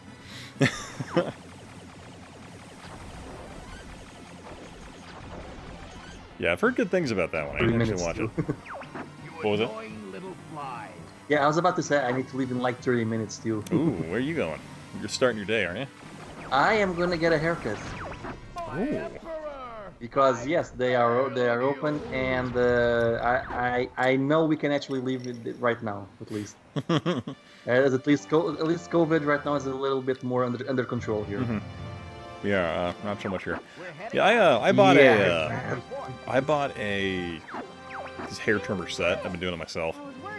Oh, okay. Go by, be real quick. But yeah, but you know, Wing Commander is definitely a guilty pleasure of mine in terms of just being a real not great movie. Like, the funny thing is, I've been plotting of ways to try and stream that on this channel, just because I really want to. And I'm like, I wonder if I like did an outlay where it's like a cockpit from a Wing Commander game, if I could somehow stream the movie underneath it. I think I'd have to cut the audio out, or something like that. I tried. Yeah, the audio is a dead giveaway. That's the issue, because I tried. Yeah, YouTube would see that in a minute. When I did a video, the video game, the games on video games, basically games on cartoons, basically games that do not exist, but appear on cartoon episodes. I use I use an overlay. I reversed the image so that it was mirrored, and I still got a copyright strike, but it was over the audio. Yeah, so I figure it wouldn't be the video they'd catch, it would be the audio. So I'm like, well, I guess I could always just cut it and then just maybe find a way to stream it to folks on another platform who are watching with me. Because I know Yahel's a big Wing Commander guy. I have seen like people on some channels on YouTube which like post movies or cartoons or anime or whatever. They do like a pitch shift or something like that. Yeah, exactly. They change the pitch, or sometimes they speed up the audio. Oh. So you could try that. That's a thought of mine, but I'm like, God, that's gonna get me in trouble. Yeah. I thought about that too. That's actually why I haven't done a sequel to that video, because it did pretty well. But then I'm like, yeah, I'm just gonna get myself banned if I keep doing this. Yeah, it's one of those things where like I love doing my film reviews, and apparently their YouTube seems to love them, but they're always very stressful because I end up having to write giant legal essays as to why I'm allowed to do these things, and so it's always stressful because every time it gets elevated to level 2. And I'm like, well, I'm going to have to say this thing where I'm like, just fucking sue me, because I'm not taking it down. Yeah, exactly. So, I know exactly what you mean. I had the same issue. Yeah. But it's always an entirely, like, stressful thing with YouTube. I don't know, one of the funniest ones I ever got was, one time this guy, like, tried to claim the intro to Spartan Total Warrior. And I was like, no. And I was just such a dick in my response to that. What is even the point to that? Like, if it's clear that you do not own the intro to that, what do you stand to gain by claiming videos like that? Well, here's the thing. So, like, some guys like that, it's some weird small dumb channel, and they get invited to join some multi-channel network thing. And the multi-channel network thing has they have a response system in place that just copies your video and then puts it into the copyright system YouTube has. And so, basically, then anyone who has that footage or likeness, and since it's a game intro, that's going to be a lot of videos that get claimed, just because the guy did a review of the intro. Okay, Yeah. but it's really weird. Yeah, well, so essentially there's nothing to gain aside from the multi-channel network is trying to protect their quote-unquote clients' videos. Okay, I get it. So yeah. What time is it over there, Ian, by the way? About 2 a.m. Oh, okay, yeah. Yeah, my daughter will wake me up at 7 no matter what I do, so it's okay. She literally runs to the bed and just punches me in the face and just like wake Oh, up. by the and, way, like, Jesus. By the way, now that you finished your TurboGrafx 16 video, what are you working on? So right now I'm kind of playing with the idea of doing another remake video, where I'm kind of playing with the Jacob's Ladder remake that came out, that had a exclusive run on Dish Network for like a week before it went to like one theater. So I'm kind of amused by that, and so I'm kind of playing with that one, and then my next project, aside from that, is this Star Wars gamepad controller that you click onto a keyboard, and you play a Windows 95 game with the cockpit of the Millennium Falcon. Oh, that's Yeah, pretty cool. yeah. So I'm like, that is the dumbest toy in the world, and I needed to own it in my life. And so for $20, I owned a mint-in-box version of it, which I plan to taint and use for a video. I'm afraid to ask how you plan to paint it, though. I'm going to let my 2-year-old open it, which is probably the mistake. Oh, okay. So, yeah, I figure I might as well let her enjoy a good Star Wars, you know? So. You know, the thing is, I don't like the prequels. I don't know if you enjoy them. Me. Exactly. But there is one thing I liked about the prequels, and that is, it brought us a lot of video games. Oh yeah, the video games were always pretty fun from the prequels. Yeah, I feel like at least with the prequels, you had a unified vision of where it was going. So you at least had that, where you're like, okay, there's a unified voice as to where this is going. So you have a clear beginning and end, where, as opposed to where it is now, they're like, okay, we got JJ to do the beginning, and apparently he doesn't want to do the middle, so we'll give it to this guy. And then, yeah. But like what I mean is, I don't even mean the video game prequels, about the prequels. I mean, just like, we got a ton of good Star Wars games because suddenly Star Wars was back on the public eye. Oh yeah, yeah. Like Knights of the Old Republic or Battlefront, that sort of thing. The good Battlefront games, I mean. Yeah, God, I haven't even, like, since we went to the freaking Battlefield 3 engine, I haven't even touched the Battlefield games. No. Nope. The good Battlefront games are 1 and 2. Oh yeah, no, I completely agree. I checked those out, and I'm like, these are really limited. Like, even the direction Battlefield went, I'm kind of like, after Battlefield 2 and they went to the Battlefield 3 engine, I'm like, this just sucks. Just the way this game plays, like, the vehicles have no weight in combat. They can get taken out by a javelin almost immediately, so I'm like, this is... Ugh. Yeah, that's basically how I felt. I mean. No, yeah, I got you. I gotta say, like, I've been criticizing the N64's graphics, but Star Fox looks pretty good. Well, I mean, like, your first-party N64 games are pretty freaking solid. Yeah. I mean, basically, let's be honest. I think the Nintendo 64 was basically Rare and Nintendo. I think, yeah, those probably some of the primary drivers for it, for sure. I mean... Okay, let me grab Jimmy. Get him in here. Yay! Let's see here.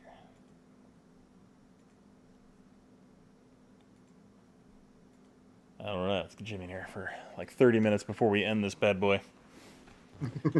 Yeah, Republican Commando is pretty fun. Oh, I love that game. Hello. Hello, how are you doing? Hello, Mr. Jimmy Happa. Oh, hi, guys. How you doing? I'm gonna... Oh, hi. Did you make sure you got your frame meister and you're making that so you're not a filthy peasant? I can't believe I lost to this dog! Well, in my opinion, you don't deserve to breathe the same air as someone like me. Breathing up all the Frame Master owners' air. Oh, we have DJ Slopes in here as well. How you doing, man? Oh, DJ. He just marked his 6th anniversary. Unfortunately, had a stream about it when I was sleeping, but congrats to that. Also, Vanessa, check my Twitter DM. I've not checked my Twitter DMs in a while, but I will. Before I quit Twitter, because I was gonna probably quit in a week. What do you mean you quit Twitter? How you doing, How Vanessa? dare you? I was just gonna leave, but I felt like that's kind of like people are gonna get alarmed. So I was like, hey, I'm gonna leave.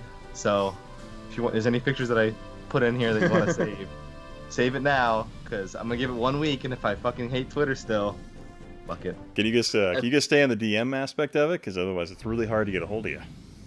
That's the only reason why I really stay. I'm like, Apparently, there DJ any other? Slopes is your stalker. Just so you know, that's Jimmy. fine. Oh. Yep. What is his catchphrase? And is it like, "Hello, you"? Oh wait, that's the other one. Shit. Yeah. Oh, Danny, I'm sorry. You're under the bed. I bet you got a real good show earlier. I'm not sure how it's gonna fit there besides me, but sure, whatever. What's that? So if you say "hello, you" in the mirror like 3 times, do you really does he show up and just start talking to you about video games? I think if you say if you say "hello, you" 3 times in front of the mirror, Gulari jumps out and says, next time. "Here's 5 games that were not possible to finish because the developers sucked," and then he just names them. Yeah. That would be Larry Bundy Jr., sir. Yeah, that's what we were saying. Yeah, not DJ Slopes. Excuse you. I know. People are still confused about that, though. Yeah. I don't really see how. I never really understood how people confused the two. I'm just like, okay. Either. I didn't know confusing the two was a thing. Like I know they're British, but they sound very different to me. Even when they I talk. thought so too, but it's mostly Americans, and they think that So are Americans saying all British guys look the same? I buy that. Much There are unattentive Americans out there that ruin everything for everybody. I believe it. I think every British guy looks like Top Hat to me. You're all the same. Just that hat, see the monocle, and be like, "Oh, that guy's so British." No. Yeah, hey, Daniel, and you guys too. If I get my Mega CD in the mail today, I'm thinking about doing the stream later. Oh God, yes. So my Virgin Mega CD stream, and you're all invited. Dixon, is Dixon in this chat too? He is. He's hanging out. There he is. He's hanging out. Yeah, if you're up, I think I'll just do that because I think I have like 30 or 40 Mega CD games, and I'm wondering which ones work and which ones don't. I'm sure all the games work. It's just a matter of which games you like or not. I think first game I'm probably gonna play is probably Annette Fukatabi. You know what? I'm gonna pour another drink really quick. I'll be right back. Hang on. Sure, man. Let's keep this party. I need to get Stika and DJ Slope on there. Sega of Europe guys, But just real quick, check up on the chat here. Ian McDermott. Is that the Emperor Palpatine actor? It is a wonderful actor. I love that guy. DJ Slope and Guru Lair are the same person. I think I've seen pictures of them together, but it might be Photoshop. It might be deep fakes, There's a lot. Actually, that was on Pornhub. I mean, it must have been deep fakes. Let's be honest here. Do British people really exist? Are they actually real? Because have you ever seen anyone you know next to a British person? I haven't. Okay, I don't think they're real. It says a Portuguese guy, a continental European. I know you guys have that rivalry. Yeah, Daniel, you guys have those red phone boxes. You guys, I just imagine everybody using the Doctor Who phone box looking things. You ride your horses, beautiful palominos, and a cup of tea. That's right. What else is a British stereotype? Good humor. Big fan of British humor. Love the Royston Vasey. Wait, what's this DJ Slope saying about still using TARDISes to talk about things? He's there's there's limeys just stuck in the past. We still send letters to everybody, writing daily. Because they invented the mail. They don't have to put the country on it. Yeah, they didn't take that chick off their money though, man. My is literally Mary. What's her name? Liz. No. If he wants to join the chat, he's more than welcome to do so. Yeah. I was just waiting for you to give the invite. What was that noise? Oh, somebody's calling. That was a penny for your thoughts. Oh. Penny for your thoughts, Governor. Yeah. Oh shit! Who's that? Is it DJ Slow? is that Stika's British accent? Oh, Yes, Jesus. that's my British accent. Okay, okay. That's a Portuguese making. That's a Portuguese making a British accent. Okay. I once did a stream. Where I tried doing like a foghorn leghorn accent. It was weird. It was To be weird. fair, that's weird for everybody. I would love to hear. I say what, boy? Exactly. That's it. Okay. There you go. Got a chimney sweeping. Shiny shoes, governor. That's literally all I can say. Governor. Governor. Oh God, Grand Yeah, Theft well, Auto yeah. had Grand Theft Auto London 7 Beetle. Was that the second Grand Theft Auto game or was it the third one? Technically. It was the second. It came out before GTA 2. Okay, yeah. Nice. How do you do the You caught me to the quiz, Governor. Take Trey Hoppins, by all means, my lord. I always think of what do you call the greatest PC game ever made, right? Ready, my lord. Oh, Lords of the Realm 2. Lords of the Realms. Gotta love that game. Ready? Oh, I remember, like, I was just being sarcastic talking about that game. It's like, you know, you can't really say that because, you know, Final Fantasy 7 came out the same year. I'm like, holy shit, dude. I'm having fun talking about Lords of the Realm 2.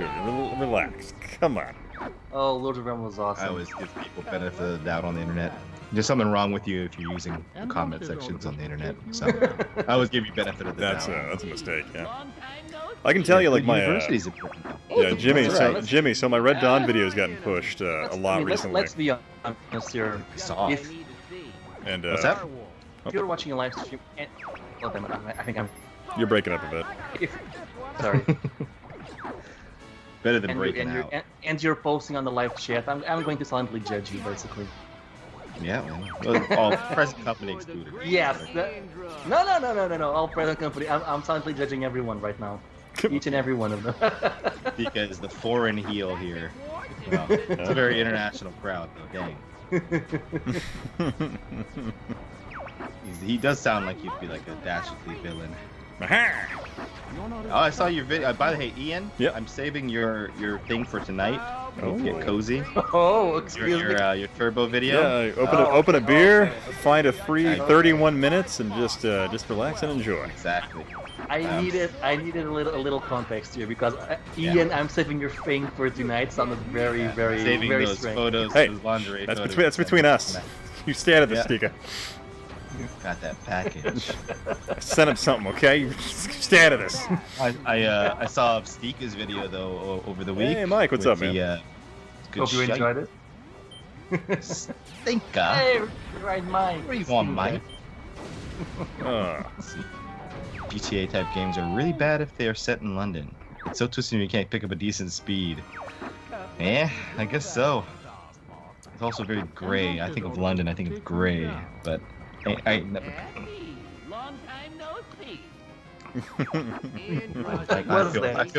I feel bad for Rewind, Mike. This would have been our moment to shine, Mike. If my Aliens video didn't fucking get corrupted. That breaks my heart. This would have been our week to shine, man. That breaks my heart, man. Yeah, well, shit happens. You know what's funny though is like probably the day before it got corrupted, I went on Yahoo auctions and I bought an old MSX magazine just out of the blue because it had I know it had an advertisement for a certain game that I was like, oh, maybe one day I want to talk about this. So we could have like, you know, reference materials. But in that MSX magazine, it's from 1987, it has a review and a print ad for Aliens. I was like, oh shit, I can use this in the video. Just So maybe steal I'll it. rewrite. Just steal it. Well, I just put that review, just post that review. They gave it good scores in that magazine. I was like, damn. I was gonna say it's very technically impressive. Yeah, I think for the MSX. Getaway, Black London, Vanessa. Those were pretty good games. Getaway On PlayStation 2. Black London, I think especially was pretty good. I barely remember. Say that. I think I enjoyed the classic, the 2D top ones. Okay, I'm trying to remember how to do the loop. Barrel roll? Here. Oh, no, not the barrel. The loop. I don't remember how to do it. It's like up and. I think you press C right or C left. and up at the same time. Okay. Oh, okay. Yeah. Oh, wait, no, never See mind. left? And I died. Oh, you died. Whoo, boy. Can't let you do that. Mm. Andros has ordered us to take you down. It's a urine-like smell, so that's unique. Well, Daniel, I think that from what I've heard about cities in China, they also have a urine-like smell. It's probably a little bit more powerful too. Because even though I think like smell, I am so there. you're there, oh, well, there you go. I know you like those little Chinese girl cartoons, but Oh boy. you didn't have to travel all the way to China to watch them, buddy. You didn't say it right. Seeing your dad. China. China. You're not as tough as I thought. Gonna be a glorious new Cold War. Bow before Shame. the great Oh boy. It's really telling me like your students were making that game and they were putting that soundbite in there, and I'm like, that's great. You know what? I have a game that I made in Scratch. It's a score attack shooting game. And it's got power-ups, it's got shield power, it's got crazy shit. It does have Donald Trump in it, so I was thinking that might be fun to play on stream one day. Oh yeah. It's actually pretty it's pretty involved, you know. China. Wait. Dude, so activated comments talking about kebabs. Dude, let's make me Oh, so it's hungry. left C and back on the stick. There you go. And then if you press the break one, it's it'll do the complete turnaround. Okay, folks. Sadly, it's my. Alrighty, go enjoy your haircut. I shall DJ enjoy my Sloperson haircut. is going too. So Oh. all you Thanks Europeans, thanks for dropping by, man. See you Muppets on Gaming Man stream. Wait, does Top Hat stream or no on Twitch? Not anymore. I don't know. Yeah. Ah, okay. All right. Good night, fellas. Sika, maybe I'll talk to you later. I've got a giant stack of Mega CD games, and one of them has flickies on it, so it's very important. I guess he's gone now. He disappeared. I think yeah, I think he's out of the picture. How dare he? Rewind, Mike. I'm still here to stay for at least another 10 minutes or whatever until Ian beats this game. Let's not get ahead of ourselves. Oh, come on. You can do it. You're playing on the easy route. I believe in you. It doesn't matter how much you drink. Let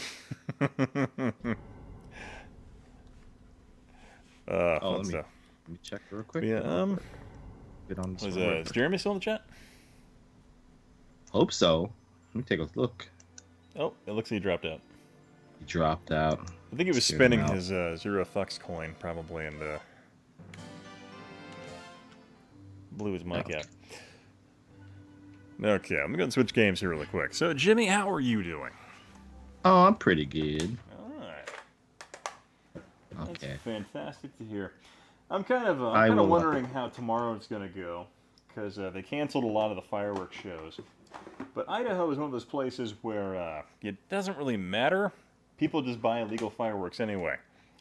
So pretty much the entire valley where I live just ends up looking like a collection of anti-aircraft fire around later in the evening of the 4th. So kind of just wondering how that's going to pan out.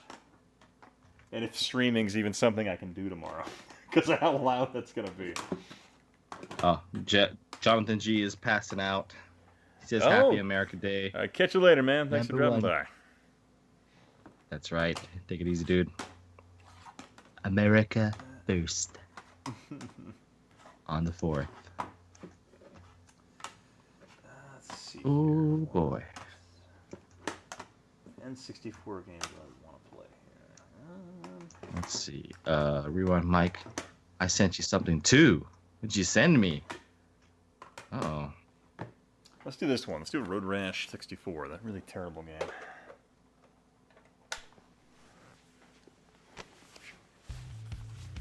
Oh, is that the one with like the Chinese biker gangs and shit? Maybe. All I know is it's real bad. It had like PS1 FMVs. I was just just like sitting Road in Rash the 3D. chat listening. Oh, gotcha. Oh, no worries, Jeremy. I thought you were just spinning your coin just to be funny, so I didn't think anything of it.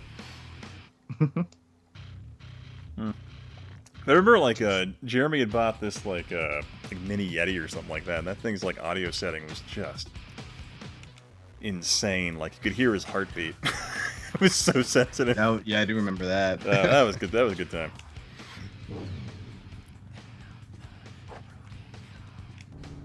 Oh, Z button is gas. That's interesting. But yeah, so you picked up a Mega CD, Megalo. so it showed up, huh? Well, not yet. I'm waiting on it. I'm hoping it shows up. Attack that delivery man. Yeah, give it to me now. It's what do you call? I gotta pay for the shipping though, so hopefully it's not more than 20 bucks. Shouldn't be though, but it's like it's this Mega Drive 2, Mega Drive CD with the box and everything, and it came with something like over 10 games, right? And a lot of them are ones I didn't have yet. So pretty good thing. I got it for 150 bucks. Oh, that's pretty good. So that's a really good deal. With 10 and games, hopefully yeah, the that's really CD good. works. Yeah. I picked up a lot of like 14 games Was it the other day. was it like untested 35. It showed it was working. It says it's working. It's not like been repaired or anything, so who knows how long it's gonna work, but it should work. Yeah, Model 2s are pretty reliable. That's why I got that one, and I put my max as basically 150 and like 81 cents, and then apparently the person who was under me was 150 bucks or something like that, because like my bid was like, right there. I was like, oh shit, well, hopefully nobody else bids, and then I got it. But there is an auction. The place that I bought my MSX Turbo R from was all repaired and everything. They just put up an auction for a Model 1 complete in box that's been recapped and everything. And I think like some of the probably the belt, the CD belt drive or whatever's been replaced, whatever kind of rubber. Yeah, I remember I bought my Model 1 2 years ago, I think, for like 169. You got a question real quick too. What is the best Road Rash game? Also 169. Nice. And it still works, right? Yeah, it still works and everything. Just my only issue, I don't have really good cables for the Genesis Model 1. So I end up with a bit of a buzz when I use it, so I just kind of avoid. But also, it's like the Model 1 is so weird because you have to hit the start button to open the CD tray, then the reset button to close it, and it's very awkward because like your instinct would be just to like push on it to make it close, but that's guaranteed how you break it. So you got to be I don't know. The Model 1 just I love how it looks because you have that great like hi-fi electronics like feel and design to it, but I now know why so many of the damn things broke, because people had no idea how to use them. Hitting it. Come on, man. Like, why won't the CD tray freaking close? What's going on here? You gotta press buttons on the I gotta hit the fucking reset button? What is this? Makes no sense. I heard I that don't the like talking parts or- that they yeah, use are makes just very, very cheap. Like it seems like a lot of Sega systems kind of use cheap parts, unfortunately. Well, yeah, it's like with And Sega the being buzz thing is pretty normal with Sega consoles, in my experience. I don't know if it's just the cables or not, but I think it's probably. I don't think I've been buying very high-end cables, so they're probably pretty crappy. So that doesn't help. But yeah, I think Sega being like not owning their means of production, really, I think they were kind of reliant on whatever was cheapest commercially available. So it makes sense why they would have those problems. yeah, they seem to have a lot of there's a lot of issues. I'll tell you something in a second, but I just want to remark how your character looks very out of place with these bikers. I know. I'm like the guy. I'm like, hey, everybody! I just got my motorcycle. I want to hang out with you guys. Hey, lawyer here. This is my first time on a motorcycle, guy. I just got my license. Yep, Michael J. Schwartz here. Can I hang with you boys? You guys look like pretty hard biker dudes. You guys Is this look- an MC. Can I get one of those sweet leather jackets? Yeah. Can I get it? You gonna help us with our legal problems? Oh yes, I'm a certified lawyer here in California. I'd watch That's that. great. I'd watch that movie. Yeah. Plantronics headsets. I remember Plantronics. I had one of those for my old job. Apparently Oh, they're yeah. a pretty big deal. I had one of those when I did title fraud investigation. Ooh. Yeah, I had a. Title back. Wow, Yeah, I'd be how like, please tell me why you didn't fill out your release of liability. I was gonna say, or are you? You should have gotten a job as like a debt collector. Just send pictures of just your face and your shoulders to the people, like instead of leaving nasty messages on the answering machine. Also, Rewind Mike got his N64 RGB modded. Well, awesome, dude. Welcome to the club. You probably got yours like really like nicely modded too. I bought one that was it's a little suspect. I'd be afraid to send it into Voltar. Disney pulled Alien and Predator license from Dark Horse Comics. Oh, lame. That's right, they did buy that's a bummer. Fox. Oh man, it's Well, gonna that be. means Ripley is now a Disney princess. Oh god. You know, I rewatched Aliens last night to Ooh. record for the video. Such a good fucking. I was like, man, Ripley's like one of my favorite characters in movies. She's cool, but now she's a Disney princess, so we'll see. Now I can buy little like bobblehead dolls and picture books where it's like her and Belle combing each other's hair. Just a little gonna coloring be book, great. and Yeah. I'm gonna love buying that coloring book for my daughter. Oh look, the little xenomorphs. The xenomorph popped out of her chest, and now it's he's a gremlin. Now it's it's Aliens 3. She's thrown herself into the vat of molten lead. Oh, it's cute. It's so cute. Got color in those pieces. Uh-oh, look what happened. One of the alien facehuggers got on Goofy. That's gonna be an adorable xenomorph. Look, he's even got the little ears. Oh god, that'd be funny. He's wearing the little hat like Goofy too. That's so cute. Yeah. But yeah, what time are you thinking of streaming if you do? Oh, probably what is it now? 6 or 7 hours from now. If I get it. If not, then next week. Okay. I said hopefully it works. Oh, I might have to splurge on that repaired and the condenser switched Mega Drive or Mega CD1 just as a backup, even though I don't really have that much cash to spend around. If it goes for 200, I'll be happy. Because of the box and another system. I would be okay too, because I have a bunch of doubles for like Mega CD games too. I wish I could just sell these things, but it's so messed up right now because of shipping. Also, you got second place and you also died. Yeah, that was pretty cool. I like that. Oh yeah. Batteries, 14. Why are people just randomly? Yeah, I was thinking about the same thing, Vanessa. Randomly, there's just people standing in the middle of the road. People are trying to death by suicide or whatever. They're getting suicided. It's okay. I've grown quite tired of living. Yes. I want Michael H. Schwartz of the Sons of Eternal Damnation biker gang to run me over. And ironically, I could sue the lawyer. Yeah. Sons of Anarchy ruined biker culture. I've not seen it, but I've only heard good things about Sons of Anarchy. I just remember somebody was wearing the Sons of Anarchy like jacket from the movie or the show or whatever, and like apparently something like a stolen valor. People died in that code. He's like, it's a TV show. Oh, it was real awkward. That is fun. I'm like, that's painful. Mad Action is going to sleep. Good night, sir. Catch you later, man. Thanks for dropping by. Or madam, or other. Ooh, we just ate a tire iron. Ooh, that's. You ever played the LucasArts game Full Throttle? Is that the PC game? Yeah, the with, PC, kind of PC animated motorcycle. Yeah. I used to dream. I used to buy a lot of like LucasArts and like back then when Star Wars kind of had a revival in the mid '90s for like merchandise.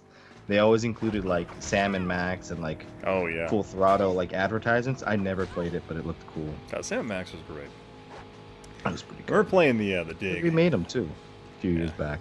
10 years back. I have the HD remake of the Dig. I need to sit down and play through again. But I'm like, man, I remember like when I played the Dig for the first time. I had the demo for PC Gamer. Yeah. That's a great like adventure game from that era. You should do a video on that now that you've wrapped up the 6-month project. Oh, I think that'll take me another 6 months to do that one. Okay, well, if you're gonna spend another 6 months, do that and Omicron Nomad Soul again. Well, I've already done that video, but I could probably do it better. Just do like the complete story, the complete history that no one ever heard of or whatever. You never heard of. Then half the video is just me breaking into David Cage's house where I like stand over his bed and he wakes up and start asking him questions about Omicron. What was it like? What was it like to work with David Bowie? It's over his bed. God dang. You know what you need to do too is also have like, you have a little bit of David Bowie head on the thumbnail, but also like a giant Pamela Anderson 1997 era holding like, I don't know, cream pies or something in her hand as your thumbnail. Oh God. You're gonna get 1 million views. A million. Mwah, a million. Don't know why I had to do that, but that's just what came to mind.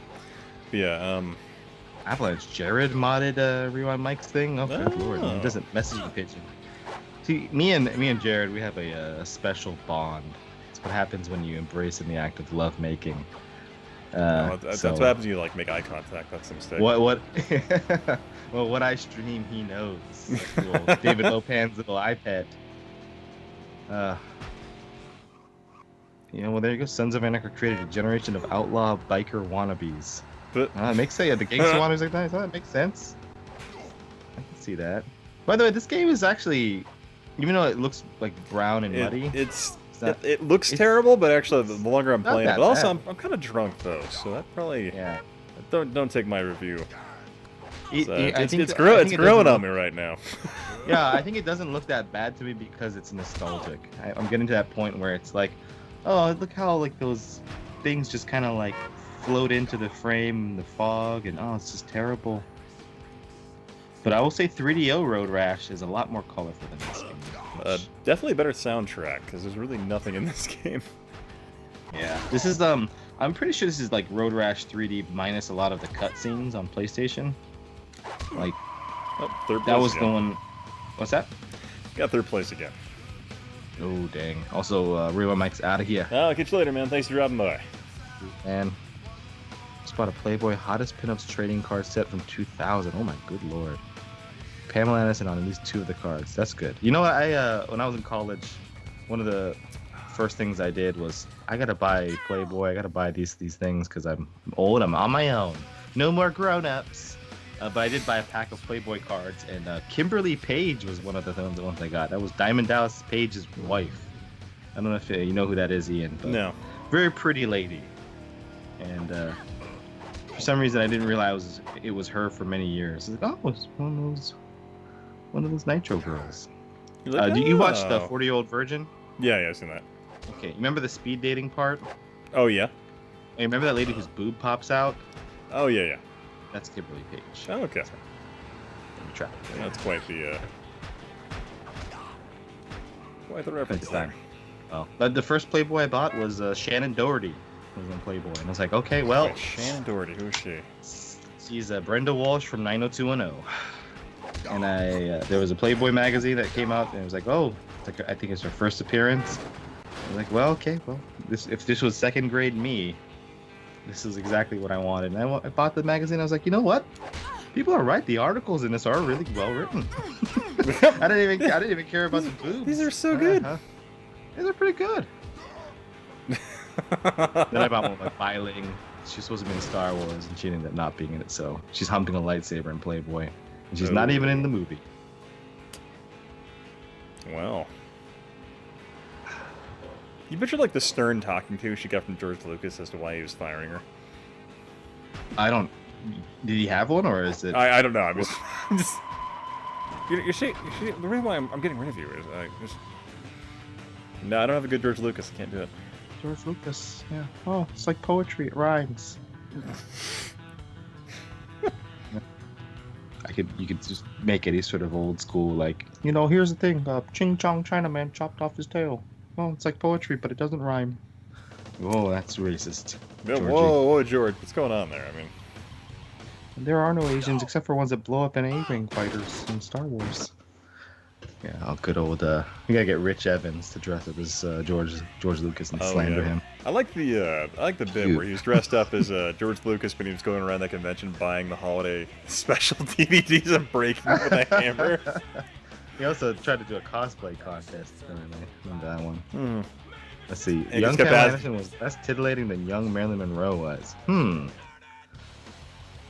Marilyn Monroe was a classic beauty. So, Pamela Anderson was just very hot. I mean, Marilyn Monroe was fun in Some Like It Hot, that movie. Never saw that. Some Like It Hot, great. Yeah, that's one of the all-time classics. Jack Lemmon, and then, what's the other guy's name? The chubbier dude, what's his name? Yeah, I don't remember his name. Had a very Brooklyn accent. It's not the Honeymooners guy, is it? I don't think so. I'm drawing a blank, though. Remember. Nice. Yeah. I don't want to be one of those guys who's like, let me look it up on my smartphone. Use more of my smartphones and the internet have ruined arguments. Ruined them. They have. Ruined them for everybody. I blame Twitter. Also, Reddit for the articles. Yes, I did. After I bought it for the boobs. No lie. I read words eventually. You know who was with a Kennedy? What? Maybe not Pamela Anderson, Beetle, but what's her name? God, her name just blew past me. Daryl Hannah.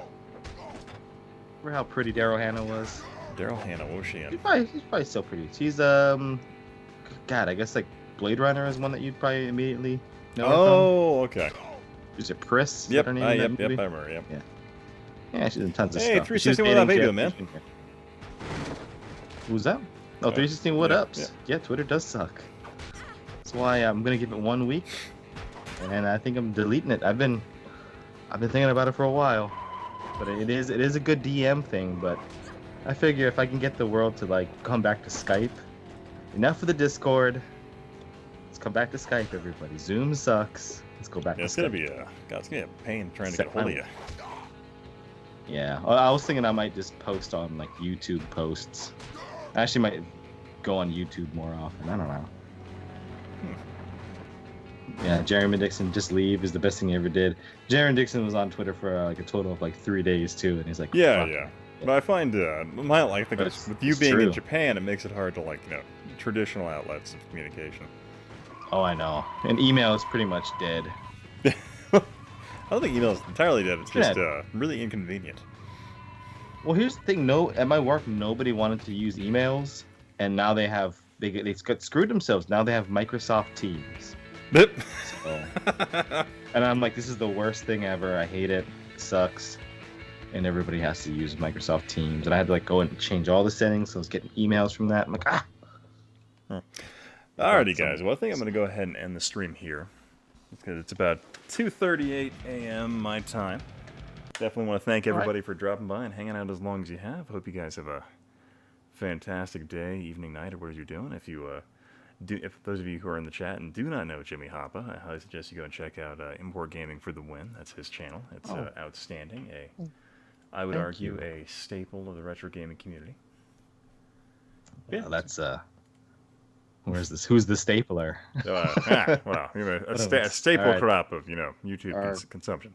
But alrighty, guys. Goodness. I want to thank you guys very much for dropping by and hanging out for all 5 hours of this. I don't know how long I've been gone. But yeah, all right, you guys have a great night. All right, bye. Good night, everybody. Happy